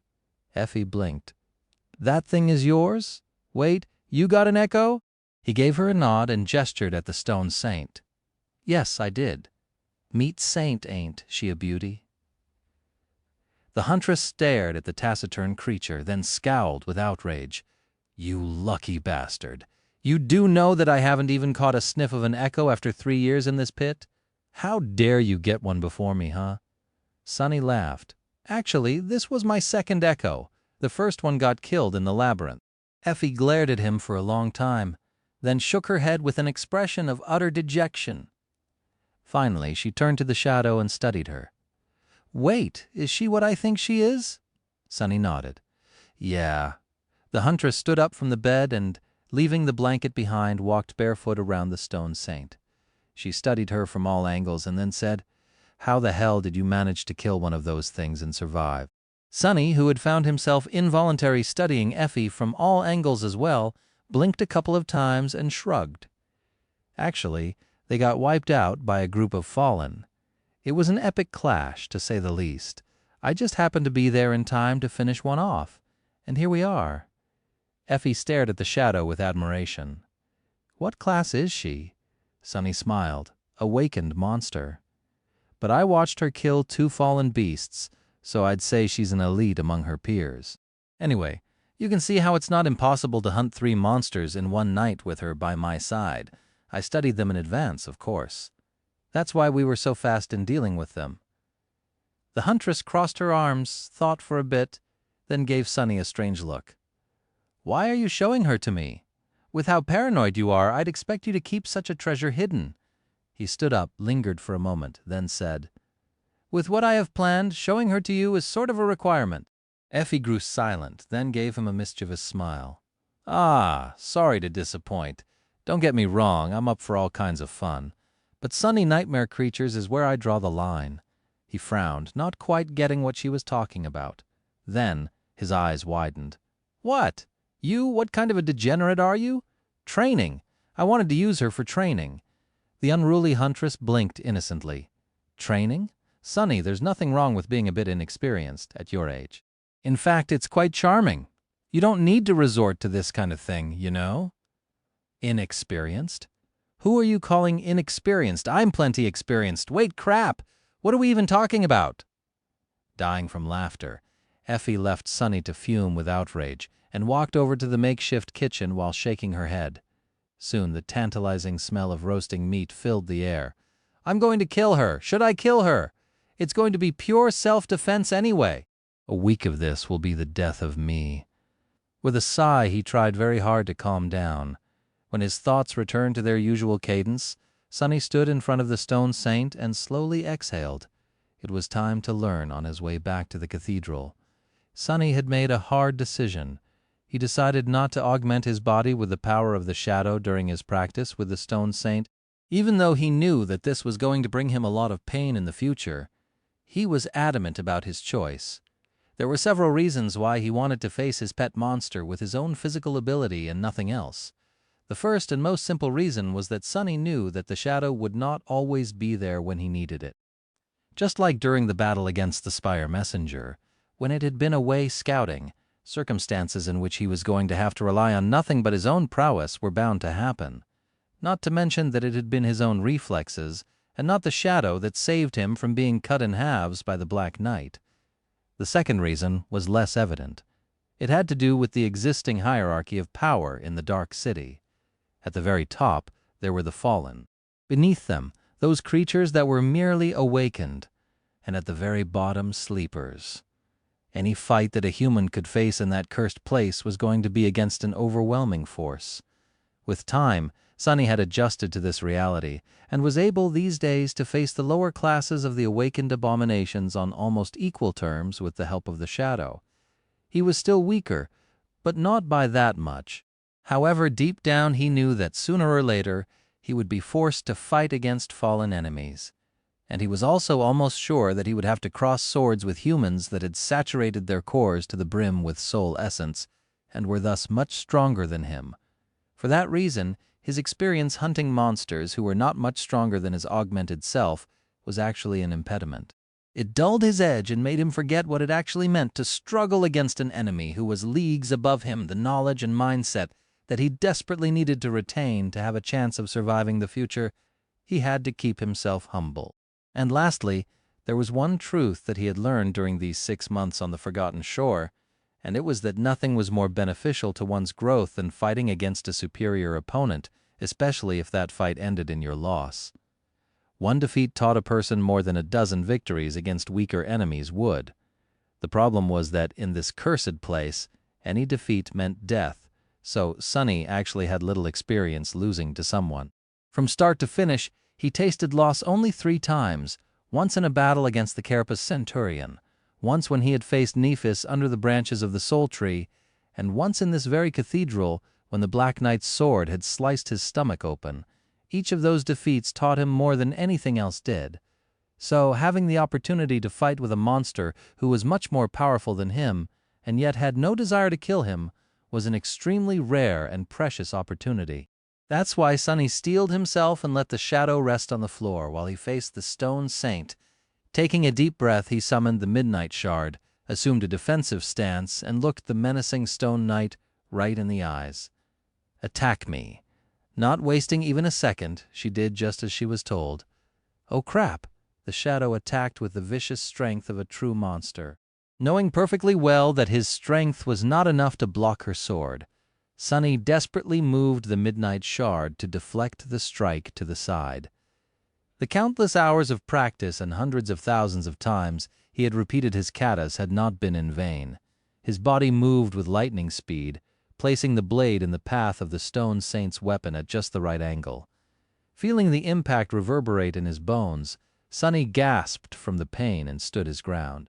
Guided by the midnight shard, the shadow's sword glided to the side and missed his body by a wide margin.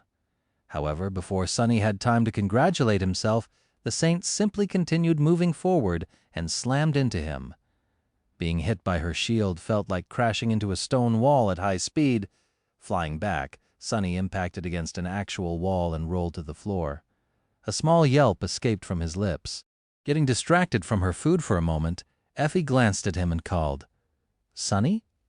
You're alive?" He weakly raised a hand and brought his thumb and index finger together in the shape of a circle. "Yeah." The huntress smiled. "Good. Don't die yet, all right. It's going to be really inconvenient for me to get out of here without your help." Sunny gritted his teeth. "Is that all you care about? I'll try." Slowly rising to his feet, he staggered and had to lean on the wall for balance. The stone saint returned to her spot and stood there indifferently, not paying any attention to his furious glare. With a heavy sigh, Sunny walked back to stand in front of her, raised the midnight shard, and spat again. Over the course of the next few days, Sunny often wondered if he had really gone mad. Otherwise, why would he willingly subject himself to this torture? His life now consisted of only 3 things: spending time with Effie, practicing with the stone saint, and exploring the cursed ruins. Out of the 3, the time he was spending in the deadly maze of the Dark City was by far the least dreadful. He even found himself enjoying it a great deal. Once you begin thinking about a cursed ancient ruin teeming with abominable creatures as a comforting place, you should really start thinking about your life choices, and yet Sunny knew that he was on the right track. Painful as they were, his training sessions with the menacing shadow had turned out to be even more advantageous than he imagined. Every bruise, every cut, every drop of blood that he spilled was making him stronger. After a long period of stagnation, his technique was finally improving again, and it was doing so with nautical speed. The best thing about it was that he had not even scratched the surface of the immense didactic potential of the Battle Master attribute. For someone like him, who had never received a formal education in combat, it was simply a boon. It was a hidden treasure. Back when he had observed the shadow in the fight against a Carapace centurion, he had noted her distinct battle style. The taciturn creature fought with the firmness of stone, combining flawless defense with devastating offense. Each action was efficient and perfectly calculated, with blocks, dodges, and deflections leading into deadly ripostes. It was solid, indomitable, and inevitable. However, this was not the only battle style that the Stone Saint was perfectly proficient in. Rather, it was something that she used based on her current weapons and opponents. Back when her original fought against 2 harrowing fallen beasts, her style was reckless and brutal, disregarding any form of defense in favor of an endless onslaught of vicious attacks. Although there were some foundational similarities between them, these 2 techniques were vastly different. It seemed as though she was able to switch between countless styles to suit the situation. Sunny couldn't wish for a better sparring partner. His own style, or rather, the kernel of one that had been given him by Nephis, was flowing and unpredictable. It focused on adaptability and making it impossible for the enemy to anticipate your next move. The more Sunny fought against the Stone Saint, the more he realized how extraordinary it actually was. However, it didn't mean that this style couldn't be improved. In fact, Sunny suspected that it was actually designed with the intention of being able to incorporate various elements from other sources. If so, it was a perfect foundational style to learn. All of this made him wonder where this strange style had come from, and if Changing Star had taught him its basics for a reason. In any case, he was determined to make sense of it, improve his mastery of the things he had already learned, and begin to incorporate elements of Stone Saint's stark technique into his own. However, this was easier said than done. At first, fighting against the menacing shadow appeared to be almost impossible. Every time he gave her the command to attack, he would inevitably end up on the floor in mere moments, groaning and consumed with pain. His whole body was bruised black and hurting terribly. If not for the tenacious enhancement of the blood weave, Sunny did not know if he would have been able to continue, or at least continue at an acceptable rate. With its help, however, the speed of his recovery was considerably faster. It was almost inhuman. Because of that, he was able to train more intensely and for longer periods of time. Just as he had expected, every defeat taught him something new. Losing to a superior opponent was the best way to improve indeed. Back in the real world, many people were foolishly obsessed with their pride and lived for nothing but to achieve victories against others. Not Sunny, though. He was perfectly content with losing time after time, as long as he continued to become stronger with each loss. The only person he wanted to defeat was the version of himself from the last fight, over and over again. Just like that, he had slowly begun to put up at least some resistance to the Stone Saint. At first he was happy with being able to deflect one attack, then two, then several. Before too long he stopped counting the number of attacks and started counting the number of seconds he remained on his feet. It was just a couple at first, then 4 or 5, then a dozen. Finally, he was able to fight with the menacing Stone Knight for vast amounts of time, sometimes even up to a minute. Even Effie seemed to be impressed. She usually paid little attention to his training, but after some time, Sunny noticed her glancing in his direction more and more. At first, he thought that the unruly huntress simply enjoyed watching him suffer in his suffering, but then he realized that she was actually trying to learn from his mistakes too. Sunny didn't mind. His movements slowly became more confident, purposeful, and precise. His body, while damaged and bruised, was brimming with strength and agility. He was maturing. It was then, when his spars with the shadow turned less one-sided, that Sunny noticed something strange, and when he did, everything changed. Chapter 186. Eureka. It took Sunny a long time to perceive the anomaly for several reasons. To begin with, it was so subtle that it was almost impossible to notice. His whole mind was concentrated on the thoughts of battle technique and styles, and still he only saw it by accident. The second reason had to do with his decision to face the Stone Saint without the augmentation of his aspect ability. Because of it, the shadow had nothing to do. It returned to acting as a proper shadow and obediently repeated his every movement while he fought. The last reason was Effie, or more specifically, the fact that she had brought a source of light into the hidden lair, making the shadow actually visible. Because of this unlikely combination of events, Sunny was able to see it. He was in the middle of a fierce battle against the Stone Saint, sweat and blood trickling down his battered body. The clamor of swords clashing against each other permeated the chamber, drowning the raspy sound of his laborious breathing. Deflecting another blow, Sunny swiftly crouched and let the edge of the creature's shield whistle through the air above his head. His rather clumsy attempt to imitate one of the Stone Saint's explosive ripostes was easily blocked, and the two of them continued the duel. This time, it lasted for an especially long time. Sunny was pretty sure that he had already withstood the oppressive assault of the monster for 1.5 minutes. If true, this was his personal best. After countless spars like this, he would sometimes enter a special state of flow. In it, his mind was calm and clear, operating at a tremendous speed. When Sunny entered this state, his attention became simultaneously sharp like a blade and strangely unfocused. Normally, he would have to concentrate on specific details, like watching the enemy's footwork to predict where the next blow would come from. Sunny was even able to split his mind in two, with one part of it absorbing the information that came through his eyes, while the other was preoccupied with what the shadow saw in this way. He could either concentrate on two enemies at the same time or have a full view of his surroundings, so that no one could sneak up on him from behind. However, with his attention not focused on anything, he was somehow capable of perceiving everything. Every detail, be it the enemy's footwork, the direction of their gaze, or the slight change in the environment, simply became a part of the all-encompassing tapestry that he perceived as a whole. Needless to say, this ability to see everything simultaneously and think with sufficient speed to act on it dramatically boosted his combat performance. It was consonant with and felt like a natural continuation of the strange sense of clarity that he had achieved after almost dying in the battle against his first carapace centurion. Right then, Sonny entered this state of flow once again. After a few more exchanges, he suddenly noticed that there was something strange about his shadow. Instinctively, he paid it more attention while continuing to fight. It was then that he realized that his shadow's movements, while almost exactly like his, were actually not the same. There was a very slight, almost imperceptible difference, but he could feel something vast and profound hiding in this tiny divergence. Stunned, he slowed down and stared at the shadow. What did I just see? Sonny was so stunned, in fact, that for a moment he completely forgot where he was. In the next second, the rim of the stone saint's shield hit him in the chest, sending him flying at the wall once again.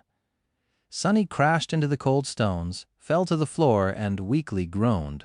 Ouch! That one hurt. However, he immediately forgot about the pain. Sitting up, Sonny stared at his shadow with wide eyes. What did he see? The shadow's movements, while exactly like his own, were also different. It was as though a light ignited in his head, or rather, became drowned in shadows. Sonny suddenly had an epiphany. This revelation was so astonishing that he almost cried out loud.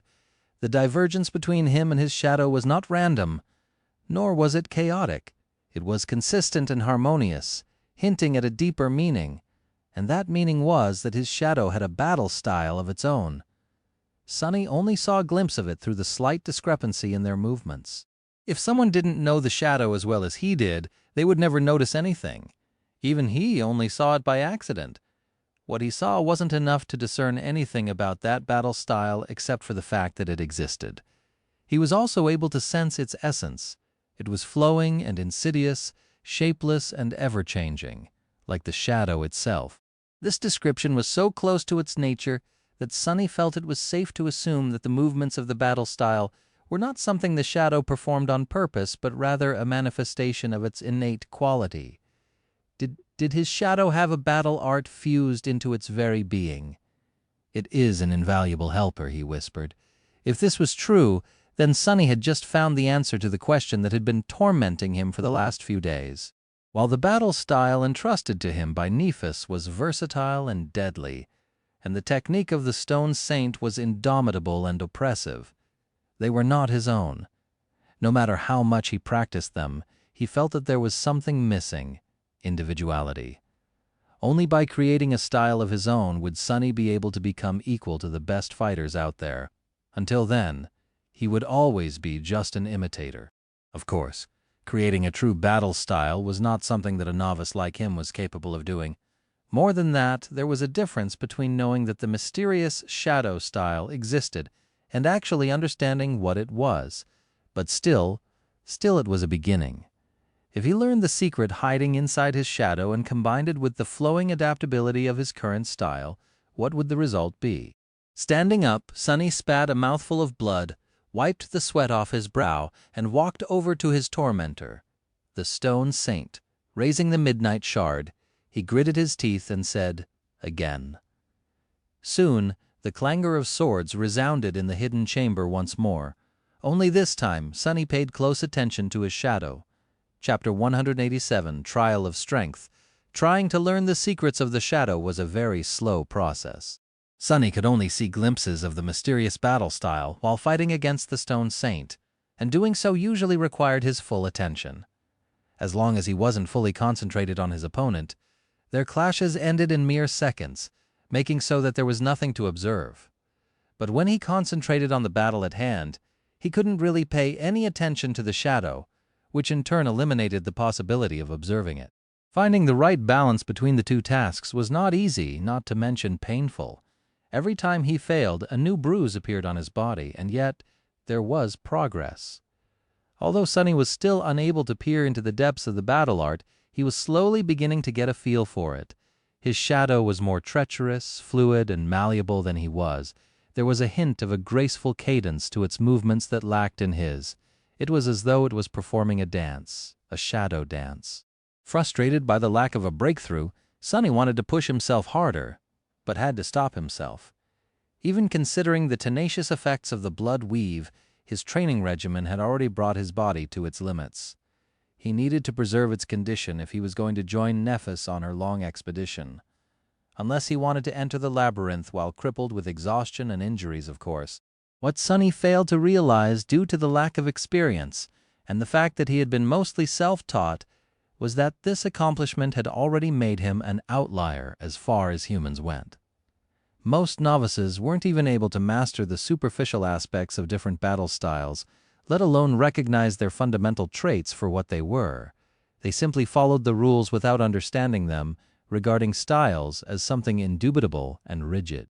Only the most experienced fighters had enough understanding of the essence of a battle art to attempt to manipulate it. So he was already far ahead of the curve. But since Sonny never had a proper mentor, he had no idea that he was trying to accomplish something that an average human would never be able to do. His only point of reference was Nephis, who was an absolute outlier herself. If renowned masters of combat arts were to learn that a self-taught youth from the outskirts had managed to dismantle two incredibly complex battle styles into basic elements and assemble them together to better suit his tastes, while also trying to learn a third one from his shadow, they would be stunned. However, Sonny just thought that he was unsuccessful and incredibly slow. Ugh, maybe I'm just stupid. Picking himself up from the floor, Sonny sighed and wiped the sweat off his forehead. Then he glanced at the stone saint and leaned on the wall. "You're done for today?" Effie was nearby, dying from boredom. Watching Sonny torture himself was her only way to entertain herself in this dark room. Well, that and torturing him herself, among other things. Whatever. He gave her a tired nod. "Yeah, I think so. It's already dusk, so I'll probably rest for a bit and go out." The huntress narrowed her eyes. "By the way, I wanted to ask, how do you even know what time of day it is? There's no windows here, and we can't hear the sea yet." He glanced at her with a gloomy expression and reluctantly answered, "The shadow of the crimson spire. I can feel it." Effie blinked a couple of times, then shrugged. "Ah, I see. Anyway, since you're done, can I have a turn with your girlfriend?" Sonny gritted his teeth and answered without even thinking, "She's not my girlfriend." Only then did he realize what Effie was asking. She had never shown interest in sparring with the stone saint before. Why now? Not that it mattered. And no, you can't. The huntress titled her head. What? Why? Sonny scoffed. "Do I need to explain it? It's too dangerous. What if something happens to you?"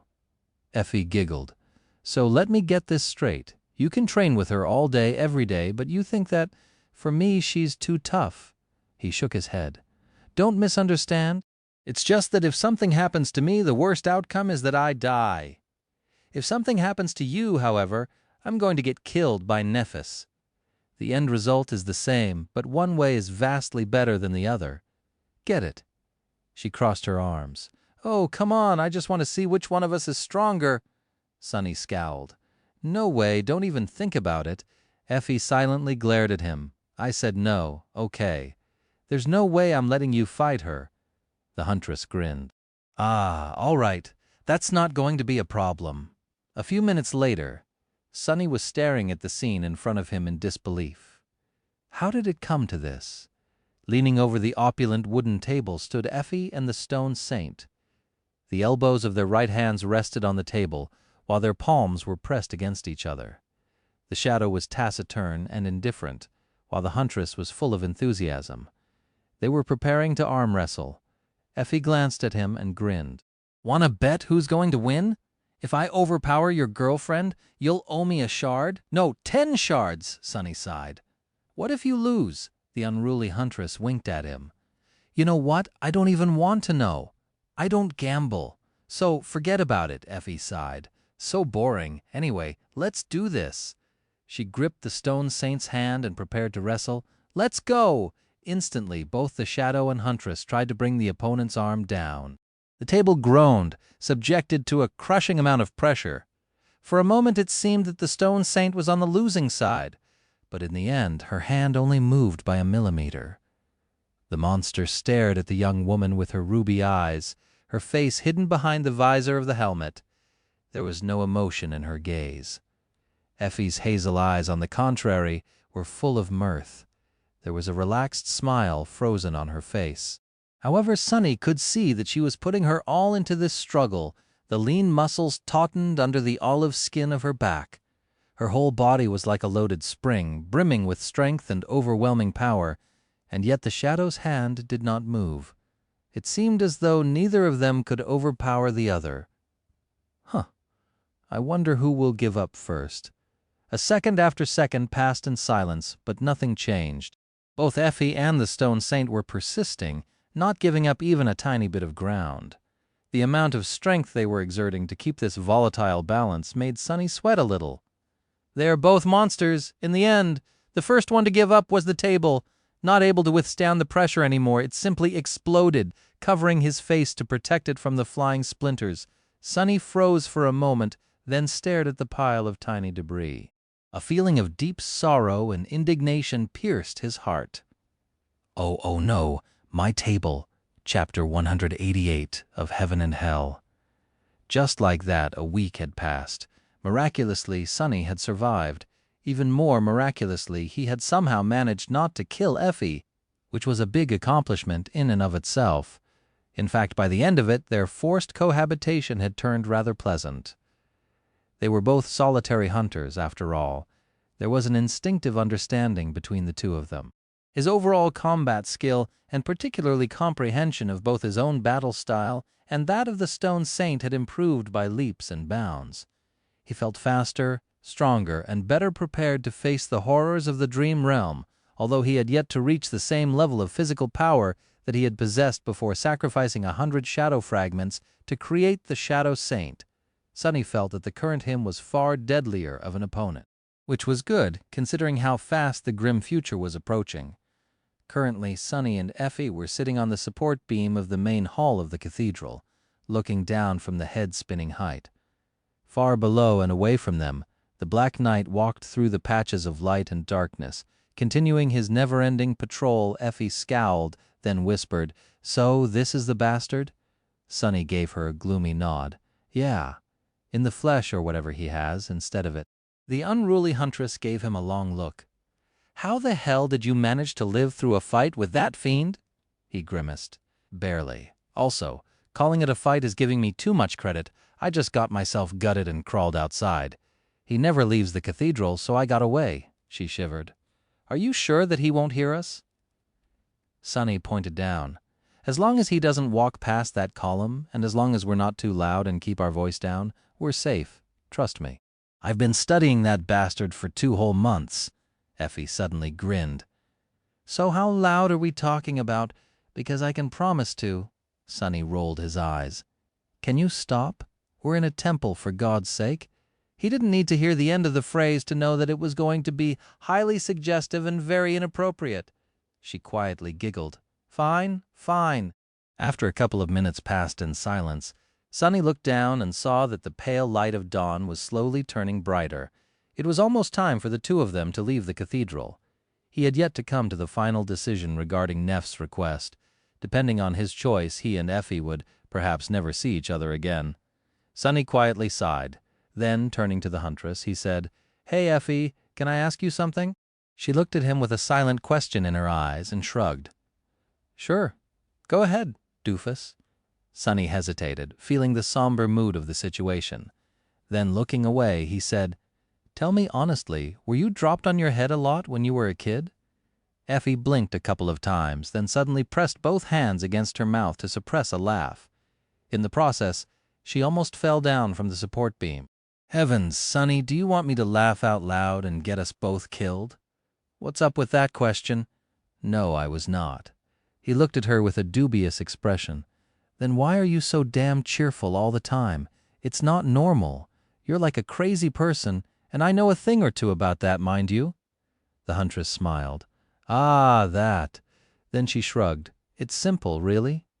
Sunny waited for the explanation, noticing an unfamiliar air of melancholy around the vigorous young woman. Her usual infectious vitality somehow lessened. "It's because I don't think that this place is as bad as all of you seem to believe.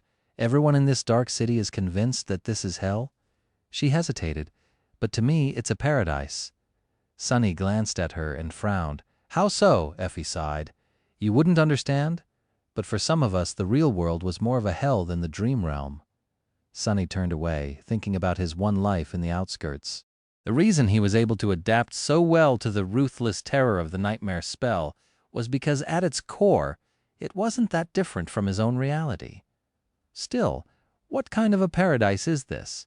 A sad smile appeared on the young woman's face. "The only kind we deserve, I guess." Then she looked at Sunny and asked, "Say, Sunny, you're from the outskirts, right? So you didn't receive a lot of education, I bet?" He shook his head. She chuckled. "Well, not like it would have changed anything. The schools are basically propaganda camps anyway. They teach kids some useful stuff, but also turn them unable to ask questions and blind to the truth." Sunny raised an eyebrow. "The truth," Effie gave him a nod. "The truth that our world is dying. Well, not the world, really. Just the part of the ecosystem that we need to survive." Something moved in his memory. A year or so before Sunny was born, a whole continent was lost because a Category 5 gate had opened on its coast. But the huntress quickly overturned his expectations. And I'm not talking about the nightmare spell. I'm talking about what we humans have done to our planet without anyone's help. There were more than 10 billion people on Earth a couple of 100 years ago, did you know? But now there's barely 3, and half of them only have food and shelter because of us awakened and the powers we possess, which were given to us by the spell. She wasn't wrong. Sunny remembered the poisonous, acrid air of the outskirts, the inhuman conditions in the underground factory where his mother had worked, the towering barriers protecting the city from the deadly winds of the wasteland outside. He knew, of course, that the planet was not in a good shape compared to the past, but he never really thought about it that much to him. This was simply how life always worked. Effie shrugged. "Who knows how many of us would still be alive without the spell? I honestly don't know. But if you ask me, I think that one day in the future, more people will believe that this realm is a paradise, just like me." On that ominous note, she stood up and stretched her whole body, making Sunny hurriedly look away. Damn pure thoughts, Sunny. Anyway, it's already morning. Time to meet up with Princess and the others. Let's go. Soon they were standing in front of the cathedral. The morning sun was slowly crawling through the sky, washing the ancient city in its pale light. Sunny and Effie did not have to wait long before Nephis and her companions appeared from the ruins. Sunny blinked. There was Changing Star herself, Castor, Cassie, and Kai. What the hell was he doing here? Once the 4 sleepers approached and greeted them, Sunny immediately stared at the beautiful young man. "Knight, why are you here, buddy?" The archer smiled. "Ah, I'm very happy to see you too, Sunny, my friend. Lady Nephis has asked me to join her on this expedition, and after careful consideration, I have decided to agree." Sunny blinked a couple of times.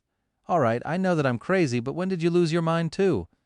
Kai looked at him with a strange expression. "Wait, crazy? What do you mean you're crazy?" Sunny sighed. "Never mind." Then he turned to Neph. "About your request. I'm ready to join the expedition, but on one condition: I will not become a part of your cohort. Rather, you can provide sufficient compensation to acquire my services." Nephis looked at him for a while, an inexorable expression on her face. Then she said in an even tone, "Do you have something in mind?" Sunny grinned. "As a matter of fact, I do. Behind us, you can see a magnificent ancient cathedral. Inside that cathedral lives a creature which is called the Black Knight. He's a fallen devil.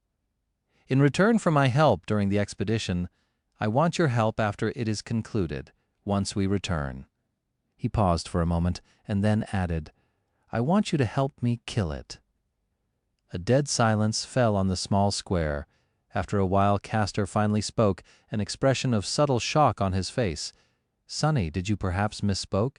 We are only sleepers, after all. How are we supposed to kill that Black Knight of yours, a nightmare creature of his rank and class?" Sunny's grin widened. Then, with an immense feeling of vindication, he looked at Castor and said, "It's just a fallen devil, Chapter 189, Sunny's Brilliant Emporium." Chapter 189, Sunny's Brilliant Emporium.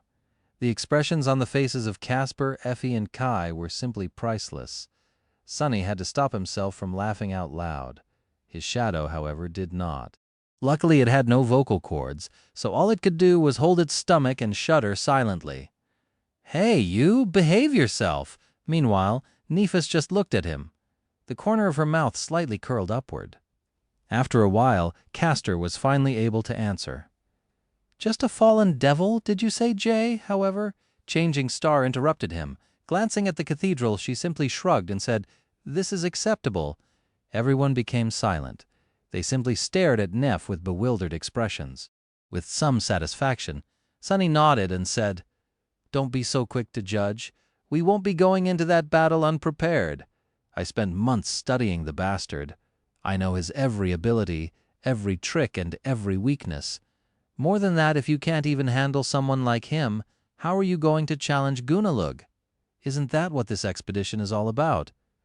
Actually, he debated for a long time whether he should demand that they attack the Black Knight now or after the expedition was over.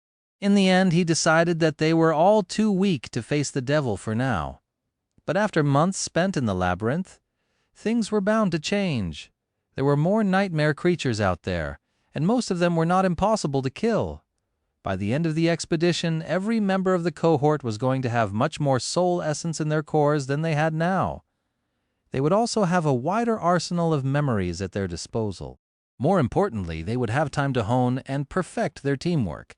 If they wanted to have a chance in a fight against the Black Knight, this was the most important part. Nephis nodded. Sonny is right. It's not like it's impossible to kill a fallen creature. In fact, both Gemma and Tessai had done so in the past, not to mention Gunlog himself. It just takes a lot of preparation and a little bit of luck. By the end of this, we should be able to take on a single devil and win, provided that we learn its secrets in advance. Sonny smiled. Exactly. Oh, right. Speaking of preparations, while everyone was looking at him with confusion, except Cassie, of course, he took the rucksack off his shoulders and placed it on the ground.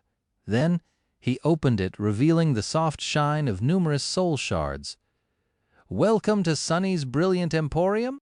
This here is around 50 soul shards, each of them of the awakened rank. Since we will be venturing into the labyrinth, I've decided to give you guys an opportunity to empower yourself a bit before facing the terrible dangers of that ghastly place. Of course, I'll give you a family discount." He had emptied his treasure chest before leaving the hidden chamber. Currently, all of his remaining shards were inside the rucksack. Of course, he hadn't done so out of the kindness of his heart.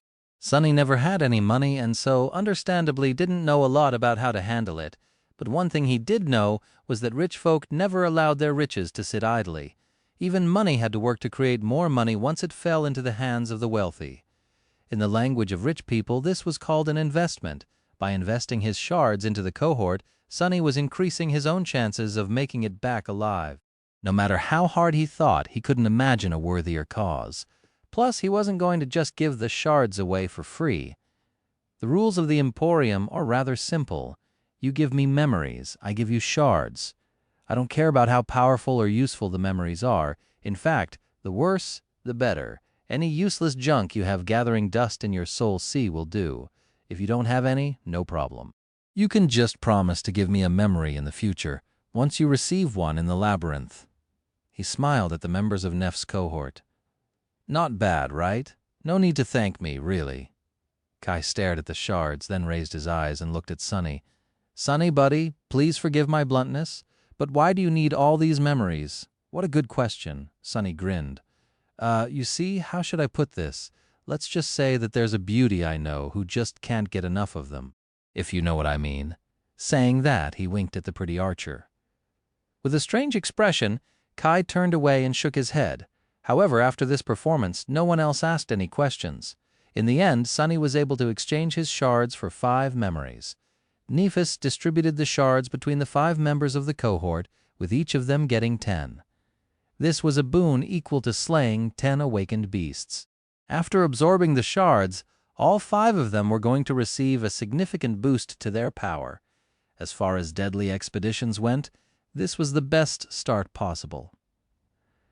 Without wasting any time, Neff, Cassie, Effie, Kai, and Castor absorbed the soul essence from the shards. While they were busy doing that, Sunny silently dove into the soul sea and fed the memories he had received to the Stone Saint. Stone Saint has grown stronger. Stone Saint has grown stronger. Stone Saint has grown stronger. Satisfied, he summoned the runes and glanced at them. Shadow. Stone Saint. Shadow fragments. 27/2000. Then he looked at his own. Name, Sunless. True name, Lost from Light. Rank, Dreamer.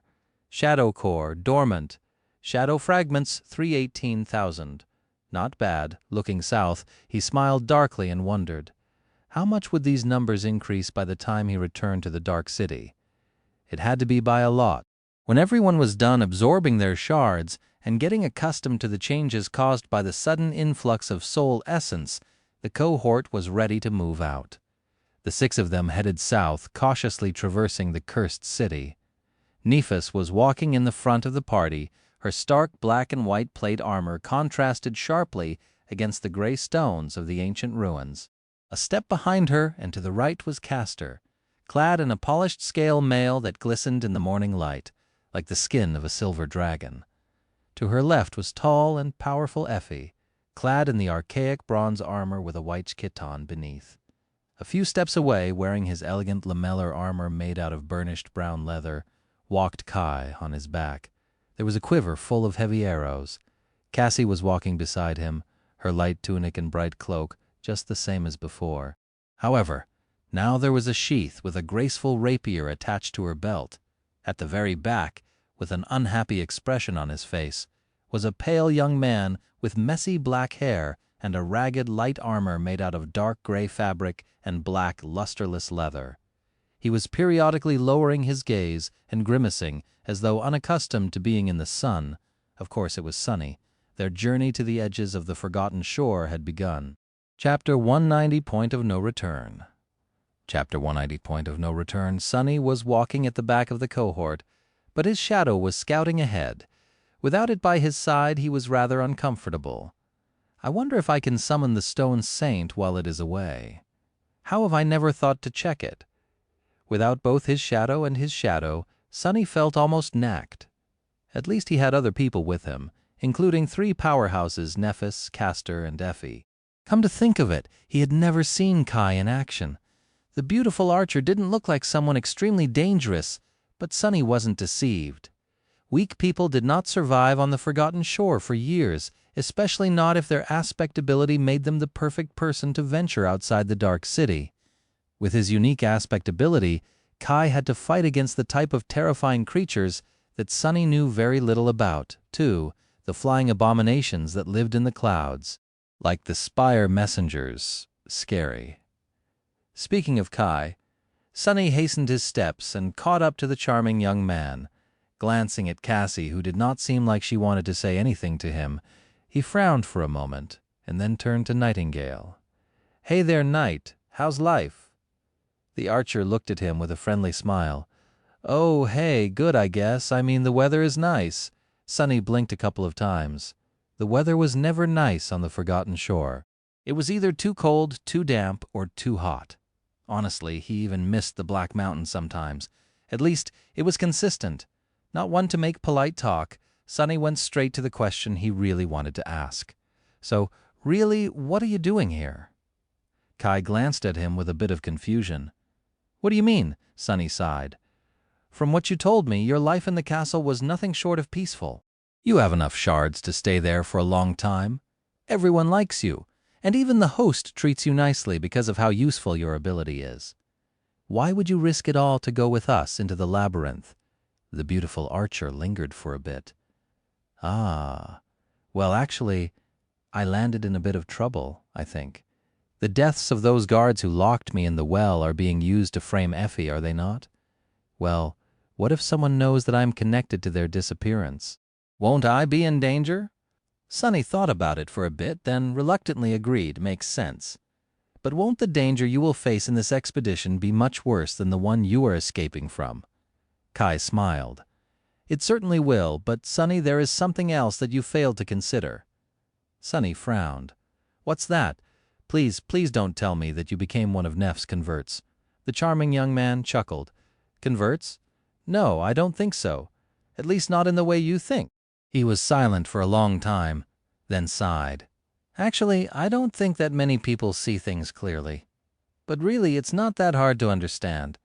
Turning to Sunny with a somber expression on his usually carefree face, Kai suddenly asked, "I came to the Forgotten Shore 31 months ago. Do you know how many of us reached the Dark City that year?" Sunny shook his head. The archer grimaced. "Almost 400. And do you know how many are still alive?" "Less than 2. He was silent for a while, which means that in just 2 years, more than half of us perished. People die all the time in the Dark City, you see. The castle may seem safe, but actually the host is constantly bleeding people. Every week a few hunters don't return from the hunt. Every couple of weeks a nightmare creature attacks the walls and kills several guards before they manage to drive it away or destroy it." Kai sighed. "But most often of all, something comes into the outer settlement and simply drags away people. That's not even mentioning those who die of hunger, desperation, or by another human's hand. Do you see where I am going with this?" Sunny scowled, a new understanding dawning on him. Seeing his expression, Kai looked away. Indeed, every year hundreds of people die in the Dark City, and every year hundreds more come to take their place. But Sunny, this year there were only 4.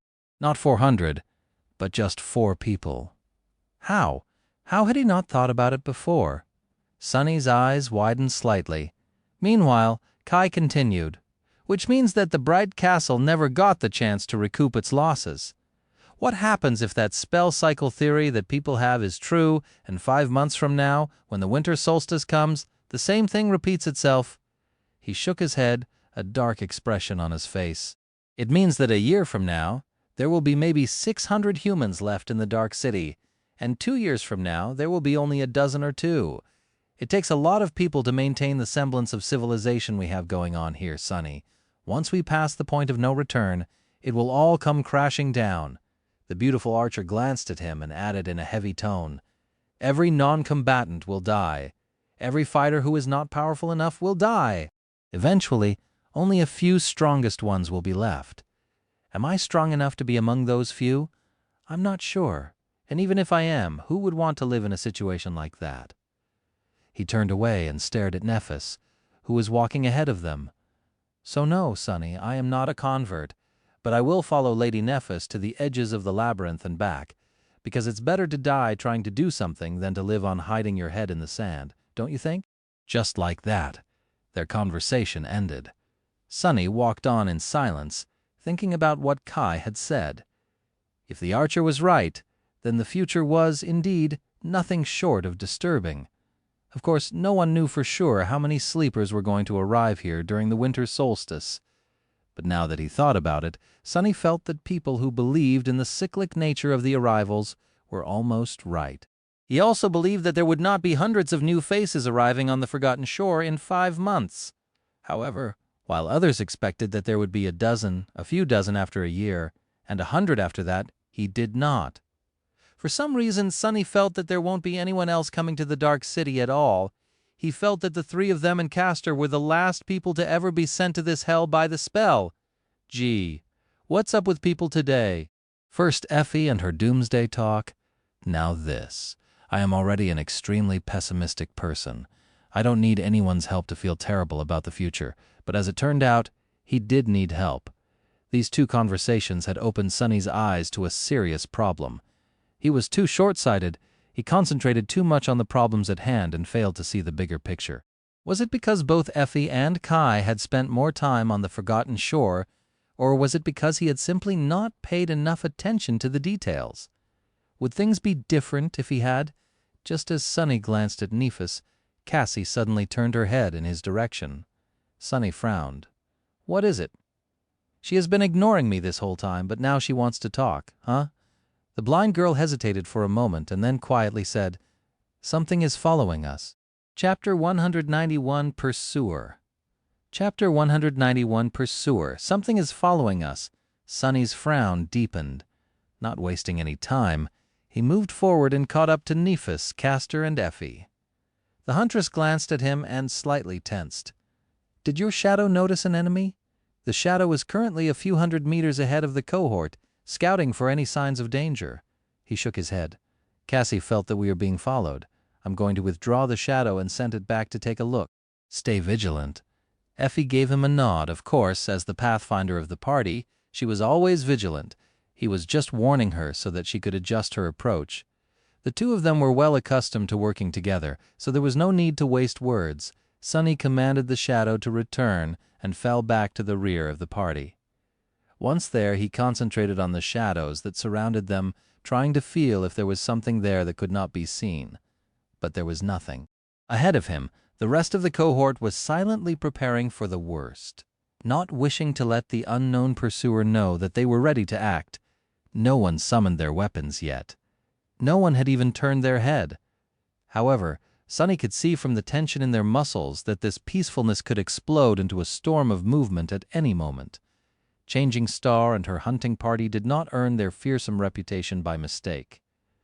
Finally, the shadow was back. Not letting it rest even for a second, Sunny immediately sent it to observe the streets that they had just left. His perception was split between its vision and his own. The feeling of vulnerability he experienced when the shadow was away heightened. Sunny sighed with grim resignation. The fact that he was at the back of the cohort, and as such would be attacked first if anything happened, did not help one bit. Calm down. You don't even know what is tracking the cohort. A few moments later, the shadow was safely hidden in the darkness of a ruined building, observing the crossroad that one would have to pass to follow them. Sunny continued walking, pretending to not know anything. A few seconds passed in tense silence, then a few more. "Where are you? What are you?"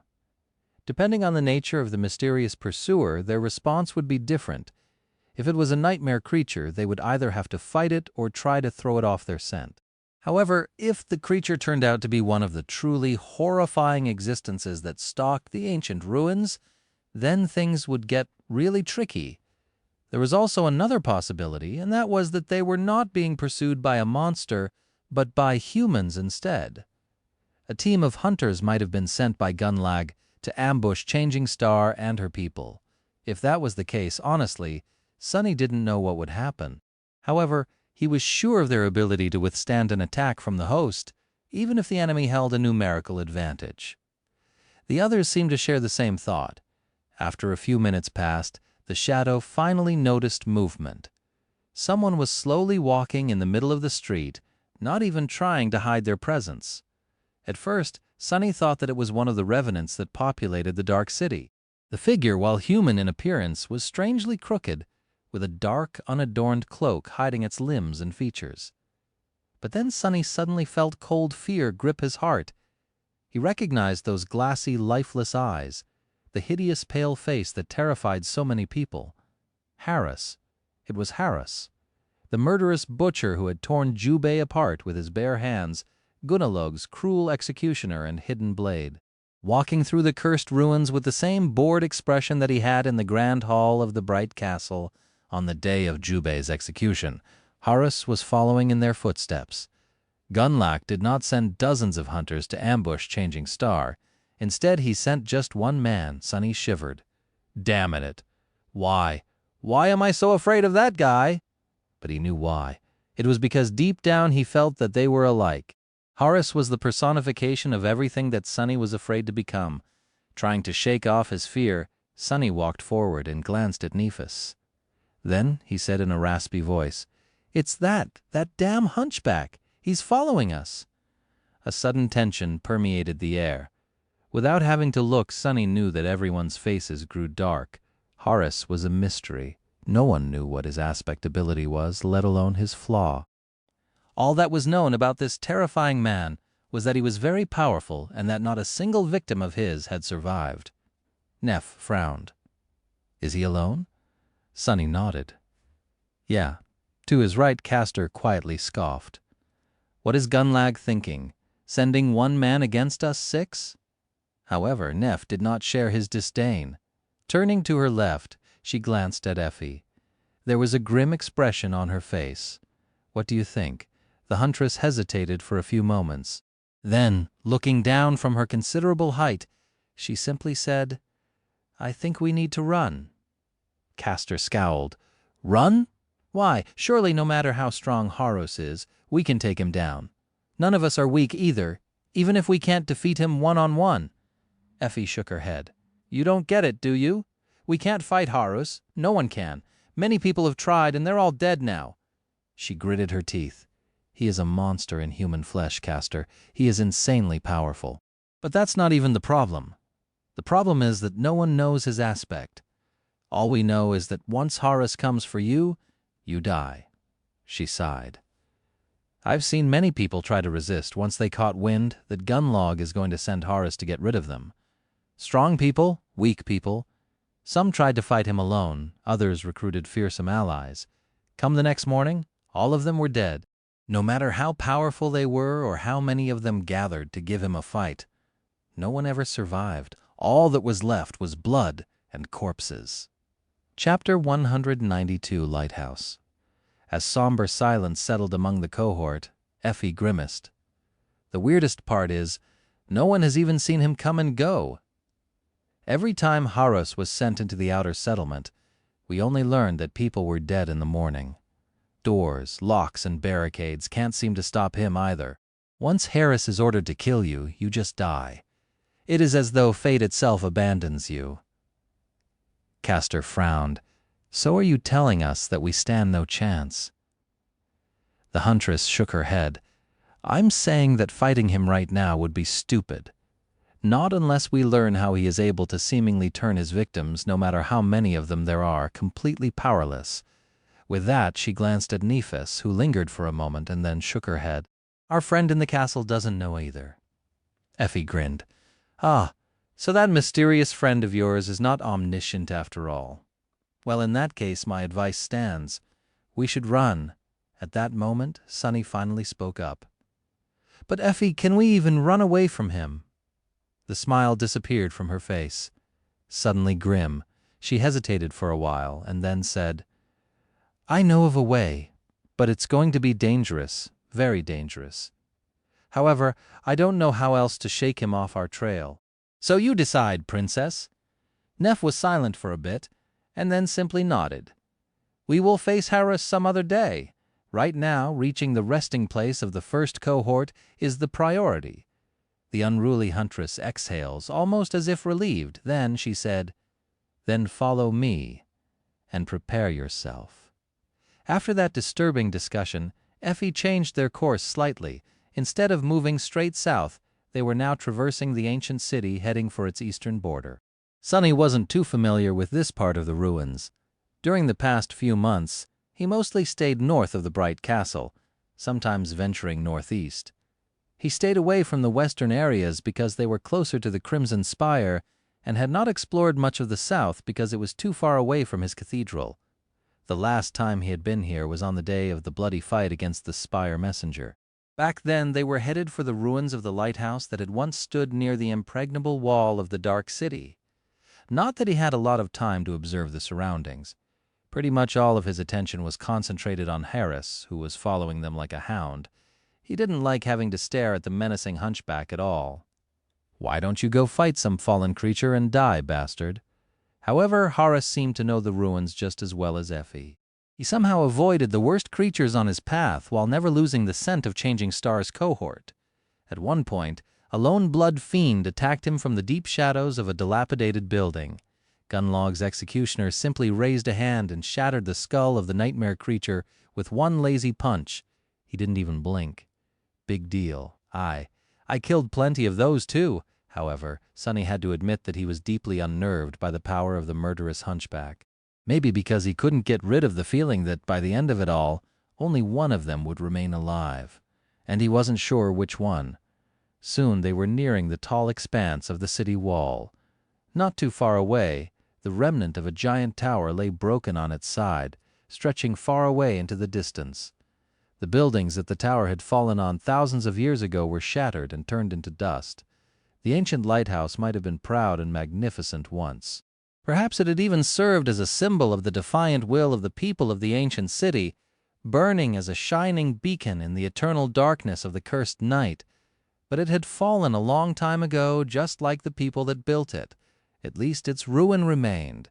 The ancient inhabitants of the dark city had just vanished, not even leaving bones behind. Sunny sighed. Where to now? Effie gestured at the massive ruin inside. They were currently hiding in a collapsed building near the collapsed tower. This area was populated by an especially vile tribe of monsters, and attracting their attention would spell trouble for the entire cohort. Call your shadow back and keep it close. When we enter the lighthouse, we will have to act quick. Somewhat relieved, Sunny did just that. Not having to look at Horace anymore was a reason for celebration. Staying low to the ground, the six of them dashed from their hiding spot to the broken lighthouse. Without wasting any time, they found a breach in its wall and climbed inside. Effie summoned her radiant memory, bathing the interior of the ruined tower in light. Due to the fact that it was currently lying on its side, they found themselves in a massive, echoing tunnel. Looking around, Effie found her bearings and led them deeper into the tunnel, extreme tension apparent in her every move. While walking, she began to speak. Listen to me very carefully and do as I say. Once we're inside, don't separate from the group. Stay together and keep your weapons at hand. The place we're going to is full of nightmare creatures. They're not too strong, but they're special. She bit her lip. Don't even try to kill them. Just defend yourself and keep moving. If you stop, you'll most probably die. Same thing if you slow down and get yourself surrounded. But if we can preserve our formation, we might survive, I hope. You hope? What do you mean, you hope? Before Sunny could voice his outrage, they reached their destination. Right in front of him, the floor of the tunnel was broken, forming a narrow crevice. It was filled with darkness, leading deep down into the ground, and then deeper still. No matter how hard he tried, he couldn't see what was at the bottom. The huntress glanced at him. What are you waiting for, doofus? Jump. Sunny gulped. You want me to jump into that? By his side, Kai sighed and looked down on his freshly cleaned, stylish armor. An expression of pure sadness appeared on his beautiful face. Oh, well, here we go again. Chapter 193. The Catacombs. Without wasting any time, Nephis silently jumped into the crevice. Just before she did, white flames ignited in her eyes. The darkness swallowed her lithe figure whole, like the maw of some unknown creature. Damn it all. With a resentful expression on his face, Sunny stepped forward. However, before he could approach the crevice, Castor inadvertently blocked his path. A moment later, the proud legacy was gone too. Sunny lingered for a moment and then looked back. He wanted to check if Cassie needed help going down, but he didn't have to worry. Kai was already gently holding her in his arms. The charming archer softly rose into the air, hovered there for a second, and then glided into the darkness. Sunny blinked a couple of times and shook his head. Show off! Effie soon followed the rest of the party, taking her radiant memory with her. Left alone in the darkness, Sunny shivered, wrapped himself in the shadow, and jumped down. He fell for a few seconds and then landed on hard stone, the impact sending a painful tremor through his bones. Standing up, Sunny found himself in a narrow tunnel. Its walls were made out of weathered stone, clearly put there by human hands. The rest of the cohort was already there, preparing for battle. Nephis had summoned her silver longsword because the tunnel was not wide enough to freely use it. She was holding it with both hands. One armored gauntlet rested on the hilt, while the other was on the blade itself, halfway to its tip. Castor was wielding a sword, too. However, his was a graceful jian with beautiful patterns etched on its blade, with a triangular guard carved out of green jade. Sunny didn't know what was the tier of that memory, but he knew that it was extremely powerful. He had seen it cut through flesh, bone, and steel alike. Currently, the jian was emanating a ghostly green light. Effie had summoned her large round shield, but chose to leave the ancient bronze spear in the Soul Sea. While she was skilled enough to make use of it, even in this narrow space, the shield would be much more formidable, especially considering her Herculean strength. Kai looked rather gloomy. Casting a mournful look over his shoulder, on the fletching of his heavy arrows, he sighed and outstretched his hand. Instead of a bow, an elegant falcata appeared in it. The beautiful curve of its blade glinted, reflecting the light. The last one to draw her weapon was Cassie. Unexpectedly, she unsheathed a slender rapier from the scabbard that was attached to her belt and let go of it. To Sunny's surprise, the rapier did not fall to the ground, but rather stayed floating in the air as if attached to the blind girl by an invisible string. Then it rotated slightly and hovered in front of her with its tip pointing straight at Sunny. "Ah, what?" Cassie smiled and turned her head to him. "Ah, please forgive Quiet Dancer. She is shy around strangers." Sunny scratched the back of his head. Sensing his confusion, Cassie explained, "Dancer is an echo and a partner of mine. We work well together." As if answering her words, the rapier suddenly circled around the blind girl and returned to her previous position. It was still pointing at Sunny in a rather unfriendly way, though. All right. Interrupting their conversation, Effie called out to him, "Hey, Sunny, now would be the perfect time to invite your girlfriend to join us." The rest of the cohort stared at them with confused expressions. Sunny gritted his teeth. "How many times do I have to tell you? She's not my girlfriend." Noticing the weird stares that people were giving him, he sighed. "Effie, tell them." The huntress did not even continue to tease him. Just this fact alone told Sunny how dire their situation really was. "Sunny also has an echo, and a powerful one at that. Go on, summon her." He did, and a moment later the stone saint stepped into the tunnel out of his shadow. Her ruby eyes were burning with crimson flames from behind the visor of the helmet. The taciturn monster briefly glanced at the people gathered around it and then indifferently turned away to peer into the darkness. Just like that, their group of 6 had turned into a group of 8. Well, if a moody flying rapier could be counted to be a member. Suddenly, a distant noise made everyone freeze for a moment. With a dark expression, Effie looked in the direction it came from and sighed. "Right. We've wasted enough time already. Follow me and be ready." With that, she took a step forward and headed deeper into the tunnel. Sunny followed, commanding the stone saint to stay close to Kai and Cassie. After a while, something crunched under his foot. Looking down, he saw a bone, a human bone. What is this place? The huntress glanced back, and then answered in a somber tone, "The catacombs." He frowned. "Since when are there catacombs beneath the dark city? Why have I never heard you mention them?" Effie lingered before answering. "The catacombs were always here. They span beneath the whole city.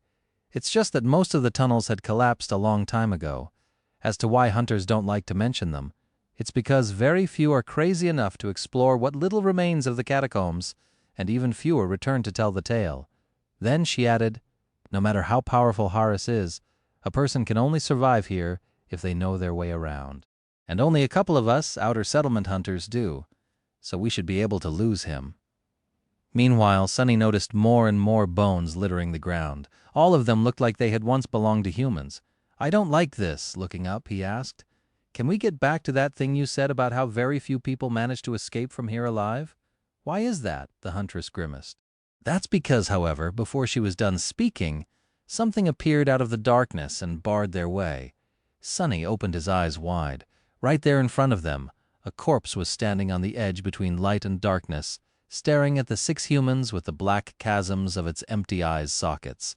No, not really a corpse, a skeleton.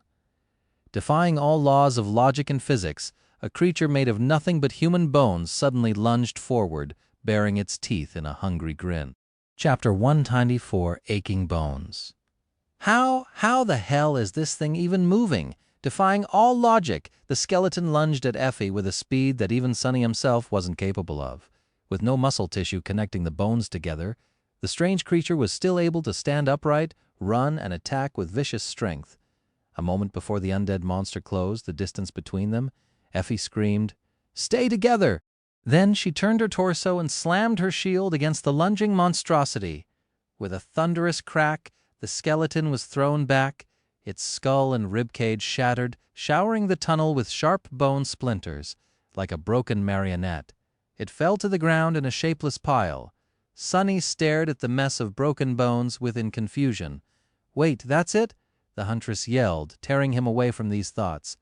"Don't stop, move!"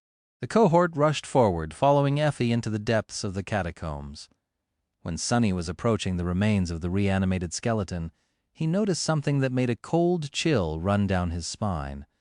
The bones were still moving, slowly assembling themselves back into the shape that resembled a human. Just as he stepped past the creature, one skeletal hand suddenly thrust in his direction, trying to claw at his leg. If not for Sunny's quick reaction, it might have succeeded in injuring him. With one slash of the midnight shard, he crushed the clawing hand and threw it away. Falling on the stones a few meters back, the hand remained motionless for a moment, and then began crawling back to the quickly recovering skeleton. The monster was being rebuilt by some terrifying, invisible force. Drawn by its unseen pull, the bones were putting themselves back together one after another. Those too damaged to be of use were simply replaced by one of the bones scattered on the floor of the tunnel. Soon the skeleton would inevitably rise again. A disturbing thought entered Sunny's mind. He finally realized why Effie had told them to keep moving instead of trying to kill the nightmare creatures populating the catacombs. Was it because these creatures were immortal? Or rather, undying? Sunny felt a sickening premonition that he was right. If so, things were going to turn from bad to harrowing pretty fast. It was at that moment that his ears caught a distant rustle coming from the darkness ahead of them. For a moment, he felt fear grip his heart, thinking that the dark sea had somehow found its way into the catacombs. But no, this wasn't the cursed sea. Instead, it was dozens, no, hundreds of skeletal feet scraping against the cold stones of the catacombs, maybe even thousands of them. The hordes of undead monsters populating the catacombs were coming to rip the 6 humans apart. With a grimace of dark resentment on his face, Sunny gripped the midnight shard tighter and hurried after the other members of the cohort. Come and get it, bastards! Pretty soon the undead creatures were upon them. First in ones and pairs, then in small groups, the bloodthirsty skeletons assaulted them in a constant stream. Appearing from the darkness of the catacombs, they lunged at the cohort in a whirlwind of bony claws and teeth, each bearing the same eerie skeletal grin. Effie and Nephis, who were at the front of the group, faced the brunt of the attacks. The huntress exerted her inhuman strength, bulldozing through the skeletons like an incarnation of ancient fury. Her round shield acted as a wrecking ball, shattering the undead monsters left and right. Nephis fought with the elegant fluidity of water, but also with the crushing force of a devastating flood. She was holding the long sword by the blade, using its crossguard and pommel as an improvised mace. With white flames dancing in her eyes, she moved from one skeleton to another, skillfully deflecting their blows and crushing one skull after another. If anything got past them, Castor was there to deliver the finishing blow.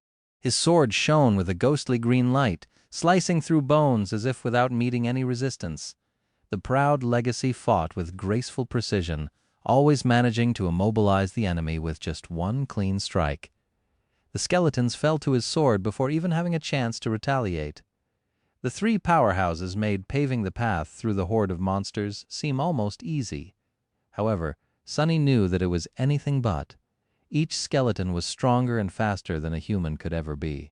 It took incredible skill, resolve, and coordination to cut through their ranks without slowing down, even for a second. Soon he was forced to taste the true menace of these undead abominations for himself. Sunny, Cassie, and Kai were relatively safe at first, but with each passing minute, their situation worsened. The catacombs were a real maze. More and more often, the tunnels they were taking began to open into complicated crossroads and connect with other branching paths. When that happened, undead creatures could lunge at the cohort from the side, bypassing the impenetrable barrier of Changing Star and her 2 champions. More than that, as the number of skeletons destroyed by them increased, and several minutes passed, the abominable monsters began rising back from the ground and dashing in pursuit of the party, soon attacking it from the rear. Eventually, the cohort was constantly assaulted from all sides. When Sunny first had to raise his sword to repel a straggler that lunged at him from the side tunnel, he acted with calm precision engraved into him by countless hours of practice. Slashing with the midnight shard, he cleanly beheaded the undead creature. Augmented by the shadow, his Tachi managed to cut through solid bone without that much efforts. Sunny knew that losing its head won't kill the skeleton, so he instantly shifted his balance and kicked the monster in the chest, throwing it back. Although he expected that this would happen, the lack of the familiar voice whispering into his ear still unnerved him. Usually, he would have heard the announcement of the kill already, but these abominations were immortal, so the spell remained silent. Lamenting the fact that he would not be getting any shadow fragments today, Sunny moved away from the decapitated skeleton and sighed. Well, at least this isn't as bad as I thought it would be. But just a few minutes later, he bitterly regretted thinking those words aloud. Chapter 195, Rolling Battle. Once the cohort was surrounded from every side, Sunny, Cassie, and Kai had to join the battle in earnest. Sunny wasn't too worried for the blind girl and the archer because they were protected by both the Stone Saint and the Quiet Dancer. His shadow was possibly the worst enemy the bloodthirsty skeletons could face. Moving with the cold precision of an emotionless battle machine, she used both her sword and shield to deflect and destroy any enemy that dared to approach them from the sides. The graceful and devastating dance she was performing was a true sight to behold. The Quiet Dancer zipped through the air, supporting the shadow and covering any lapse left in the barrier of steel created by her. If something got past the two of them, Kai was there, using the curved blade of his falcata to crush the undead monsters, almost as if felling them with an axe. He was holding hands with Cassie, guiding the blind girl through the dark maze of the catacombs. However, it seemed as though her ability to orient herself in space had seen a considerable improvement in the past 3 months, perhaps due to the connection she shared with the flying rapier. She was now able to move quickly without using her wooden staff for support, at least. Looking at the two of them, Sunny grew somewhat sullen. Both Kai and Cassie were incredibly beautiful people, holding hands and surrounded by nothing but darkness and monsters. With the charming young man gripping an elegant sword, they looked like an image from a book cover. They looked perfect together. Sunny, on the other hand, well, at least he had his shadow to keep him company. And the ordinary rock, however, he didn't have a lot of time to wallow in self-pity, because his was the second most important role in this furious moving battle, holding the rear of the cohort all by himself. Let me show you what I'm capable of. As more and more skeletons rose from the ground and attacked the party from behind, Sunny had to really exert himself. At first, he only had to fight one undead monster at a time. Despite their tremendous speed and strength, the skeletal creatures were not that hard to defeat. They seemed almost mindless, always attacking in the most straightforward way possible. Of course, a less prepared person would have been torn apart by these fierce creatures a long time ago. But Sunny was not the same weak and inexperienced kid he had been 7 months ago. The harrowing trials of the Forgotten Shore, as well as his tenacious will and grim resolve, had turned him into a fearsome creature too. In fact, in terms of pure viciousness, the skeletons had nothing on him at all, wrapping the midnight shard into the shadow to slice through the tough bones of the undead monsters easier. Sunny employed every bit of battle prowess he had learned from his practice with the Stone Saint to destroy his enemies, seamlessly weaving the firm and unassailable movements that he had learned from the taciturn stone creature into the flowing style taught to him by Nephis. He made short work of one skeleton after another. His blade sliced, slashed, and pierced through monster after monster, sending broken bones flying and cluttering to the ground. Of course, maintaining this state without falling behind the cohort was not easy. Sunny had never practiced fighting while on the run, especially not while moving backward. However, remembering Effie's words, he knew that being separated from the group and surrounded meant death, and thus made sure to never get too far away from his companions. At first, the situation was, if not easy, then at least within the scope of his capability. Sunny even thought that this was an excellent opportunity to put everything that he had learned in the past week to practice. Despite the fact that this battle was completely different from the way he had hunted monsters before, he was doing fine. Back on the streets of the Dark City, he hunted at night, always attacking the enemy from the shadows and aiming to finish the fight with one strike. The initiative was on his side, and so he was the one dictating the flow of the combat. However, right now, things were completely reversed. Sunny was the one being attacked, with enemies suddenly appearing from the darkness and instantly lunging at him. Put on the defensive, he had to react to the enemy attacks as opposed to being the one attacking. And yet, he was managing. He had anticipated that a situation like that would inevitably happen, and put enough flexibility into his technique to withstand any type of peril. He was indeed putting his lessons to practice, cementing them in his muscles and bones. After all, just like Nephis had said, 1,000 hours of training was not as impactful as one real fight. But then, slowly, things began to change. After he had ruthlessly cut down a handful of undead abominations, suddenly 2 attacked him at the same time. Sunny cursed and ducked to the side, narrowly avoiding having his head crushed by one of the skeletons. His sword blocked the vicious strike from the other one, and being pushed back a couple of steps by the force of the impact, he struggled to keep his balance. Not letting the monsters continue their assault unobstructed, Sunny dashed forward and twisted his body. Kicking one creature in the chest, he used it to propel himself toward the other one and put all that weight into a devastating downward slash. The skeleton crumbled into a pile of broken bones, and the edge of the midnight shard scraped against the stones, causing sparks to fly into the air. Knowing that his momentum was too strong to stop now, Sunny instead went with it, rolled over his shoulder and got back to his feet just in time to meet the attack of the remaining monster face to face. His sword cut a sharp arc, severing both arms of the skeleton. Sunny instantly sidestepped the undead creature and delivered a low horizontal slash, breaking its legs, making sure that the monster wouldn't be standing up anytime soon.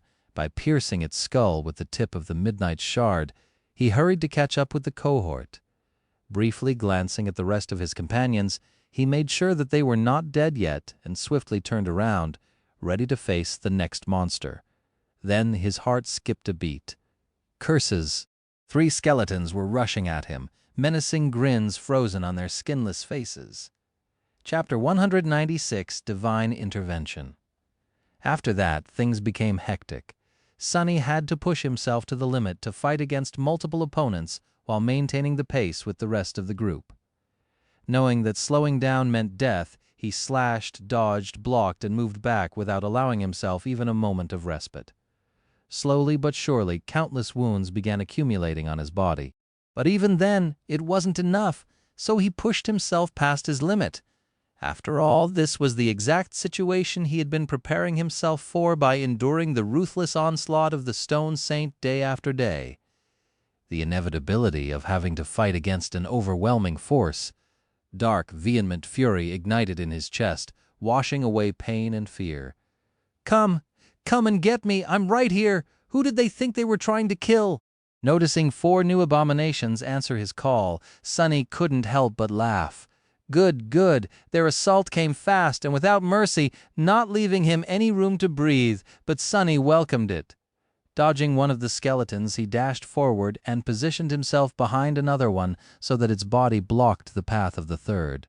He couldn't do anything about the 4th one for the moment, but its attack was accounted for. It was going to hurt like hell, but not to the point of killing him.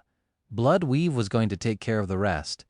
The midnight shard cut through the air and severed the undead creature's knee, causing it to clumsily fall to the ground. At the same time, cold fingers tore into Sunny's side. He had already shifted his body to make sure that they were not going to damage any vital organs. With Puppeteer's shroud taking most of the damage, Sunny only ended up receiving 5 deep scratches, which then instantly welled with blood. Ah, crap, that hurts. But he didn't regret it.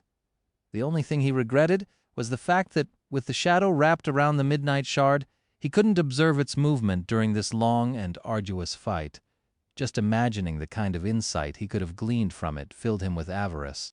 Turning around and reversing his grip on the sword, Sunny commanded the shadow to move onto his body. Almost instantly, he felt a rush of power fill his muscles.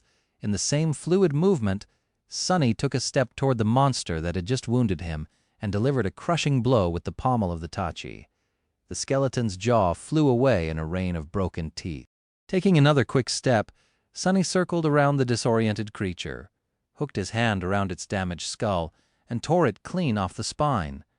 Then he pushed the decapitated creature into the 2 remaining ones, briefly slowing down their approach.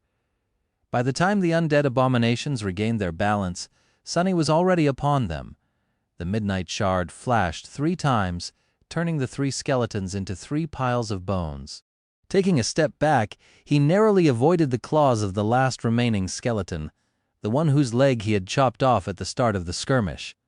Sunny glanced at the creature that was madly crawling toward him and finished it off with one powerful thrust. Then he groaned. "Ah, crap! I think I overdid it."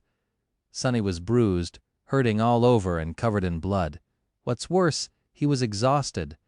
This moving battle was too intense and had lasted for too long. Even with his endurance enhanced by the blood weave, he was nearing the point where his performance would start dropping rapidly. Once that happened, he would die.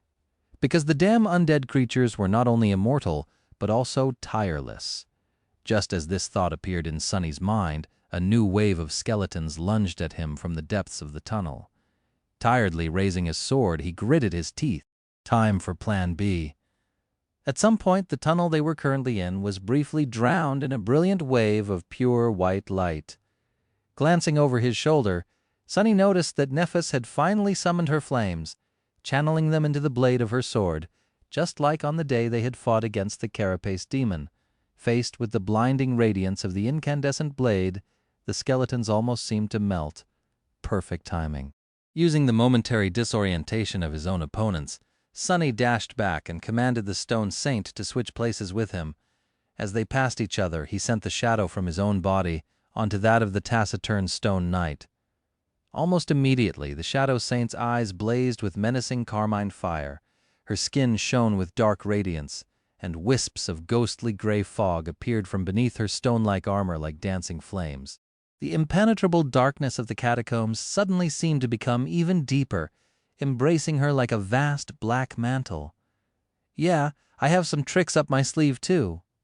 A second later, the shadow crashed into the undead creatures, sending splinters of bones and severed limbs flying through the air. She proceeded to massacre them, moving from one to another in a graceful storm of darkness and destruction. Taking her place near Kai and Cassie, Sunny was finally able to rest for a few seconds. His battered body was screaming with pain, and the gray fabric of the puppeteer's shroud had turned heavy with blood. With two wielders of divine aspects activating their hidden cards almost simultaneously, the cohort got a chance to catch their breaths for a few short moments. However, it was clear that this calm wouldn't last long. Sunny didn't really want to show all his cards yet, but the situation left him little choice. He doubted he could continue this mad dash for much longer. Plus, chances were that the rest of the party, preoccupied as they were with their own share of the undead monsters, would either fail to notice the sudden alteration happening to the stone saint or assume that it was just an ability of hers. Using the opportunity, Sunny took a look at the condition of his companions. It was not good. Changing Star's armor was battered and torn, with blood seeping down her right side. Effie's shield looked like it was on the verge of coming apart, while her white chiton was painted red. Castor managed to preserve some semblance of a collected look, however. There was a deep gash under one of his eyes, his face bloodied and grim. Kai was doing not much better. He was pale and visibly exhausted, his auburn hair disheveled and soaked with sweat. Sunny didn't even want to think about his own sorry appearance. Only Cassie, whose Tier 6 armor made her less likely to be attacked by an enemy, looked more or less fine. However, her flying rapier had several visible nicks on its slender blade and looked tired and dispirited overall, as much as a flying weapon could look like anything. In short, one thing was painfully apparent from their state. If things didn't change soon, all of them were going to die, skillfully using his sword to cut down a skeleton that had suddenly lunged at him from a side passage. Sunny strained his lungs and shouted, "Hey, Effie! How far are we from the exit from this damned place? When is this going to end?" Swatting away an undead monster of her own, the huntress briefly glanced back and grinned.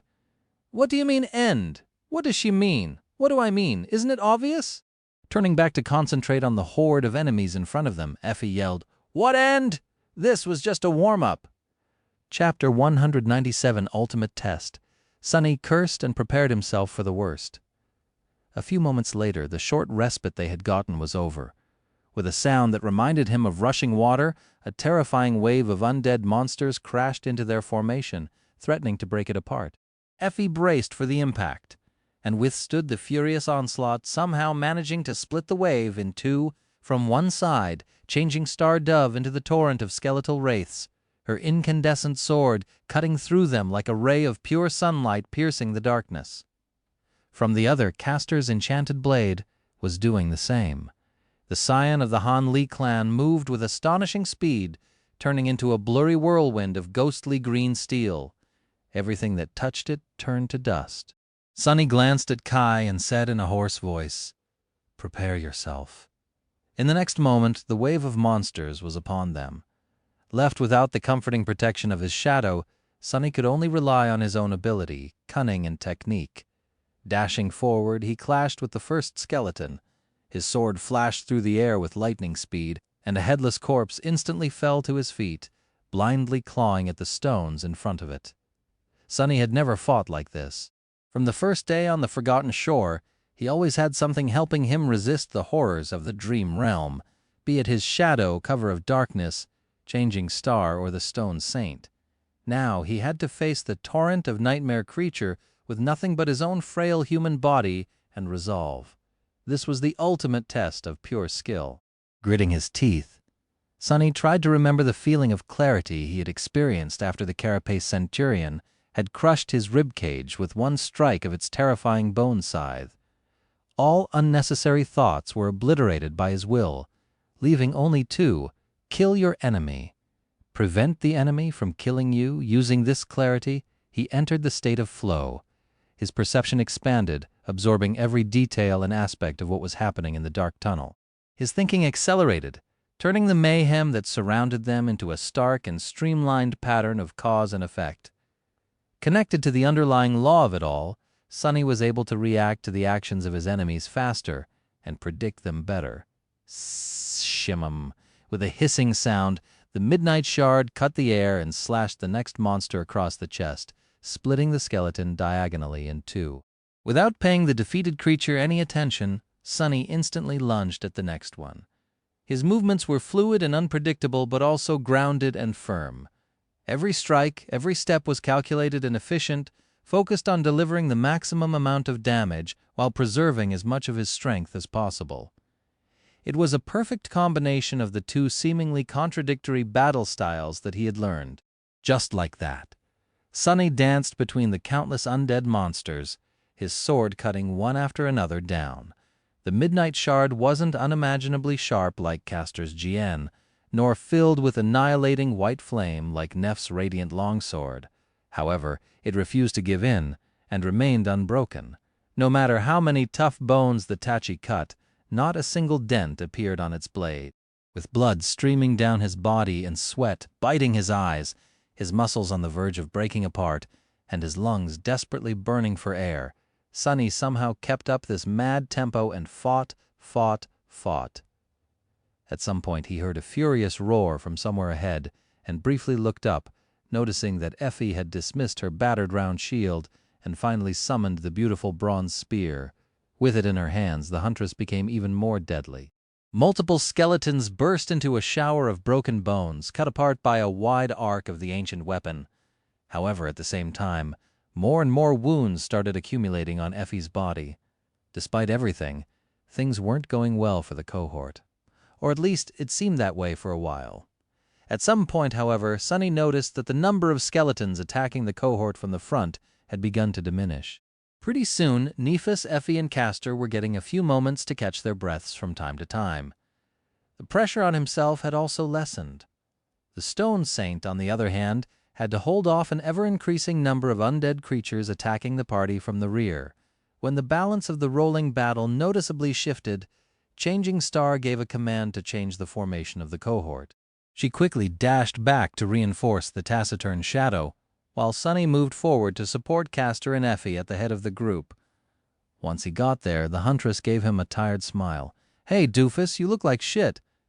Sunny glanced down and had to agree with her.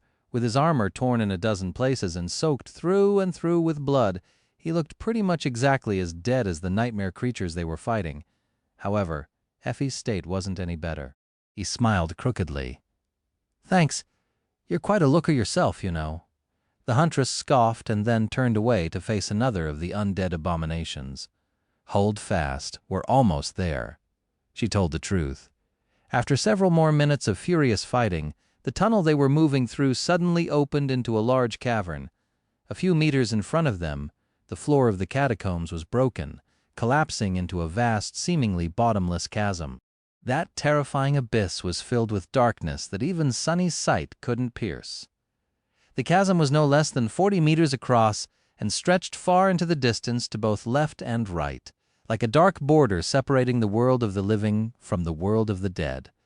A rickety rope bridge was drawn across it, connecting to a similar-looking tunnel at the other end of the abyssal chasm. The rope bridge looked like a derelict of ancient times. It was flimsy, slippery, and rotten through and through. She doesn't expect us to actually use it, does she? It's so obvious that this thing will collapse as soon as we step on it. Has she not seen any Saguk? Even if others somehow survive, there's no chance that I, with that damn fated attribute, will make it to the other end. Sunny turned to Effie and scowled, really hoping to be surprised by her answer. So, what now? The huntress looked at him in confusion. What else? We crossed the bridge, Sunny sighed. Of course they had to cross the bridge. Why had he even bothered to ask? Great. At least the damn thing was empty of the skeletons. The path to the other side of the chasm was clear. What is clear is that I'm going to die. While Sunny was consumed by these unhappy ruminations, Effie and Castor quickly threw the few undead creatures remaining in front of them over the edge of the chasm. Finally safe from their constant attacks, most of the cohort took a chance to quickly catch their breaths. Only Nephis and the Stone Saint were still fighting. In fact, the overwhelming pressure of the pursuing horde had grown so heavy that they were barely holding on. Two figures, one shrouded in shadows, the other bathed in pure white light, were slowly buckling under the furious onslaught of the army of the dead. Sunny gritted his teeth. If nothing changed, they were going to be the ones being thrown into the dark abyss very soon. With a grim expression on his face, he glanced at Effie and said, "Go." Leaning on her spear, the huntress weakly shook her head. "Someone will have to hold them off long enough for everyone to get to the other side." "You should," Sunny interrupted her. "I'll be the last one to cross. Don't worry. I have a plan, a crazy plan." But what else was new? Giving him a long look, Effie hesitated for a few seconds, then nodded. "All right, stay alive, Sunny." He quietly chuckled. "Oh, I didn't know you cared."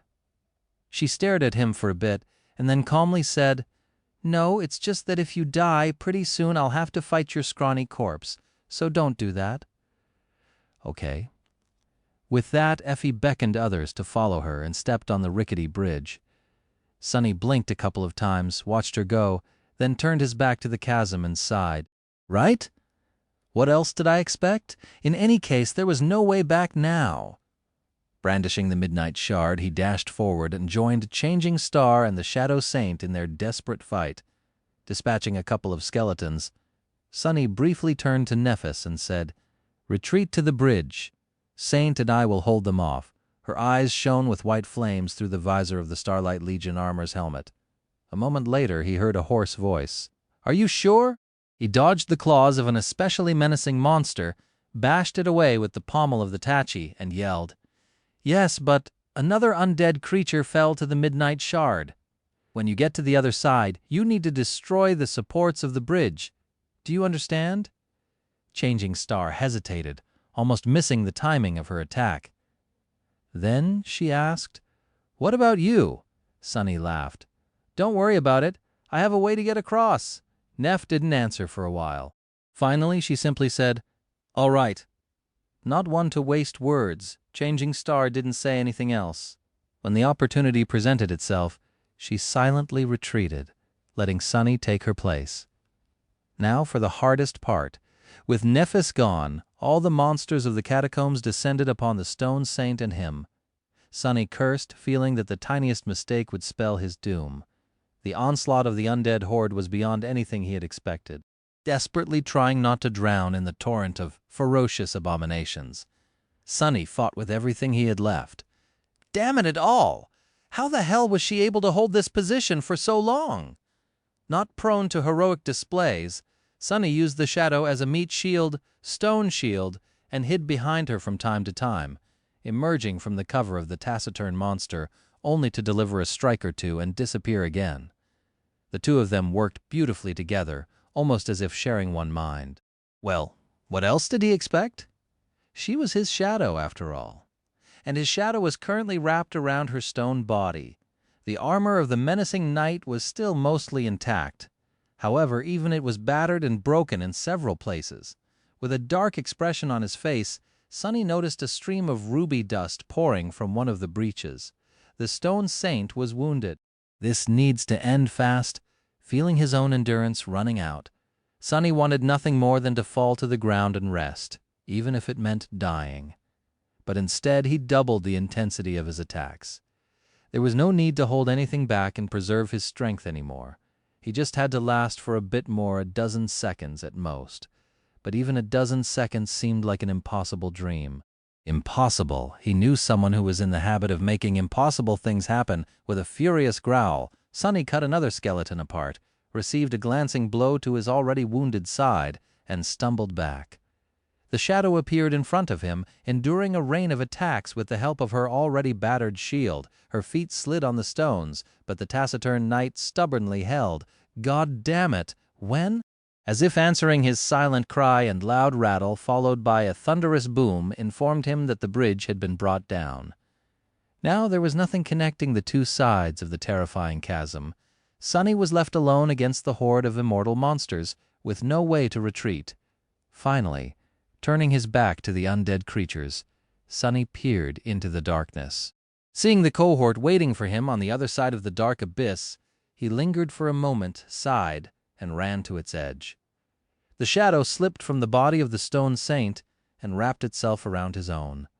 Suddenly weakened, the taciturn monster held the entire horde back by herself for a split second, and then dissolved into darkness, returning to the tranquil expanse of the Soul Sea. With no obstacles to slow them down anymore, the flood of skeletons lunged forward. They were just a meter or two behind Sunny, stretching their deadly claws to tear him apart. Too close. Approaching the abyssal chasm, Sunny briefly glanced into the impenetrable darkness that filled it, and without pausing even for a second, jumped off the edge. Crap.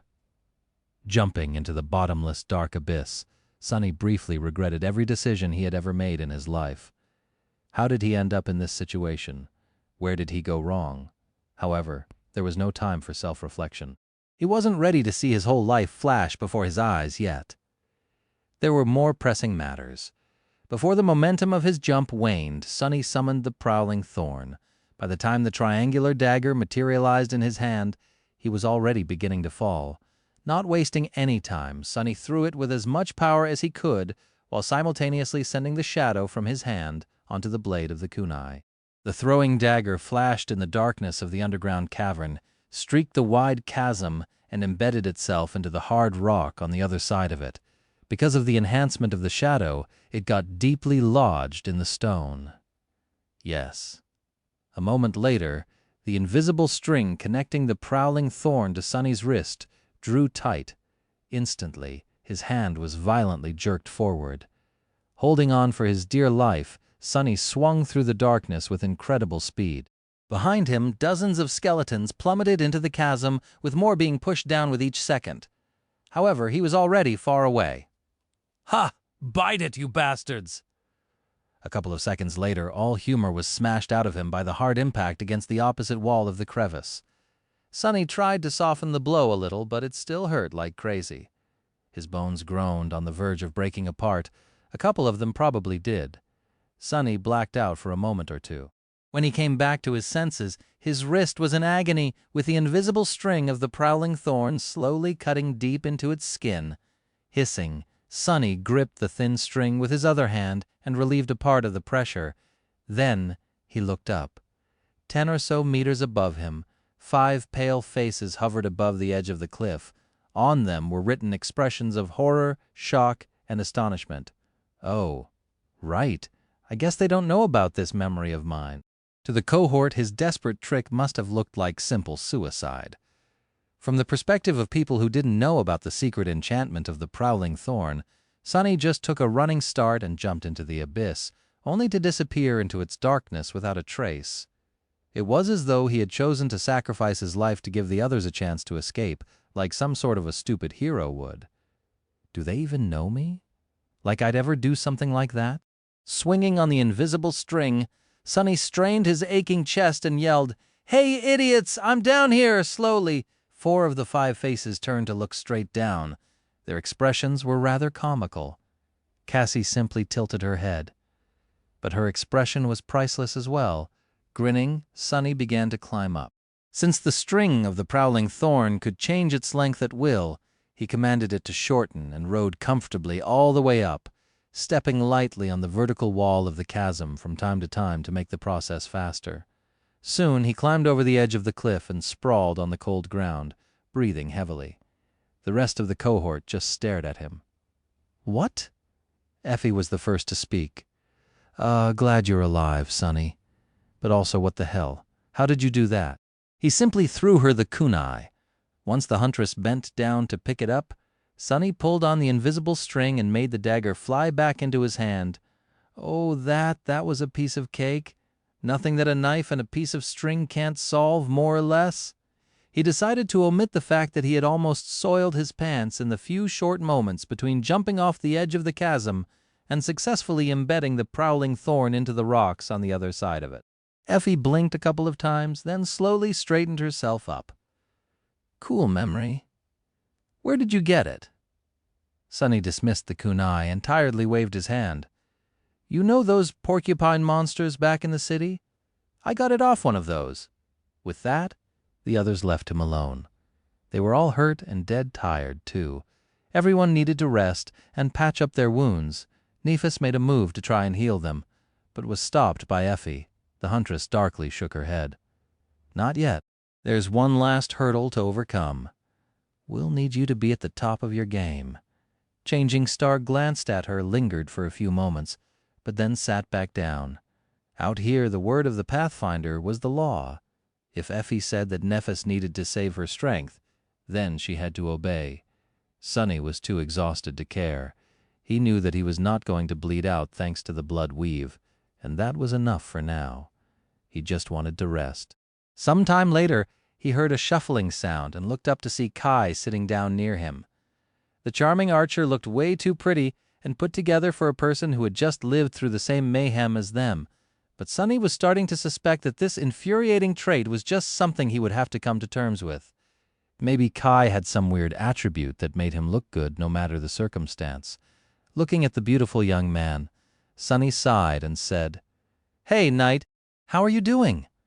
Kai scratched the back of his head and answered, "All right, I guess. That was intense back there, huh?" Sonny nodded. "Yeah, so what's up?" The charming archer hesitated for a bit. "Nothing, really. I just wanted to say 3 things to you. What a strange guy." "Oh, all right, go on." Kai looked at him thoughtfully and said, "Well, first of all, I now fully understand what you meant when you said that you're crazy. Because that jump of yours, that was really crazy," Sonny chuckled. "I guess so. I'm alive, though, aren't I?" The archer gave him a nod and smiled. "Another thing I wanted to say is that I also understood how you managed to survive all those months in the ruins. Your swordsmanship. I've never seen anything like it. I think that very few people in the Dark City would survive a clash against you, so everything makes more sense now." Sonny didn't know how to feel about that praise. On one hand, it was nice to be acknowledged for something he worked so hard on. On the other hand, he still preferred being considered a cowardly weakling. It made killing fools far easier. He shrugged. "Thanks, I guess. What is the third thing?" Kai was silent for a long time, as though trying to find the right words. Finally, he shook his head and cautiously said, "Right. About that jump of yours, you do remember that I can fly, right? So I could have carried you over the chasm, no problem. So, why did you do it?" Sonny stared at him silently for a while, an inexorable expression on his face. God damn it. To be honest, in the chaos of it all, he did forget about this crucial detail. After a long stretch of awkward silence, Sonny opened his mouth and said in a flat tone, "Oh, it just seemed like a good idea at the moment." Kai blinked and gave him a strange look. A good idea?" Sonny cleared his throat, then glared at the charming young man. "It worked, didn't it? So let's not talk about it again, ever." Chapter 200 Descent. Chapter 200 Descent. After a while, Sunny regained enough of his senses to warily look around. The tunnel they were currently in was somewhat different from those they had traversed while fighting the horde of undead monsters. It looked more weathered and decrepit, with its walls and floor smoothed and uneven, as though eroded by something over the course of countless years. What's worse, it was wet.